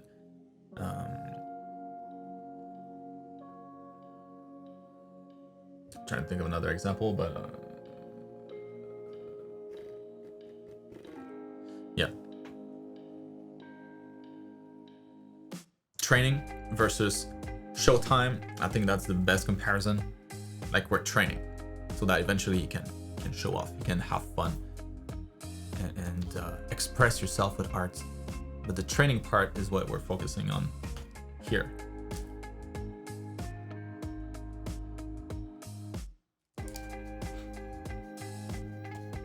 So Alan, this week I did exercise from Anatomy 1. I did the study on struggling with the ice. I sketched the face according to the method outlined in the lessons, cleaned it up, and then I placed the reference next to it and compared the proportions. Should I keep up this study method or stick to it? And what can I improve it? And just to get back also, like a lot of times, a lot of artists will kind of merge the two together. So, you can be following the process, but treating it as a, sure, it's the best way to learn to do it, but it can also be the process itself, right? So that's why, like, I use different styles. Sometimes I'll go purely painterly, one layer, that's it. No, nothing else, just one layer. I've done that many times. That's kind of how I started my YouTube channel. And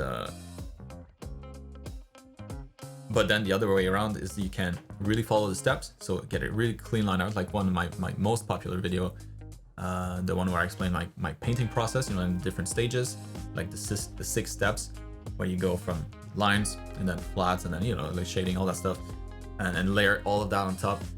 And I love this process too. It's very structured in comparison to just painting on one layer, but it has its qualities. It's, you, in a sense, like, you can get more out of it on social media. Like, you can post more often. The main problem with doing like a one big painting without much structure to it is that you can only really show it off at the end, because before the end it looks like complete garbage. And so, but yeah, anyways, to go back to the process that's a little bit more strict, a little bit more structured, I find that very enjoyable as well. And like, it's just that itself can be the art, like you can stop at the line art, and your line art itself can be done. Like, oh, the line art is so good, that's my final piece. I don't need to do any more than that. That's it. I'm satisfied with this. It's like, it looks dope. I'm happy with that. Or maybe it's maybe you don't want to stop there. Maybe you want to continue a little bit, and then you want to slap on some flat colors. And then the second that you do, since your line art is so clean, your flat colors on that, like the two together, you're like, oh, that's like this kind of old school comic style. That's perfect. I don't need to add more to that. It just gives you maybe more opportunities this way, on top of being better to level up, to study. So I'll stop now. I could keep going on this topic forever. I'm quite passionate. So I sketched the face according to the method. Poor Alan, I've been stalling on you. I'm back now. I sketched the face according to the method outlined in the lessons, cleaned it up, and then I placed the reference next to it and compared the proportions. Did I keep the study method or stick? Did I keep up the study method or stick to it? Isn't that the same thing? Let's see.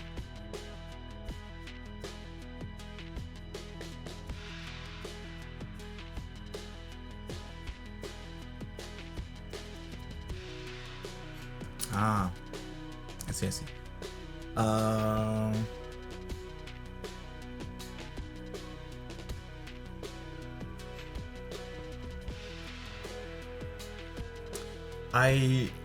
I wouldn't do that step, you know, like where you kind of line up everything and measure this way. That's too similar to tracing, and not, like I said to painting earlier, it's not that it's a bad thing. A lot of painters will do that, but you're not really learning much when you do that step. I mean, you're way better off to just take this whole thing here, duplicate it, and just kind of overlay it with the real photo and see the discrepancies. Like, all right, so the eye's a little bit off here, the chin's a little bit too short, maybe eyes a little bit too low. You're way better off doing that. You know, it's just gotta be easier, faster to get that information rather than tracing the lines and all that stuff.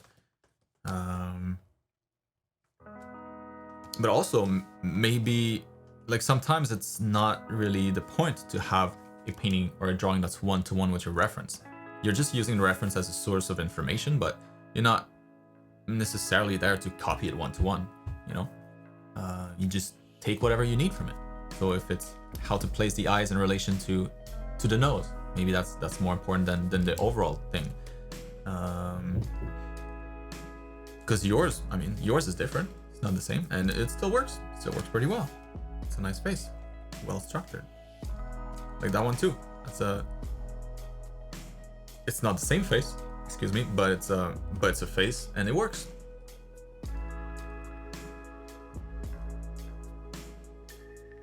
So that's why, you know, like when people ask, how do you get likeness? How do you get to the point where you can extract the essence of a reference to be able to draw the likeness of the person? That takes a ton of experience to get there.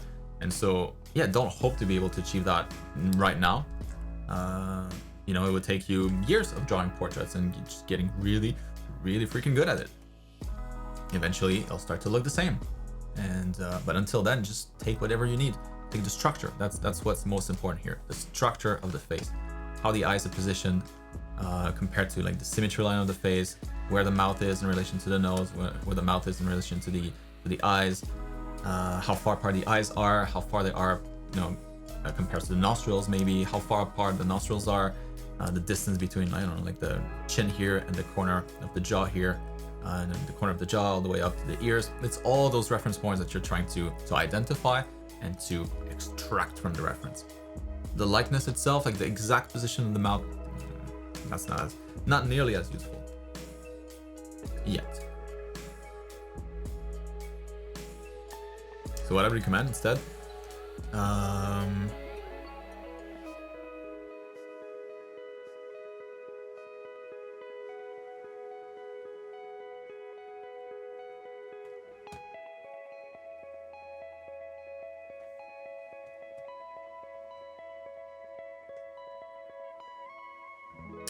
I would recommend that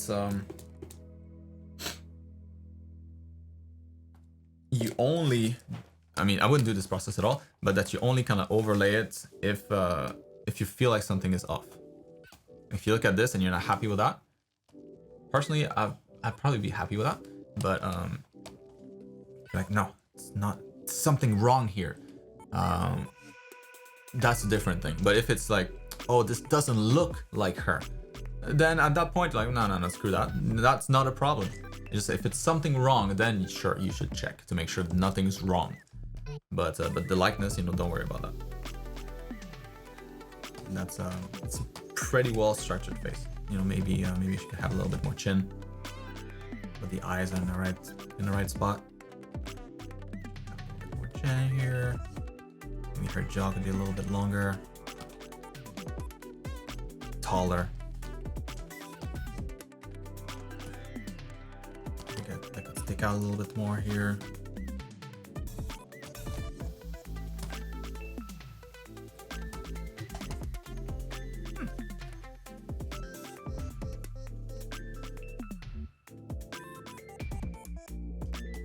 Yeah, then how the neck is attached to all of that.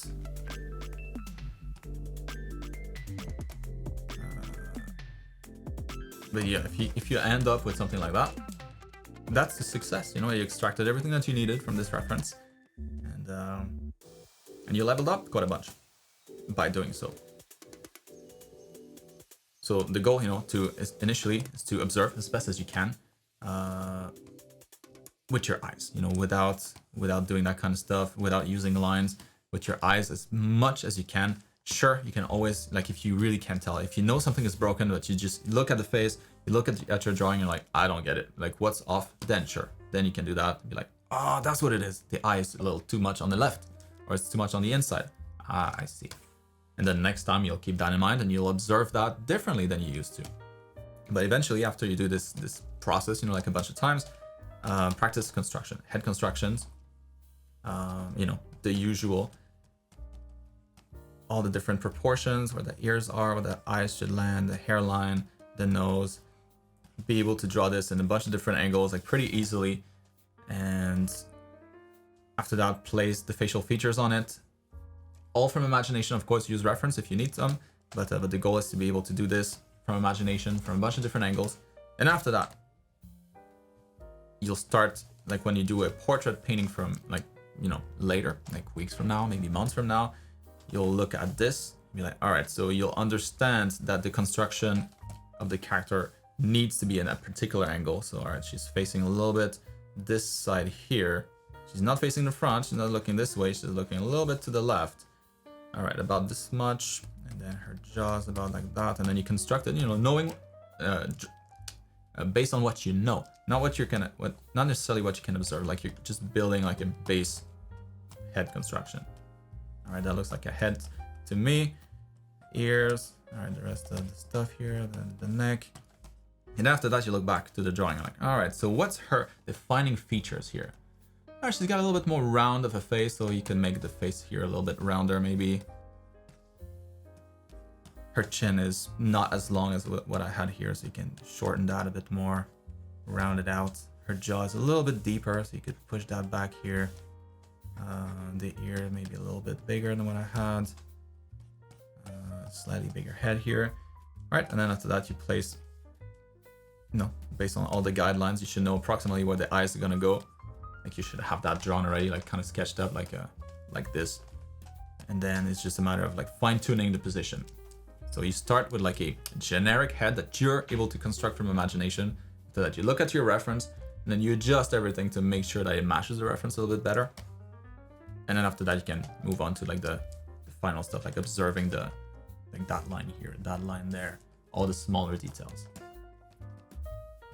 Well, that makes sense.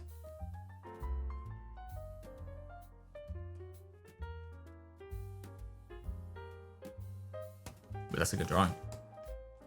Very nice. Just like adjusting the jaw just a little bit, it makes a huge difference here. And so head construction is going to be it's going to be on your list. I would recommend.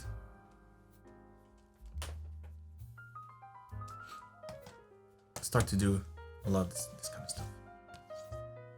Practice it. Get good to the point where you can do that on your own without looking at any reference from a bunch of different angles. At least like the more standard angles, like from the front, from the side, maybe a little bit from the top, a little bit from below, different side, no need to do like something like this or something like that. Those are more extreme, maybe you can just use a reference if that ever comes. But at least get good with like the basic angles of the face. The angles that you'll use most of the time when drawing characters.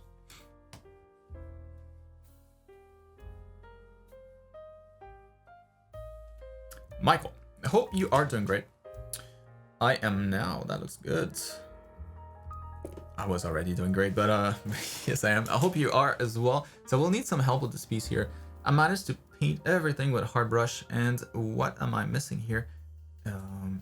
What I am missing here is how would you use the soft brush stroke to render further? I want to learn some techniques to make it have a nice transition from one color to the other, like the gradient tool does. All right. I see. Man, that looks good. That looks really good, dude. All right, so you want to get more of that kind of stuff here, like softer transition. Yeah, that's kind of nice. It's like always consider this like a soft cell shading. Still cell shading for the most part, because the shadows remain pretty flat, and the highlights remain pretty flat. It's just like the transition from the shadows to the highlights that are gonna have a little bit more of a little more character.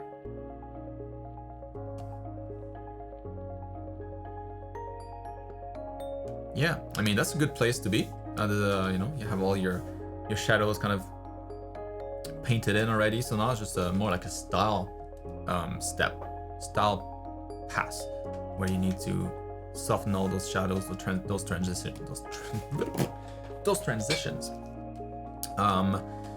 So you could do that.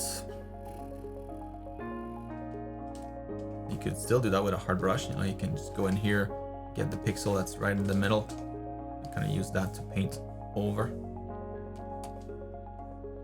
and then you get like a nice transition with a couple brush strokes. Boom, that's one way to do it. If you're fancy, you could use the mixer brush. So you can go and let me go out of the mixer brush first. You could do like a ball like this, maybe just like a tube. Yeah, ball is probably better. A ball with shading, and then use that to source your mixer brush. So click that part maybe. Then you can paint using that part of the gradient. Boom, to default, very nice. The brush stroke itself is not going to be just one color. The brush stroke will have values as well when you use the mixer brush. If you want to use the top part here, sourcing is important. So if you don't source it right, the brush is too big, for example, and then you try to paint with that, you'll paint the spheres themselves, you know. Maybe that's good for like mountains and stuff, but for folds, maybe not. I'm just trying to zoom in here, and you can see here when you source it, it's just color picking, just like a regular color, except it takes this whole image as the sample. It's right here. Instead of a color, it's like an image. It's your source. That's your sourcing. So you want to do the top here. Has a little bit of shadow. Do that.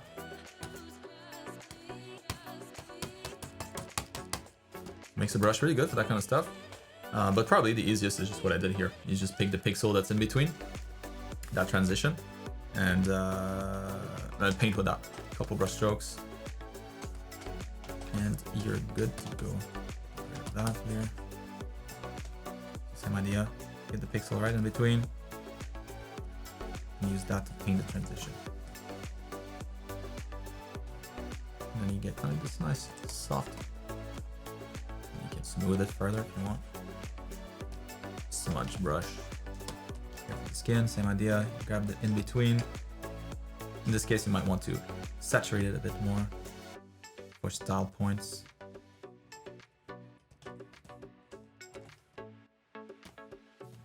Something like that.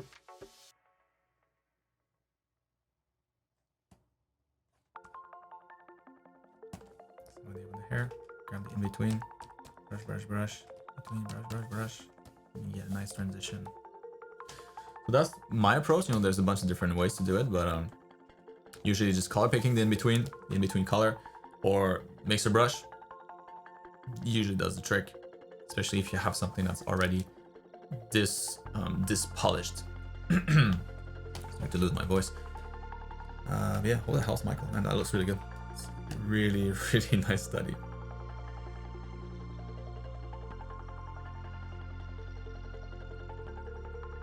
Yeah, that could almost be the original. Yeah. Well, that helps. Actually, let's take a little break. What, 5 hours? Let's take a little break and then wrap this up. We have, what, 9 to go? Be right back with you, Curtis. Ooh, that was good. Ooh. Quick break, though. BRB. Let's keep going. Up next, on the chopping block, Curtis. Here's some stuff I worked on this week, as usual, just looking for any general feedback you can think of. Oh man, always a treat.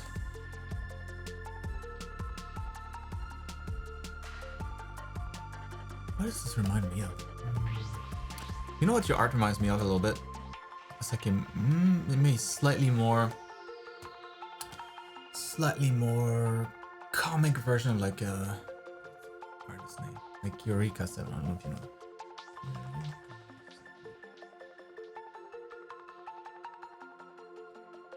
always has like a flavor of this. How they design the characters, like the color choice, the intensity of the colors, always a little bit like pastel-y, but bright and colorful. Your proportions too a little bit, like this is definitely more, you know, more manga, more anime, but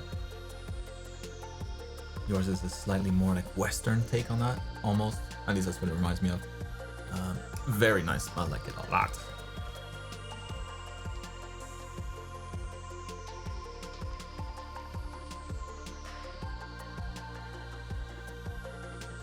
Yeah, man, so this is just really good. I have to say about this. Some nice subtle gradient here. Maybe higher up there. Subtle, but does the trick. Same thing here. Slightly getting wider and wider.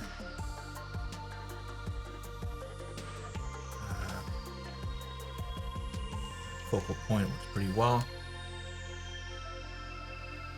And that's a great hook for your character too. You know, it's an archer, clearly an archer, but it's she looks more serious about it. She has all the. Her bow looks, you know, not just like a stick, but it looks like it's something to the design. Dude, it's really good, really good.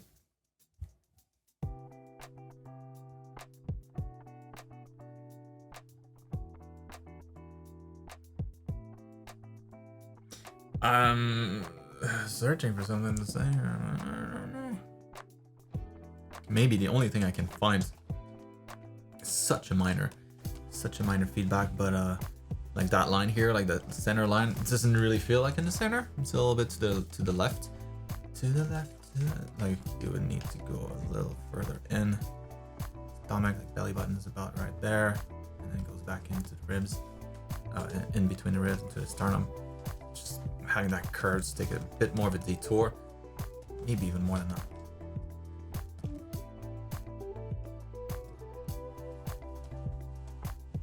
But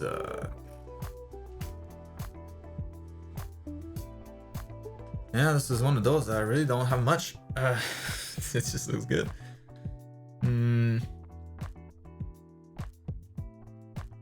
Like I think what I said before still kind of applies, where like some of those details are just too small, you know, to see properly, to appreciate. Like this ring, I think if it was just a little thicker, like we would first notice that it's there a lot more easily, and also it was it's more content, right? More stuff, more details.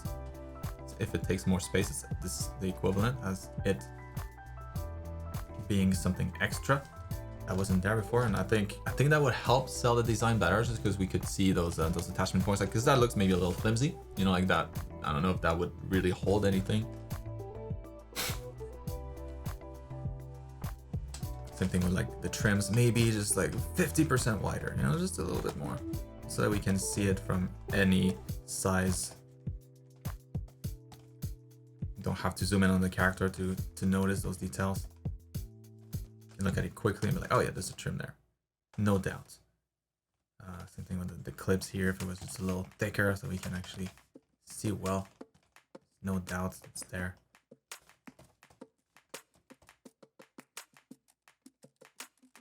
But that's it, you know. Other than that, very successful.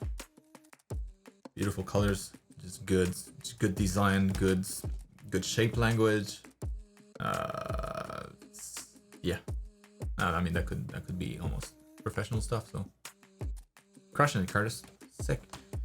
You sick, bruh.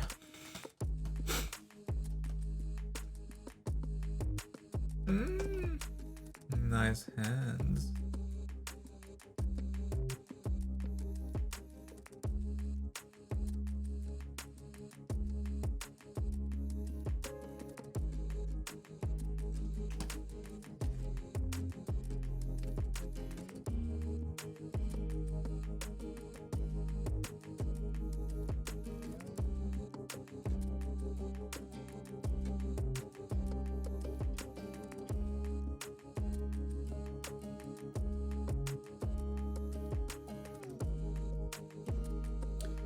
like maybe one thing to push a little bit more, because I mean it's really good. You know, there's not much else to push other than that. Would be just the connection to the wrist. In some cases,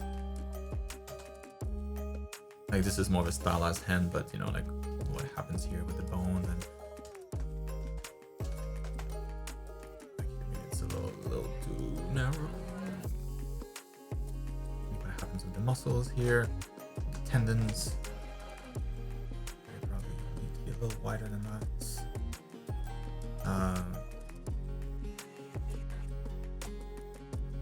So yeah, almost like I mean, you already do that, but pay, like, always make sure to attach the wrist for sure, and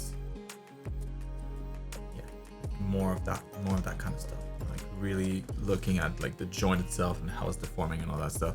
But I mean, really, dude, like you're crushing it with these.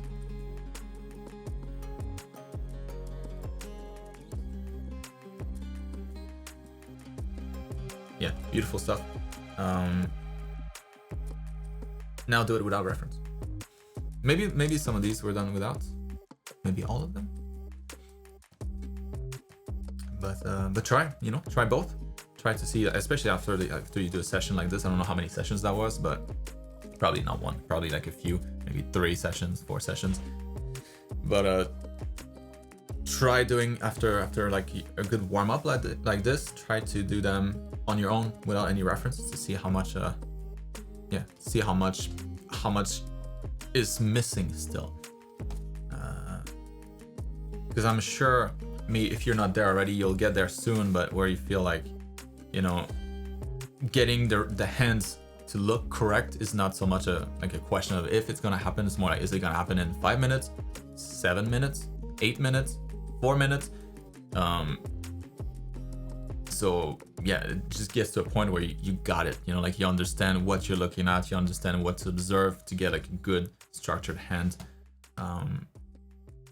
Now test yourself, see what part of the hand is not exactly clear. Like when you draw it, like, ooh, I don't know, should that line go like this or like that?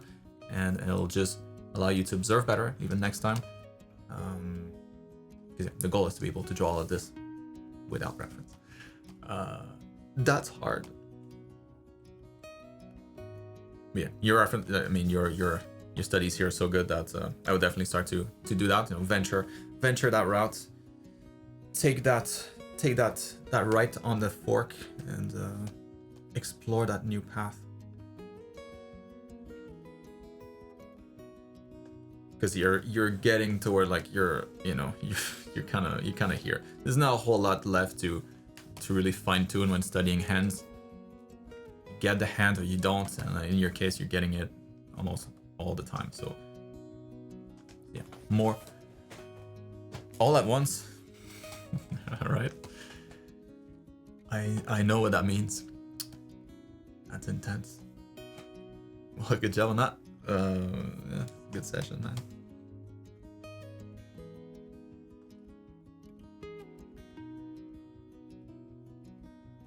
Yeah, you'll see. You know, as you practice drawing those from imagination, you'll see it very clearly in your head, and then at some point you'll get to a point where you're like, oh, I don't. It's blurry. This part is blurry, and then that's when you pull up the reference and fix that blurriness.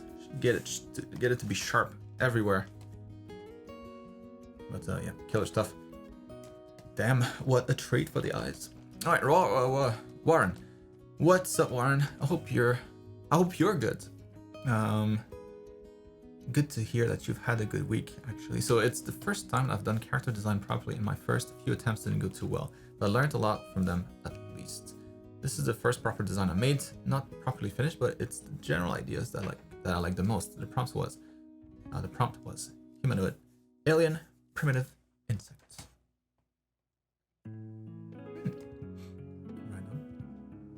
So later in the week, I worked on my figure studies lately too, like you suggested last week. I feel like I've improved a lot more, so I'd like some feedback on these too. I don't mind, particularly on construction and gesture, like making a character feel constructed but still emotive and full of energy.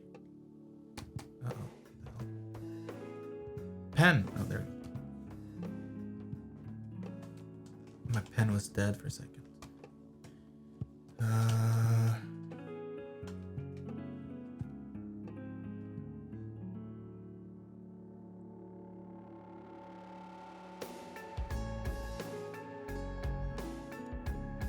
Good.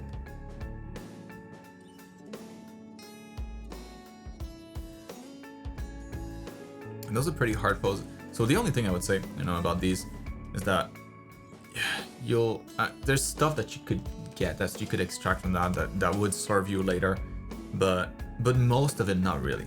Like, when are you gonna do this kind of pose? Like when the arm is twisted back, and then it's just very uncommon. Like, I would get a reference when you need it for something like that. If you need to draw a pose that's this unusual for like a project or something, then pull up a reference. But other than that, using references, the whole point is to eventually not have to use any. So you might still, you'll always use references. You'll use the references for the stuff that's a little bit more fringe, like the stuff that you don't draw too often, like that. So when working on off of references, I would go for poses that you're more likely to use in your art. If your characters are standing up, and draw poses where the character is standing up, then it's already pretty challenging to get a good standing pose, something that feels natural, something that feels heavy, something that feels balanced. So look for those references instead. I think they'll serve you better. Not to say that this is not good. You're still learning a ton here. Like, sure, you might have an arm where the arm is raised, so that part of the reference is good. The torso is mostly neutral, so that's pretty good too, and a lot to extract here. That one leg is just like all pieced together. Unlikely that you'll have this arrangement, ever. So might as well find references where all of it you can extract, not just parts of it. And then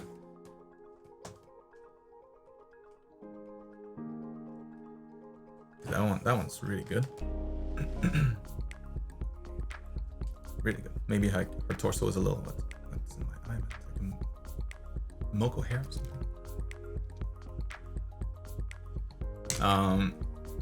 That one's really good. The torso, like I said, maybe a little wide, a little thick this way. Like, she's got a pretty small torso. And you can look at point of reference. Look at the hips here, the torso, about the same. In your case, that's just a little bit longer that way. Shape out some of this here. In her case, I think that line of balance is a little bit too tilted that way. Like, she would probably fall on her face. I think it's just, that's fine. It's just like you would need the torso to go back this way a bit, the spine to kind of recenter, the head to be a little bit more on the right, and then that leg, to be a little longer. That feels heavier. It feels like it has more mass to balance her on this point here. Yeah, because the shorter leg in this case, really it's the same as if you have a balance and you just take out one piece there and it's gonna fall off. Not fall off, but it's gonna fall off balance. So yeah, it's just that leg. I think that leg is much too short for the rest. Or maybe that one leg is too long. Either way.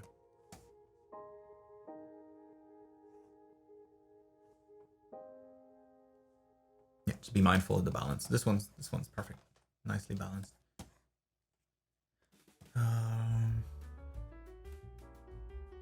Yeah, because it would serve you for this. If you had like a reference, a good reference of somebody standing up, you could use that study to then create your concept. And you would start with something that doesn't feel stiff. It's based off of a reference. And so like this one is a little stiff.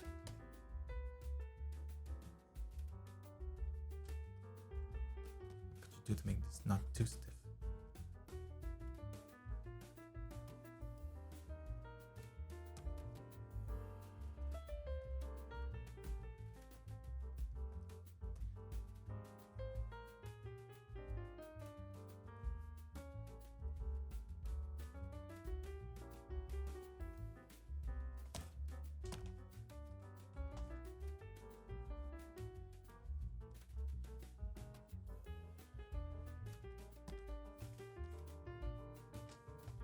a little hard to say anyways.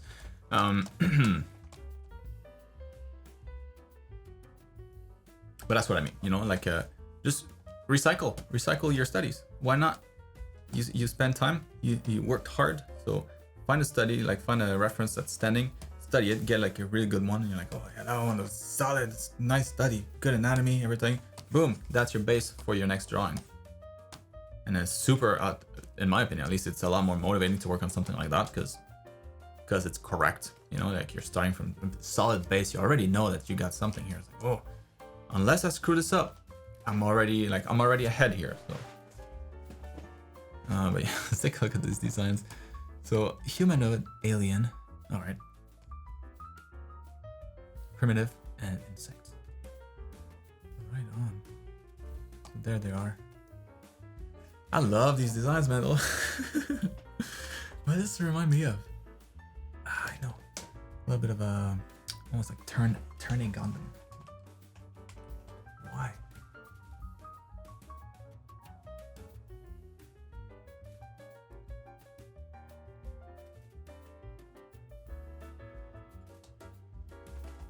Character art.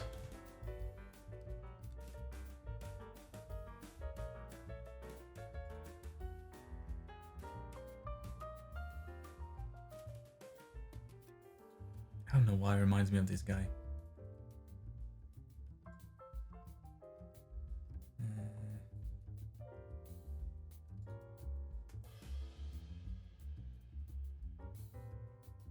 Maybe not. Maybe that's not what I had in mind. Anyways, I love it. I love the design. It's super unique. That's a good hook. You know, you don't see those characters too often. Antennas look maybe a little silly, but you can totally make it work. Like that's different. It's super different. Love the hair too. It almost looks like petals or like yeah, like leaves, like big leaves. Good shape language, good silhouette. Very interesting designs.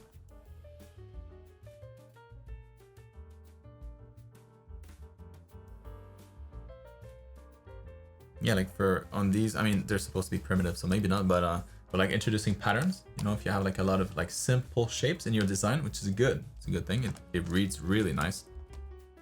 But maybe like that's nice here. That stuff.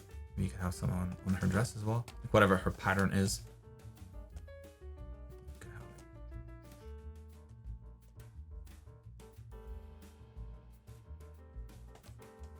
When you have like big surface areas, always tempting to add a bunch of stuff here. Yeah, so I'll say maybe like for these, their anatomy is probably like their weakest point. The design is really good. I like it a lot.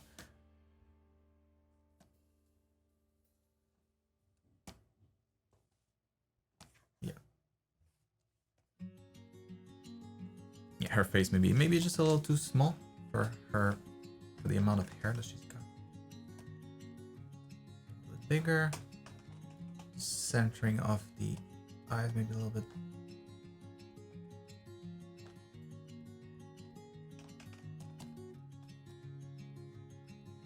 More of a rounder face, maybe something that's a little bit more feminine.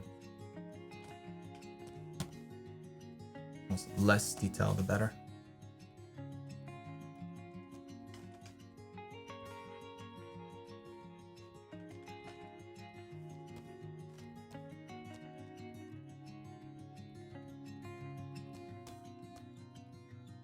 Good stuff, Lauren. Very nice. Well, that helps. Moving on to James. What's up, James? Ooh, nice. I am doing great. I hope you are as well. So I've been working on your clothing class, on your clothing class for a while. Definitely not my favorite thing to work. It just means I have to work on it a whole lot more. But for now, tell me what you think. Is there any way to make them better? Or maybe things that I need to go back and work on? I'll take the feedback just a tad. Harsher. Alright. I'll try. Sometimes there's no need for that. It's more like it would only be harsh. The only way that I would feel the need to be harsher is if I repeat something all the time. You know, like if I keep repeating it, that's a problem. You should fix that. And then it comes back again, that's I mentioned it last time, but that's a problem that you should definitely fix. If it comes again, like I mentioned it twice already, but I think you should definitely fix that. And then maybe like the fourth time I'd be like, bro, listen.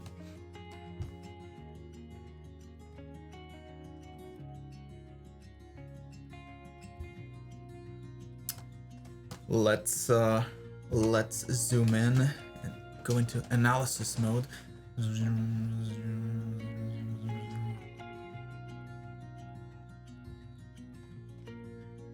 So I think the main bit of feedback I have for you would be to just get better references.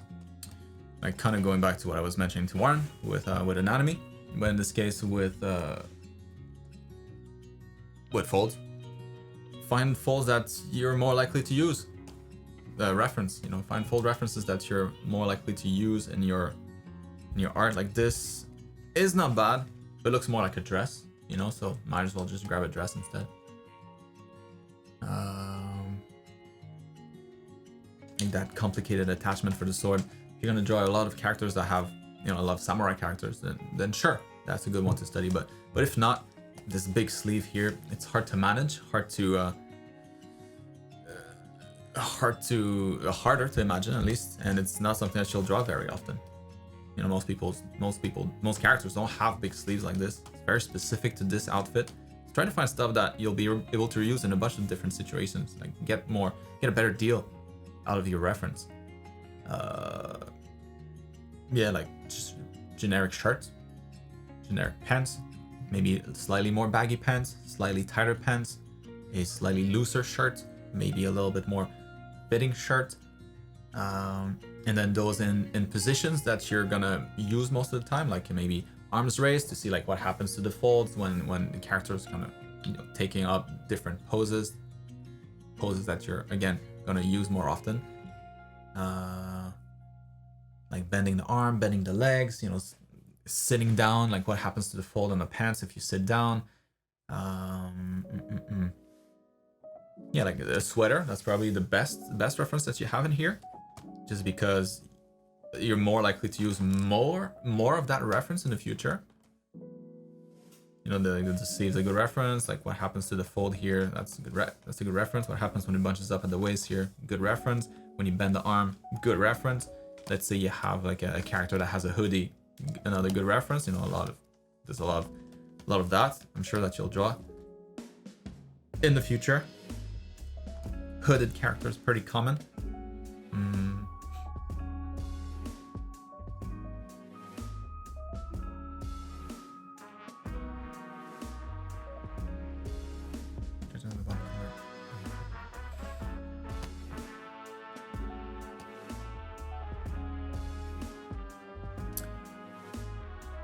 The bottom colors.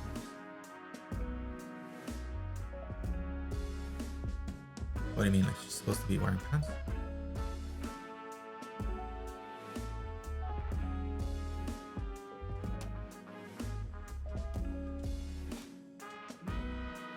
Now, if anything, I'll just say something about the colors in the back here. These colors suck. It doesn't help feature your character at all. Make her pop. Like in her case, you should definitely be a little brighter so that all these folds are visible.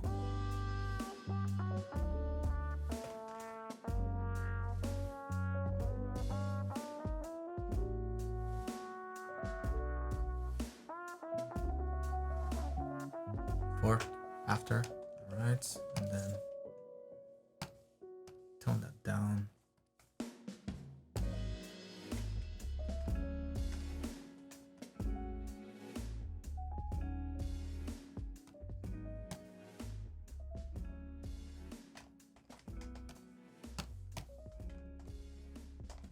Anyways, like usually complementary colors to the character work better, instead of the background having its own like color palette, a very bright and vivid color palette. Just food for thought. But yeah, anyways, like when it comes to the study itself, like that's a really good study. It looks like the reference.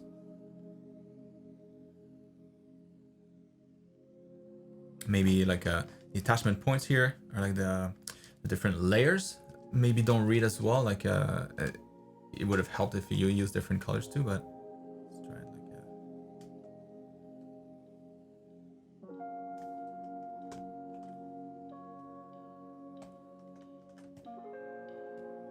yeah, so that definitely helps the read. But you know, like what happens in the back here, like the tension that you feel around the waist and how that tension kind of dissipates as it goes lower. That's a nice touch that you kind of skipped here. It'd be nice to see.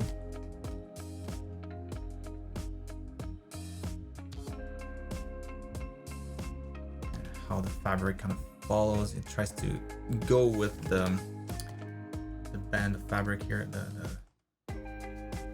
whatever this thing is called. Kind of stretching to go with it, but it can't.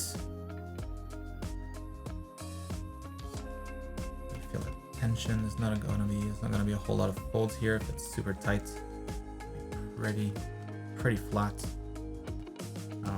Yeah. Then what happens here? That's like the cool part of it. Yeah. Overall, it's a.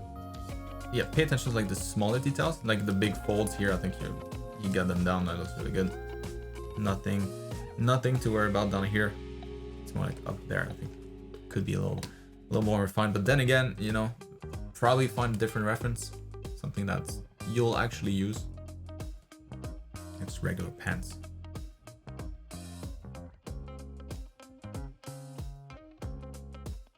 Feels good though. Her shirt is very nice.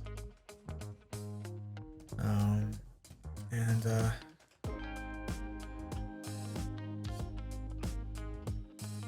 in here maybe the anatomy I think would be the one thing to focus on. Like this leg is quite short compared to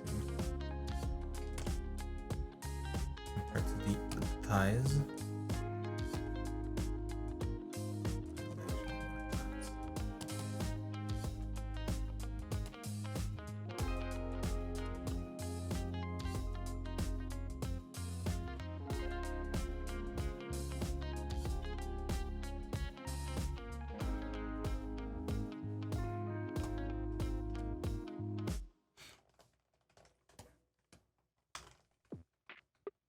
Not too much of a difference, just fixing that knee, I think, yeah, would help quite a bit. Just making it lighter, higher, go higher, and then a slight tilt.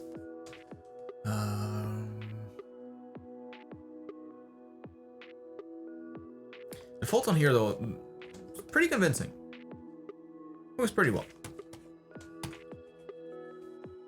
Maybe since this is in front, you know, you can have that kind of rotate around a bit more of the knee. That part of the knee's in front, you know, the rest of the leg's behind, and so it's really like you have a cylinder here and another cylinder behind it. And so if you have folds going up this way following that curve, that's fine. But the second that you reach this part of the leg, then those folds start to go away like that. So this takes priority. That's in front of it. The other fold will kind of line up behind that.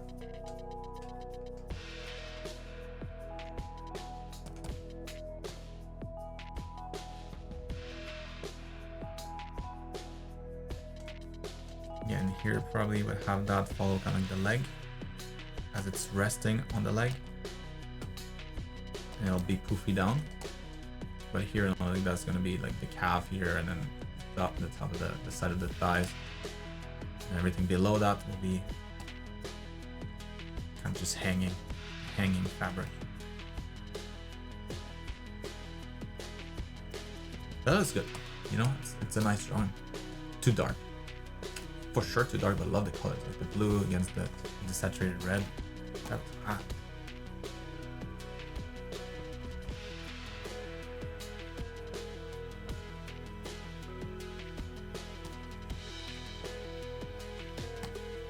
Darker colors.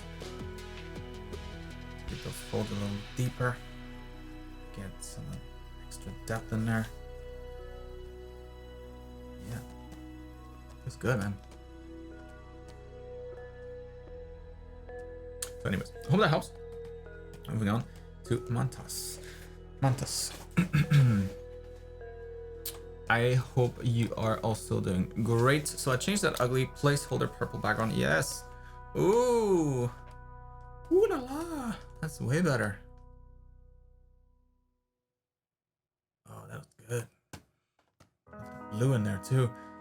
So now I'm trying to do more of a moonlight from above and kind of like a firelight from below. Also, those paths are supposed to be more like dark leather. Pants supposed to be more like dark leather. So trying to make them look like that more. I see. Haven't yet started working on any of those gold pieces, but for overall, I would like to know and what to improve more. Give me some tips and ideas for the background.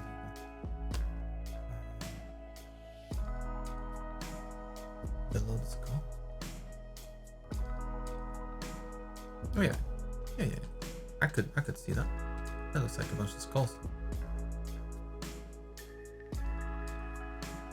Right on.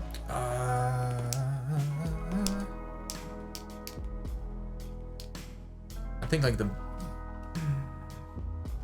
biggest thing here will be to really split the character from the background. Honestly, I don't think I would change anything in the background. I think it's just a matter of like giving her more of a rim light, that she stands a bit more against the back.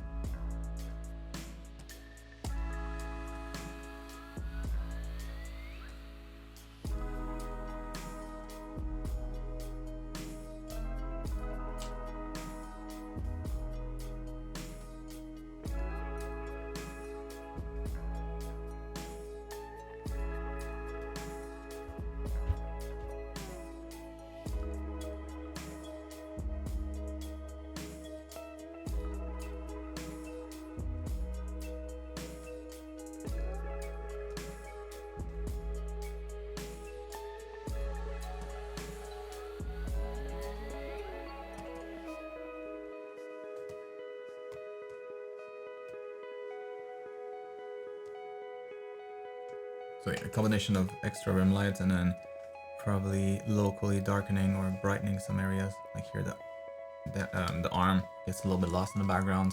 Just like brighten up this part of the background locally, and that would kind of solve it.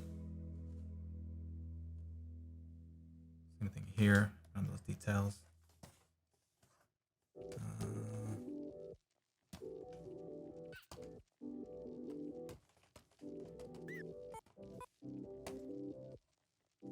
There you go. Now the hand is a lot more visible. Here.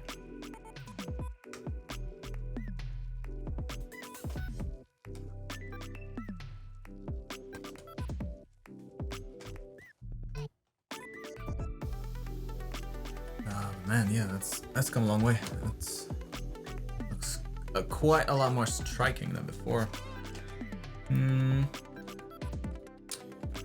What else? Still feel like the red is a little too much. Like there's too much red. Too much of the same red. I think that's the problem. So I would recommend that you change the red type of reds, like going maybe for something that's a little bit more like some parts. Maybe it's more of a berry red, the other one's more of a tomato red. So right now it's kind of all a berry red everywhere.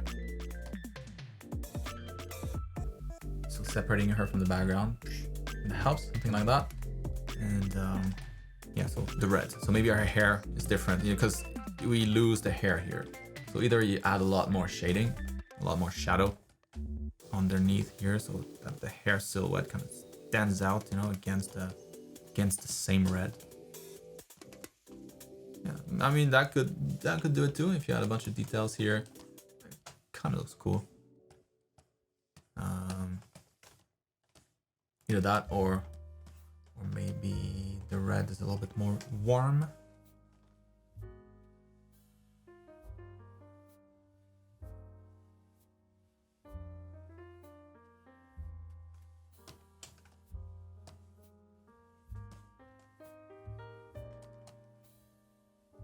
Let's see what that looks like.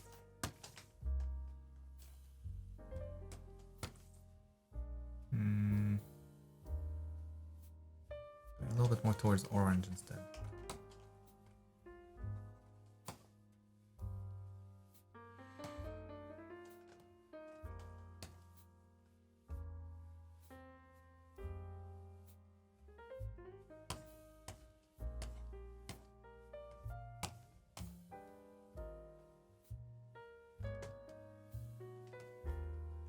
Like now the hair stands out a bit more.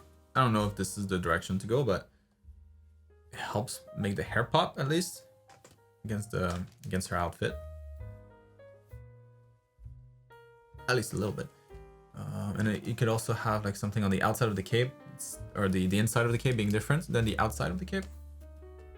So maybe the outside is red, but the inside isn't. I know that's a big change, but let's try it. Who knows? Maybe it works better. Kind of how the the lining on the inside of most jackets is kind of different than on the outside.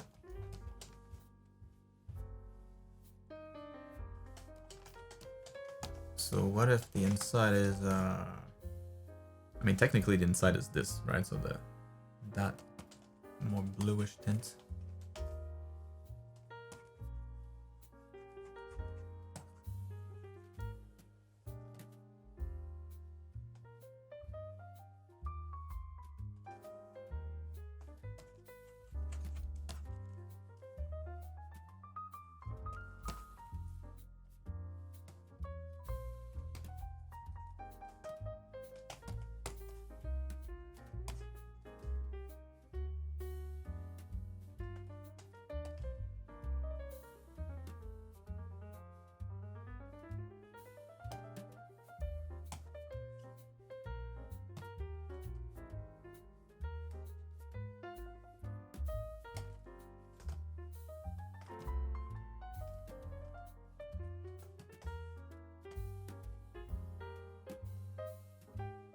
Just testing stuff.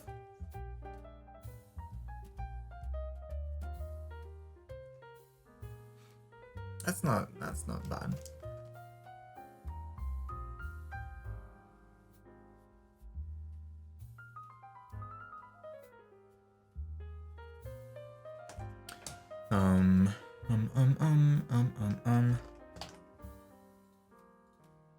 Yeah, I don't know. I'm not sold on it. I don't know what works best. I don't know how adamant you are about keeping the redness of her color, but that it's kind of a nice break from the red. We still get some red. It's still the red being the dominant color, but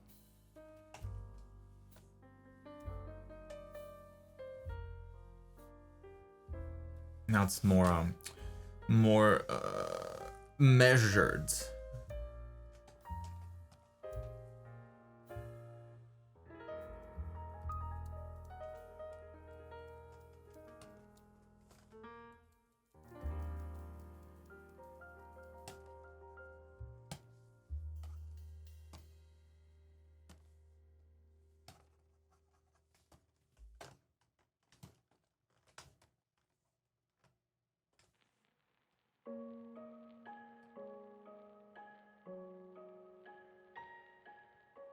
I think the biggest issue here is just the clarity of everything.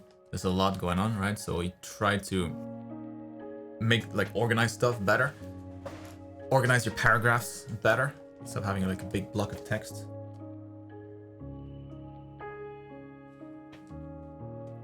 Probably I would go in that direction. That's just me personally, though. So obviously, I'm sure you have different tastes. My taste is not the only. Not the only taste. And then for the leather, yeah, I get what you're doing. I think it's just maybe just too dark. If you brightened it up.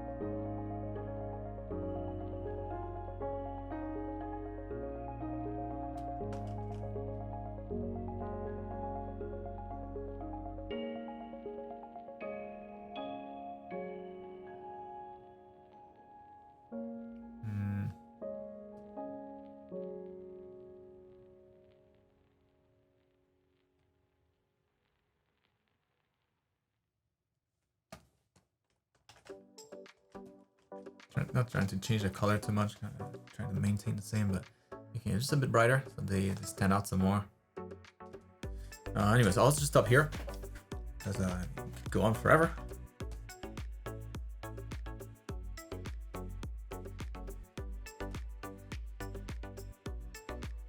But I mean, huge improvement. All I try to do here is just increase the clarity so that difference between the colors, between the values is a little bit more clear. Everything reads more easily. You know, you can tell right away, okay, what's hair, what's not hair. No confusion. Down here, it's dark, and it's unfortunate because you did a lot of rendering here and we can't see it. But definitely brighten that up a bit. And then from here, if you want to add like some fire pit glow, a little bit of highlight.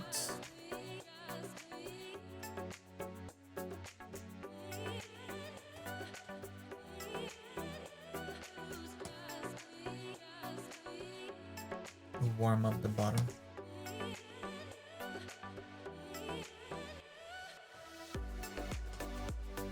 I don't know if it needs it, but I'll stop here. Well, it helps. This maybe gives you some different ideas, things you might have not considered. Let's move on to Timmy. All right, 5 to go. So I hope your week has been well. Yes, I hope yours as well.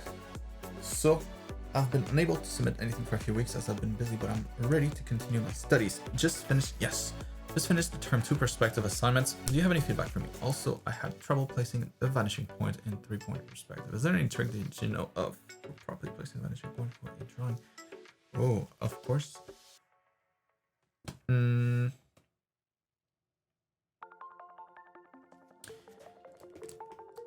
So just finishing term 2 perspective.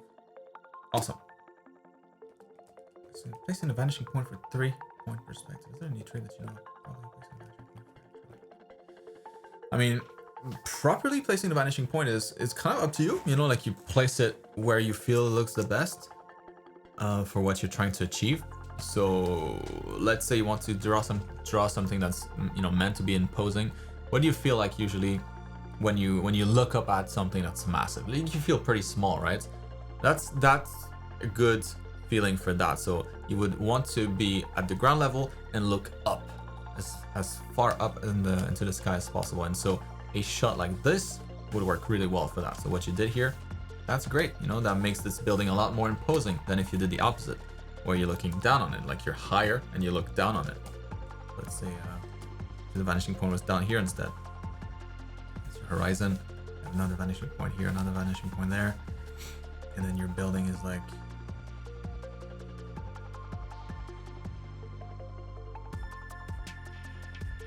something like that.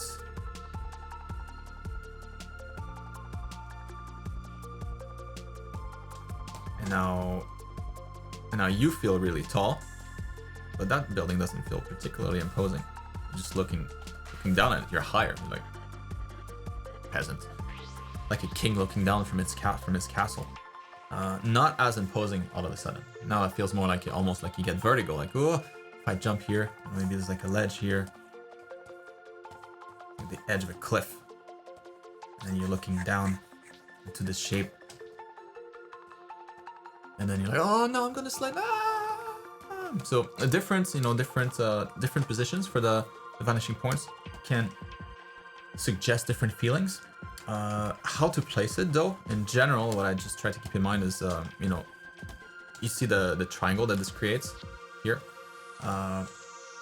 Always make it a fat triangle, like something like that, just to give it a little bit of a buffer.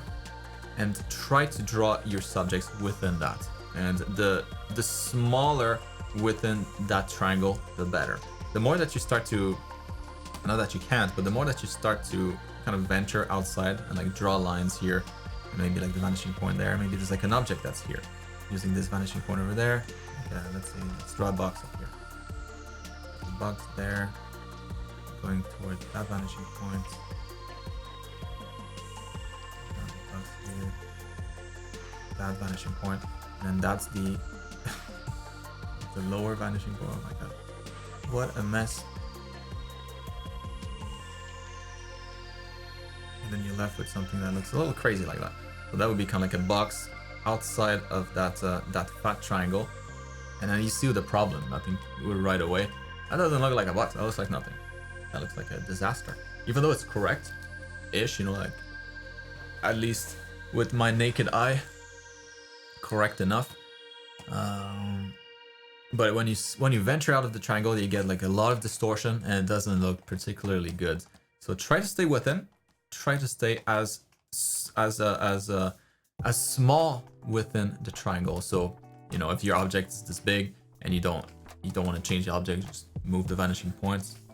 More like that wouldn't work, but yeah, one way or the other. Either stay well within it, or when you plan it out, you know, just make sure that your vanishing points are like really far apart. Let's say something like this. Wow, that was right on. And maybe the bottom one is outside of the screen, and then you're gonna focus your drawing in this area here, right? So you'll get a little bit of distortion, sure, but it's not gonna be anywhere near the crazy amount that you would get if you ventured outside of that fat triangle. So something to keep in mind. But if you do that, you know, if you stay well within it, like this is too big probably, you get a lot of distortion already. So if the box was this small instead, and that was your building, I think you'd have something that looks pretty nice. It feels like in perspective, feels like a 3-point perspective. It looks cool, but it's not deformed. You're not getting that stretch.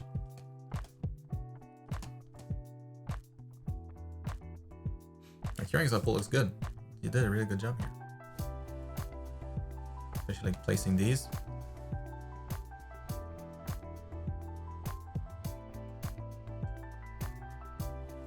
But let's try to find your vanishing points in here. So we have a straight line about here. I'm guessing your horizon is probably somewhere around there. I'm just trying to look at your lines here. Anything that's up there, that's not gonna be the line. Anything that's angled this way, that's not gonna be the line. I'm trying to find a place where all those lines kind of start to shift from going from an angle to no angle, and that's where your horizon is going to be. So here the line's going up, clearly the horizon is below that. This line here is going up, clearly the horizon is above that. Where do they converge? Here, that's your vanishing. So my line is a little bit off. So the horizon is just a little higher actually. There you go. So vanishing point number 1, the one above here. That, and the other one back here. Just follow the line. That's right there. Vanishing point 1, 2, 3. So in your case, you know, like you're drawing within, for the most part, within the fat triangle. But you know, you're gonna get some gnarly stretching here on the side. You can see that's supposed to be a straight doorway, and it's quite at an angle. Still looks convincing, but just make sure that you don't venture out too much outside. Keep it within. Yeah, all of that should line up. I don't think I need to check your perspective. It's good. No, that's good. You did a great job building that up. Same here, the floor follows it. Nice. Yeah, buddy. Well done. And this guy here, ooh, that was good. Nailed it for this one. And the 4-point perspective one, pretty good too. I think the anatomy looks good. In particular, I think he's just maybe a little too wide, you know, compared to this guy here. Let's try to.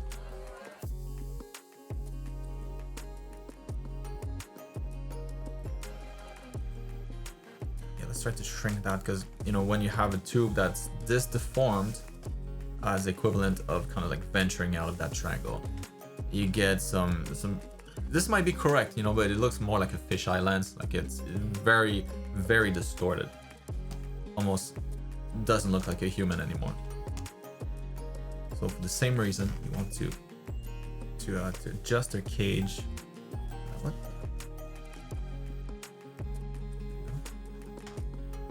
Adjust the cage so that yeah, you don't get too much deformation. A little bit, but not too much. And a couple things to keep in mind in here as well. You know, if you look at this part here, the torso, at the top of our like this part here of her body, you know, it's pretty flat. You could almost have like a glass here, and it would pretty much hold more than this. So you can consider that's kind of like the top of the box, right? So this is the top of the box, pretty flat from this angle. If we were to look at this from above, maybe that's the shoulders here, that's the neck, that's the head, right? So what happens when you tilt that box and you basically look at it from below here, which is essentially what we're doing right there. Looking at this guy from below, like we're much smaller and we're looking up. Well, we won't be able, like from this angle, that guy can't see the top of that box anymore, right? So you'll just see the corner here, and then probably can't see the bottom of the neck either, because well, the corner of the box here is kind of blocking the view. So maybe you'll be able to see like part of the neck, and then of course the rest of the head, but that's it. You won't be able to see the shoulders much, not much of the bottom of the neck. So you can do the same thing here. Like think of it this way when drawing characters and anatomy in perspective, where like this part here, that's gonna act as like the corner of that box. And so everything that was behind that we could see here, looking at it at eye level, suddenly that corner is kind of blocking the view in it, so we can't see it anymore. So maybe that those trapezes here can't.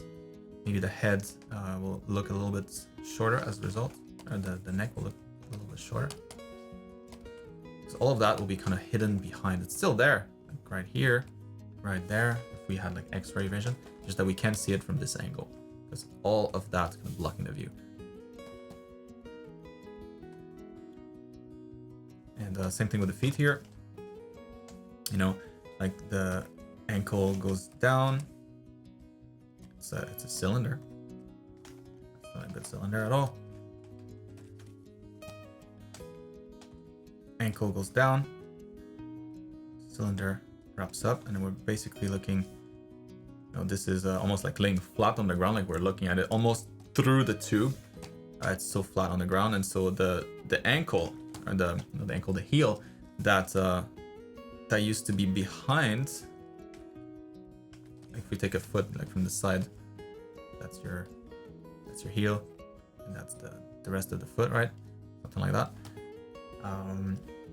So if we look at it from this angle, and we'll be able to see the top of the foot here, this part of the cylinder, and then the heel is going to be behind that cylinder, but quite a lot behind.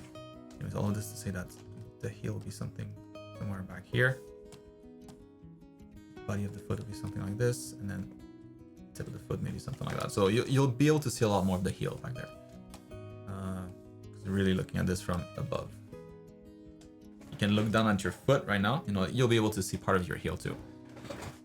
It's kind of the same idea, but you rotate it that way. And I hope that helps. Moving on to the next one here. Callan. Something weird happened with this image. Like I was trying to save it, and it's like the image doesn't exist. So I just screenshotted it. Hopefully you didn't mean to delete that or something.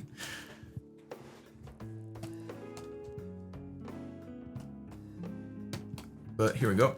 So how far should I take armor character concept like this if I'm aiming to create concept art? Appreciate any knowledge. All right.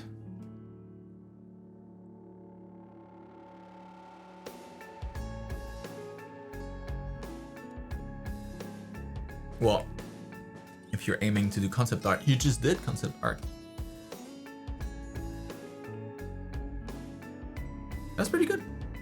Yeah, a good amount of detail, good amount of, I mean, everything is clear, you know, nothing's too dark. So I like that.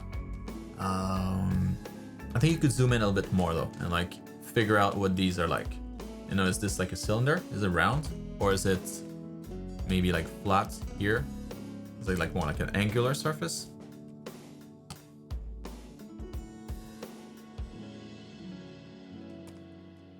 all of these details are pretty important. Like that would be information that you model or not, you know, if you were to sculpt that.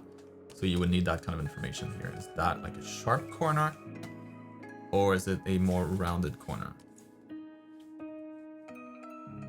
Sharp, make sure that we can see that through the shading. Same thing with these. Are they round, or are they more like flat, like horns or fangs or whatever? Same thing with the chest plate here. Is this more of a like a soft surface all around, or is this more angular? Is this like a box? Is it rounded this way? Is it like completely flat like that, or is it a little bit rounded? And so that's that corner here would catch a little bit more of the lights.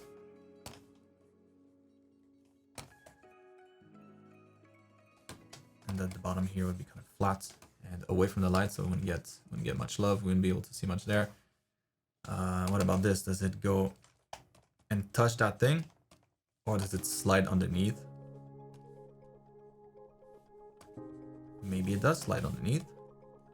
In that case, we want to make sure that this is clear, that there's no question. And so we'll be kind of like doing a pass like that to make sure, and it's more like rendering, it's more shading than design at this point. Just a little bit of design, of course, but I think the design part's pretty good. Yeah, did a good job. A lot of these shapes repeats. It's an armor that seems like it makes sense, you know.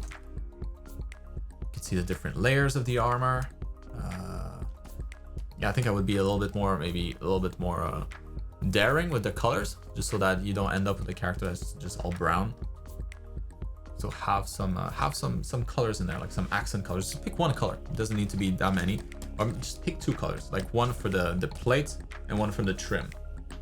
So if the trim is kind of like this golden color, this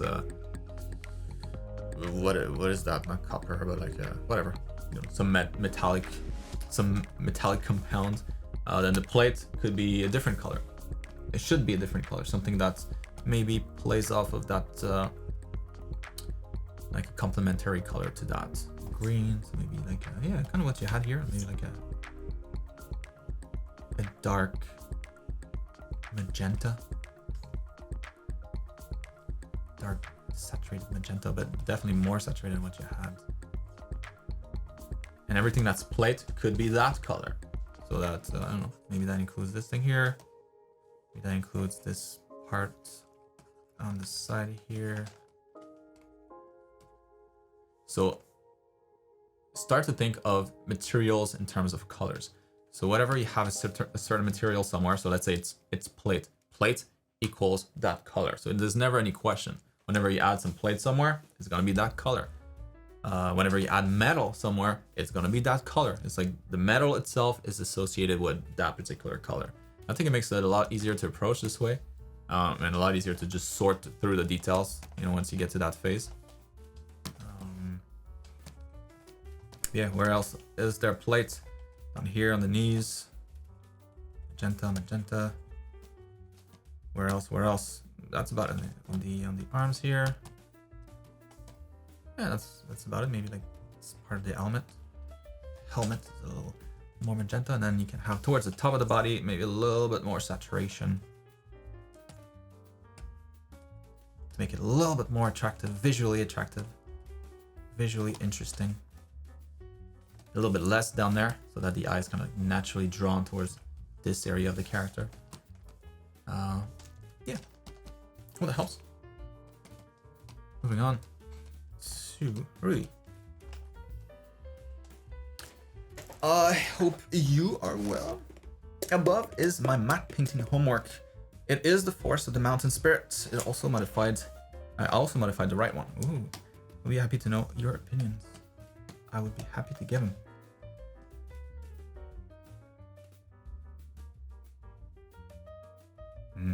Oh, that was good, Renee.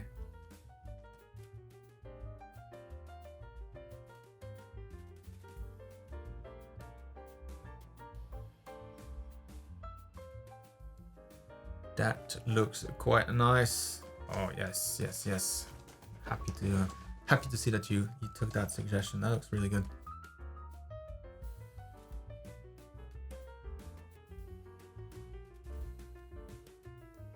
much more solid of a composition.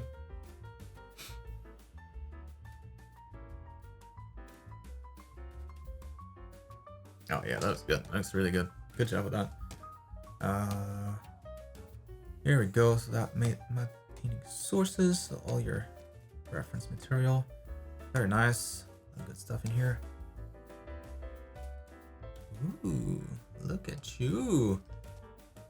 Yo, that looks good. Really good.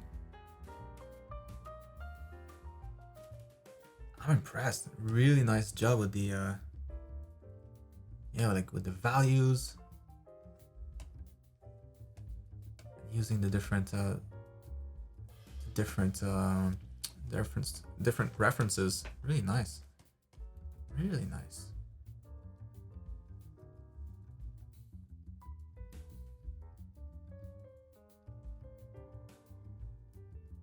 Yeah, so a lot of the times in like when people do matte paintings, especially if it's like a production matte painting where it's not meant to be like a promotional piece or something like that.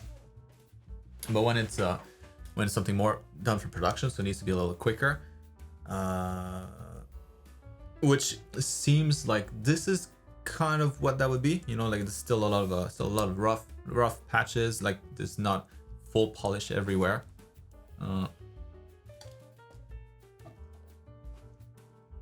I would just try to really. I mean, that's a good focal point. But what you want the eyes to do is to lock on into one particular area and never move. You know, so for that you just need to have a lot of contrast there and a lot of details, so that those extra details that you painted makes the rest that you haven't painted or haven't painted for the most part not attract too much attention. So that people are not gonna notice right away that, oh, it's just like a bunch of pictures that you use for that. So good matte paintings, even though they might be very obvious if you spend just a little bit of time looking at them, initially at first glance you're like, oh, that's a cool painting. Then you look at it a little longer, like, oh, wait a minute, that's not a painting. It's a matte painting.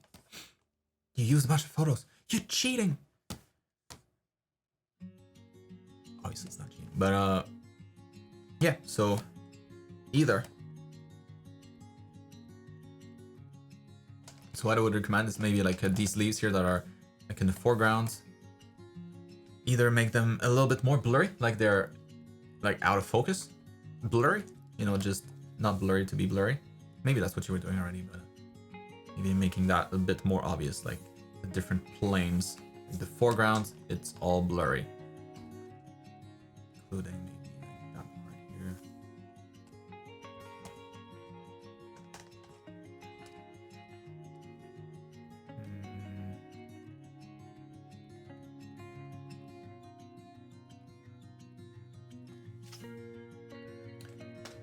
Iris blur.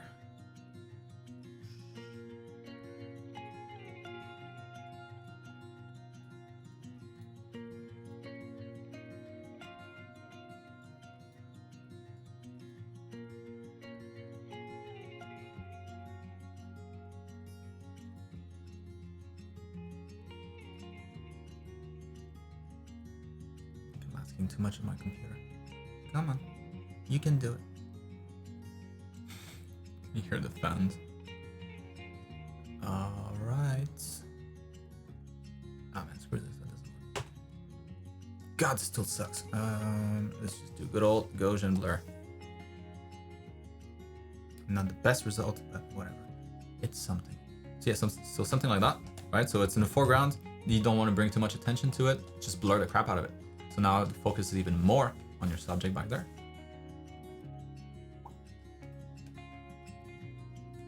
And then here I would go like maximum details. I mean, it's pretty detailed already, but just keep rendering some more. So that it's just extra crisp.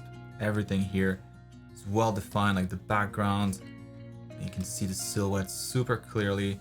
Like maybe having a little bit of a extra fog, you know, right behind them, so that there's no, so that the values don't compete ever.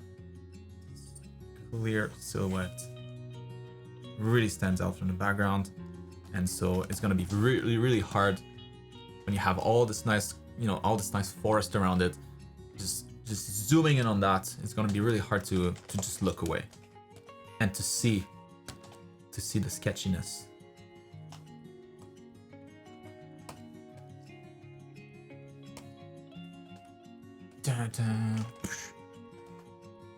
Now you look at this, there's no doubt that's the first thing that you look at. Boom. Very nice, very crisp. Everything else around here suggests that you should not even focus on there. It's not even in focus. And so you're kind of gutting the eye a little bit better that way. Very subtle stuff. I mean, it's already super good. So just minor tweak, I think that makes a big difference. Yeah, I wanna go hang out in that forest. If they can take care of the crocodile first. That looks like a nice place. But yeah, you crushed it with the composition overall, like of the elements themselves, the colors, how you lead the eyes with the values. Very nice. Moving on to Jordan.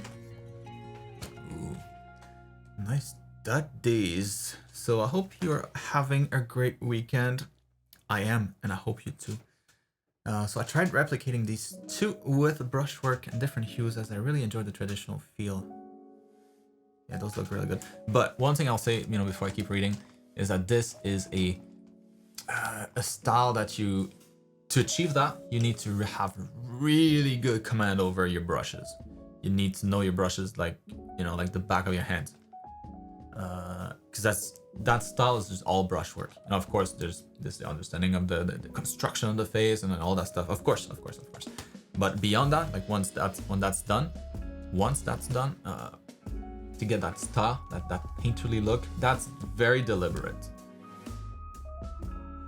Like this, very deliberate too. That's just like a person that is really, really aware of their brushes and what they can do, and using them to get that result. And so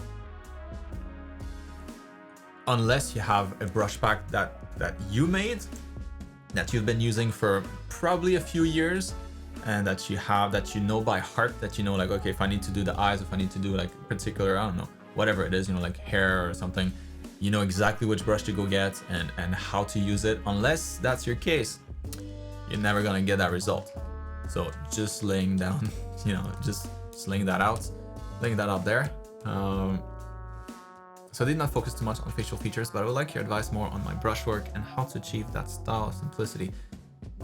There you go. So yeah, it feels it has a lot of details. Also, any brushes you might recommend for this? There you go. That's the problem. You should not be asking this if you're trying to do that.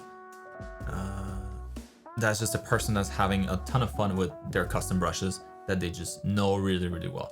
So it's almost the same as like I'll give you like a smaller example of that. And so like, let's say I take, basically to get to that result, with each of your brush, you need to have a few uses for each of your brushes. And then you'll know that you're ready to do something like that. You can try, of course, it's still fun. And there's a lot to learn here by studying like what they did, what kind of brushes they did, how they used, and why and how. I did a ton of that when I was younger, just looking at paintings because there was no tutorial. So like paintings that I really liked, like I would zoom in here and try to recreate the exact same brush that they used. All right, so a brush that has a little bit of like you can see the underpaint, so it's not completely opaque. All right. And then another brush for, like maybe for the hair, that kind of brush that has a little bit more, a little grainier. I would just refine the brushes until like I get the exact same look or something that's very, very close. But yeah, so the small example I wanted to give you is let's say I use this brush here for my line art. Often I'll use also that as just a simple stylized way to do the shading for things. So I don't know, I'm just gonna draw a bunch of random stuff here, it doesn't matter. This. But let's say that's my line art. And I'm like, all right, that's great. Wonderful. Crushing it. And then I want to add a little bit of shading, like stuff that I'll do sometimes is just go like this. And that's the shading, and that's my style. I mean, that's a shitty example, but actually it's not too far from what I would do normally. But say I wanted a little bit of shading behind that thing here.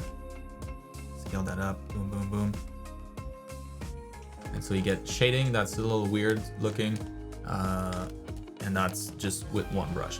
And so, not the best example, but that's kind of my point. Like, you need to have a few brushes that you know so well that you can have multiple uses for them, and you need to have used them, like, yeah, to get there you need to have used them a lot.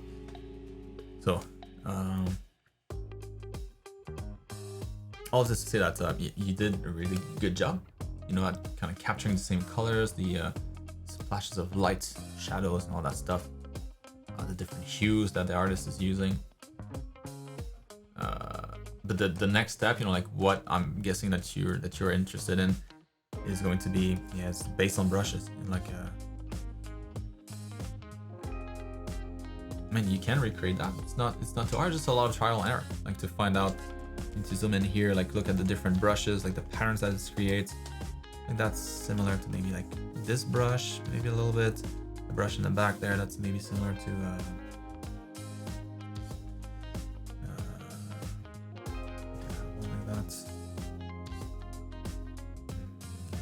Sure.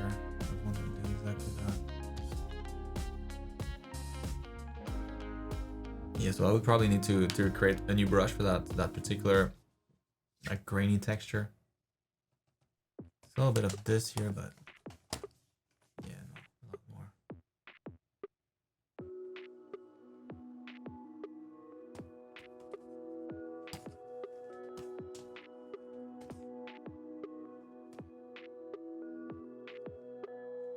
Yeah, here you can see in the back, like all that's like paint texture.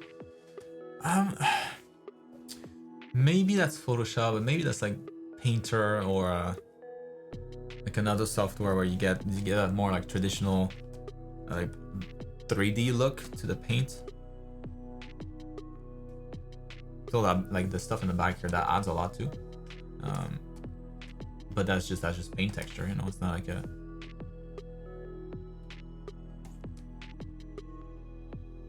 just a bunch of random brush strokes. Just that the paint itself has this nice texture, so you get that for free almost.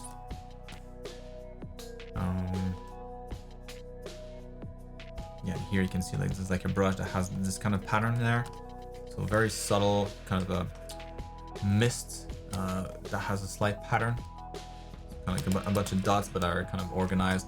And so anyways, all of this to say that it just needs, you just need to do that process a lot. You zoom in, you look at the different stamps that you can spot, different patterns that come back.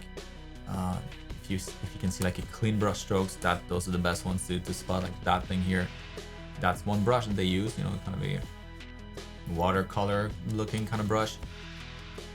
And here for the side here, for the like the neck, that's like almost branches in this. Almost like that. Where's my branch? Like almost something like that they use as like the back color, the like almost like the flat color, and then they added a bunch of stuff on top of that. I say they, but that artist. The lips, maybe like something that's a little bit more standard. Yeah, so it's just a lot of studying and a lot of trial and error and creating your own brushes.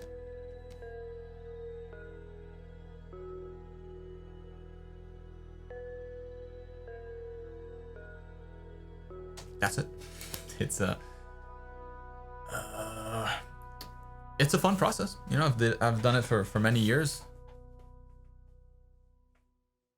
But there's no other way to do it. You just gotta study what's here and try to recreate those brush strokes. Like the best test that you can do is you create a brush that you're like, oh, that feels pretty close, and then you can paint on top of that reference, and if it kind of blends with the rest, you're like, ooh, that's one of them. I found it. And then you do the same for the different parts here of the like the hair, maybe. What kind of brush for that? Like this seems like a wide brush that's still airy, like pretty airy. But it has a lot of noise to it. So try it and then do a bunch of brush strokes in the hair. If it blends nicely, you're like, oh, that's it. That's one for the hair. And you name it. Hair brush number 1. and then you kind of go from there. So very nice faces. Just slightly off in the eyes and the nose. The nose here is a little too low. Maybe it's just the whole thing here a little too low in comparison. Like the length of her nose is very short. Yours is a little bit longer. And that one eye here, angle slightly different. A little bit more tilted this way. A little higher.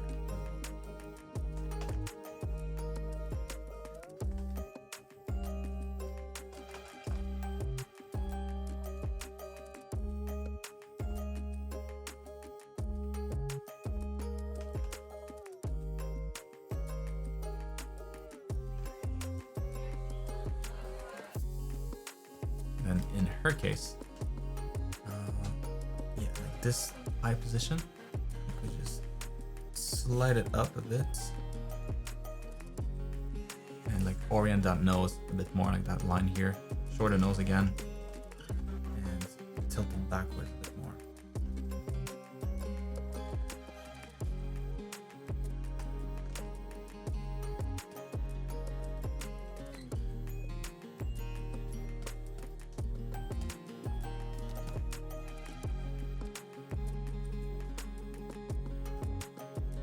I mean, the angle is just a little slightly different, so that's a bit closer. But anyways, that's the most important, you know, just getting the structure correct. So spend extra time on that. And then, yeah, for the style itself, like I said, it's just a matter of just knowing your brushes, like the palm of your hand. And then it works way better if you're not trying to copy somebody else's style, because they're gonna have all their own little techniques that they've developed over time that for them it takes no extra time. It's just like boom, boom, boom, boom, boom. It looks sketchy. It's like, yeah, exactly how I wanted it. If you're trying to copy that, it's almost like copying like a solo from like a guitarist, you know, that they just came up with on the spot and trying to copy that. It's way better to just do your own and kind of just improvise at the same time. Yeah, it's brush familiarity. Just get more familiar with your brushes. Create your own. If you're using somebody else's brushes, if you haven't made any modifications to them, you're not ready to do that step. I mean, you're ready, but you're gonna struggle. Know your brushes. All right, and then finally, Kevin, your turn. So this week I did one. This week I did one more mannequins and anatomy stuff for term 1. How are these? What can I move on to? And what do you want to see more of what I should be doing? Anatomy stuff. All right, so you've been practicing construction, studying from reference, a little bit of gesture. Oh, there you go, man. You have it broken down perfectly. I wish I saw that earlier. Gesture, construction, final reference with anatomy. Exactly the right steps. Perfect. Maximum learning achieved.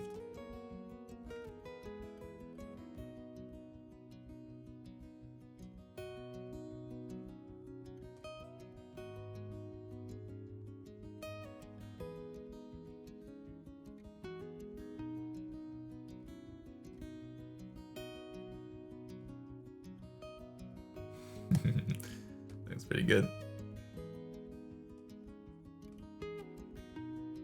I think the only thing is they have much bigger legs. Look at that. It's a trunk. Boom. Huge legs.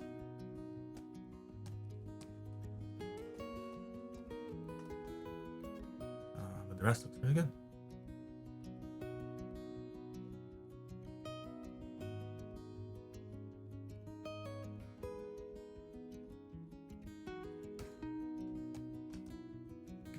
Nice, very nice. Yes.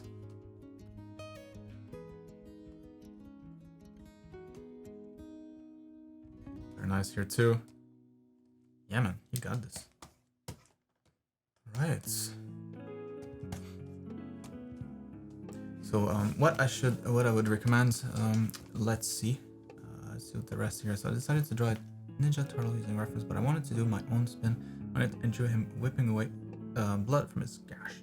Couldn't find good enough reference for the angle of the arm or hand, so I resorted to using basic shapes. Look.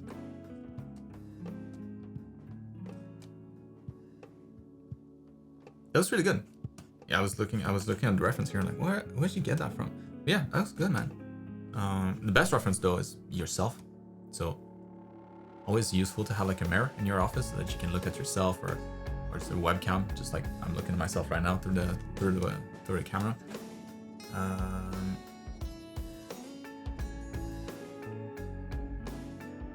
But yeah, if you didn't use that and you just constructed it, that's even more impressive in a way, because it looks quite good. So I think it's just the muscle here we could simplify that a bit.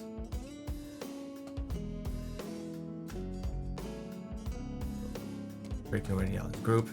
Here that's gonna be the bicep. Bicep is gonna be blocked mostly by the brachialis, and then by the tricep. That's gonna take most of that side of the arm.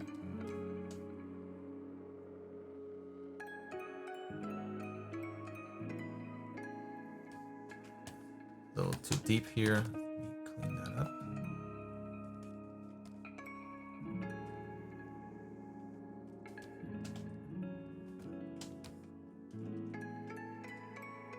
Are they that ripped? Nah, they weren't. Alright, let's get rid of this detail here.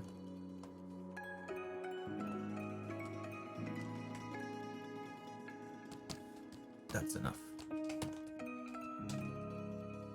Flexor muscles. Elbow.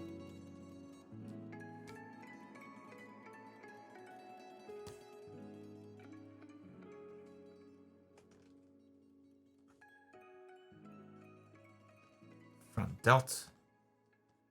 Middle head. There we go.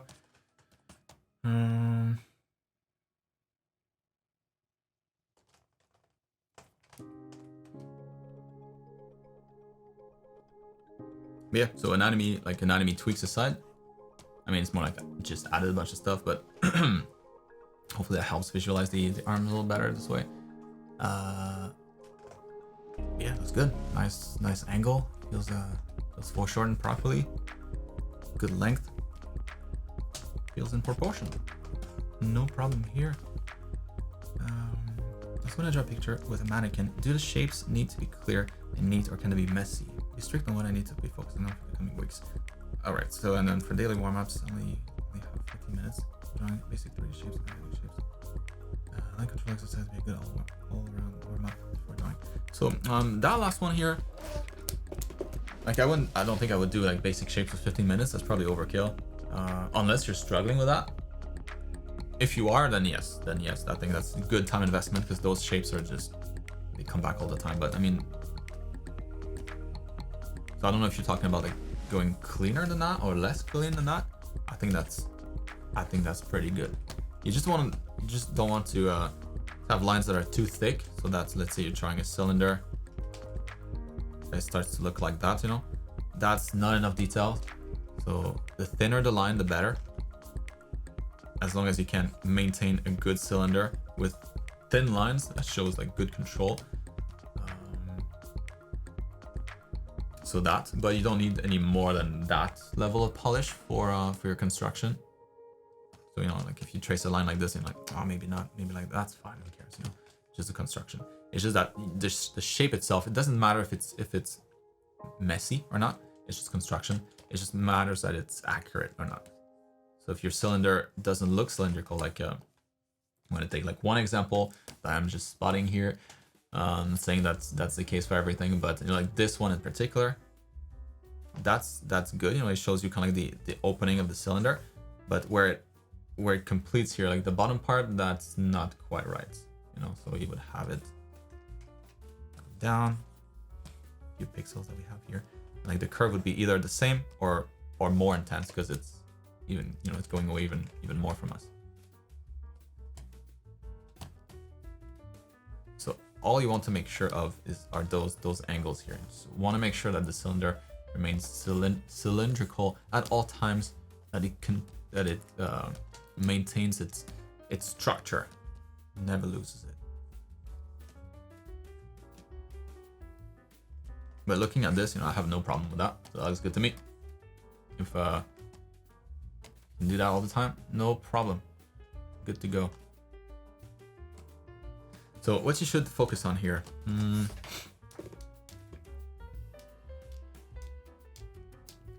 I mean, I wouldn't stop doing that stuff. You know, that's the best kind of exercise that you can do to just to get better at drawing characters. And you'll see in a couple of weeks from now, you'll be like, oh, this feels a lot easier than it used to. But maybe that's boring, you know, to do that repeatedly. So I would find poses. I mean, those are all nice, but I would find poses that you think that you could maybe turn into like something that's a little bit more you, a little bit more something else, something new, a new creation. So let's say you look at this guy here, like, ah, dude, that's a cool pose. Maybe I can make a superhero out of that. Some guy that doesn't have wings. Maybe you go like that, and you're like, all right, so that's a cool body. Like, that was a good study. All right, now let's have some fun. Let's keep the fun and turn that guy into, I don't know, like a sorcerer that's floating in the air, with his pointy hat, and he's about to, I don't know, he's got like a cool outfit, maybe outfit that's kind of floating in the wind that you can find a reference for somewhere online. He got like big wizard sleeves, and he's about to do something, whatever, and you know, have fun like that. Maybe color it, maybe shade it. But yeah, but try to always give yourself like a path where you could continue and push the study if it ends up being like a good one. That used to be my preferred method of working pretty much throughout my entire like studio career. So like when I would do like personal art, you know, it would be just mostly studies, and then when the study comes out pretty nice, then I would just push it to something that's more final.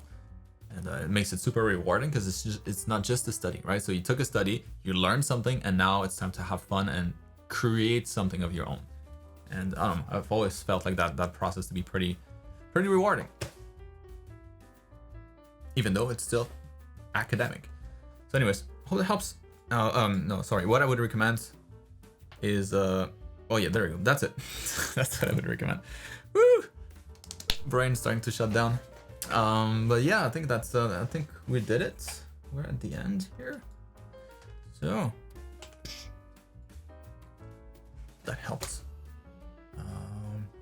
Still people in here. You guys are crazy. But I appreciate the company, and yeah, even if you even if you didn't get your art reviewed, maybe hopefully some of that stuff was helpful. Joe MVP. So yeah, guys, hope you have a good rest of your weekend. I'm gonna go kick back, take it easy tonight, relax, and maybe watch some Formula 1. And I hope you have a good, yay, Leslie's still here.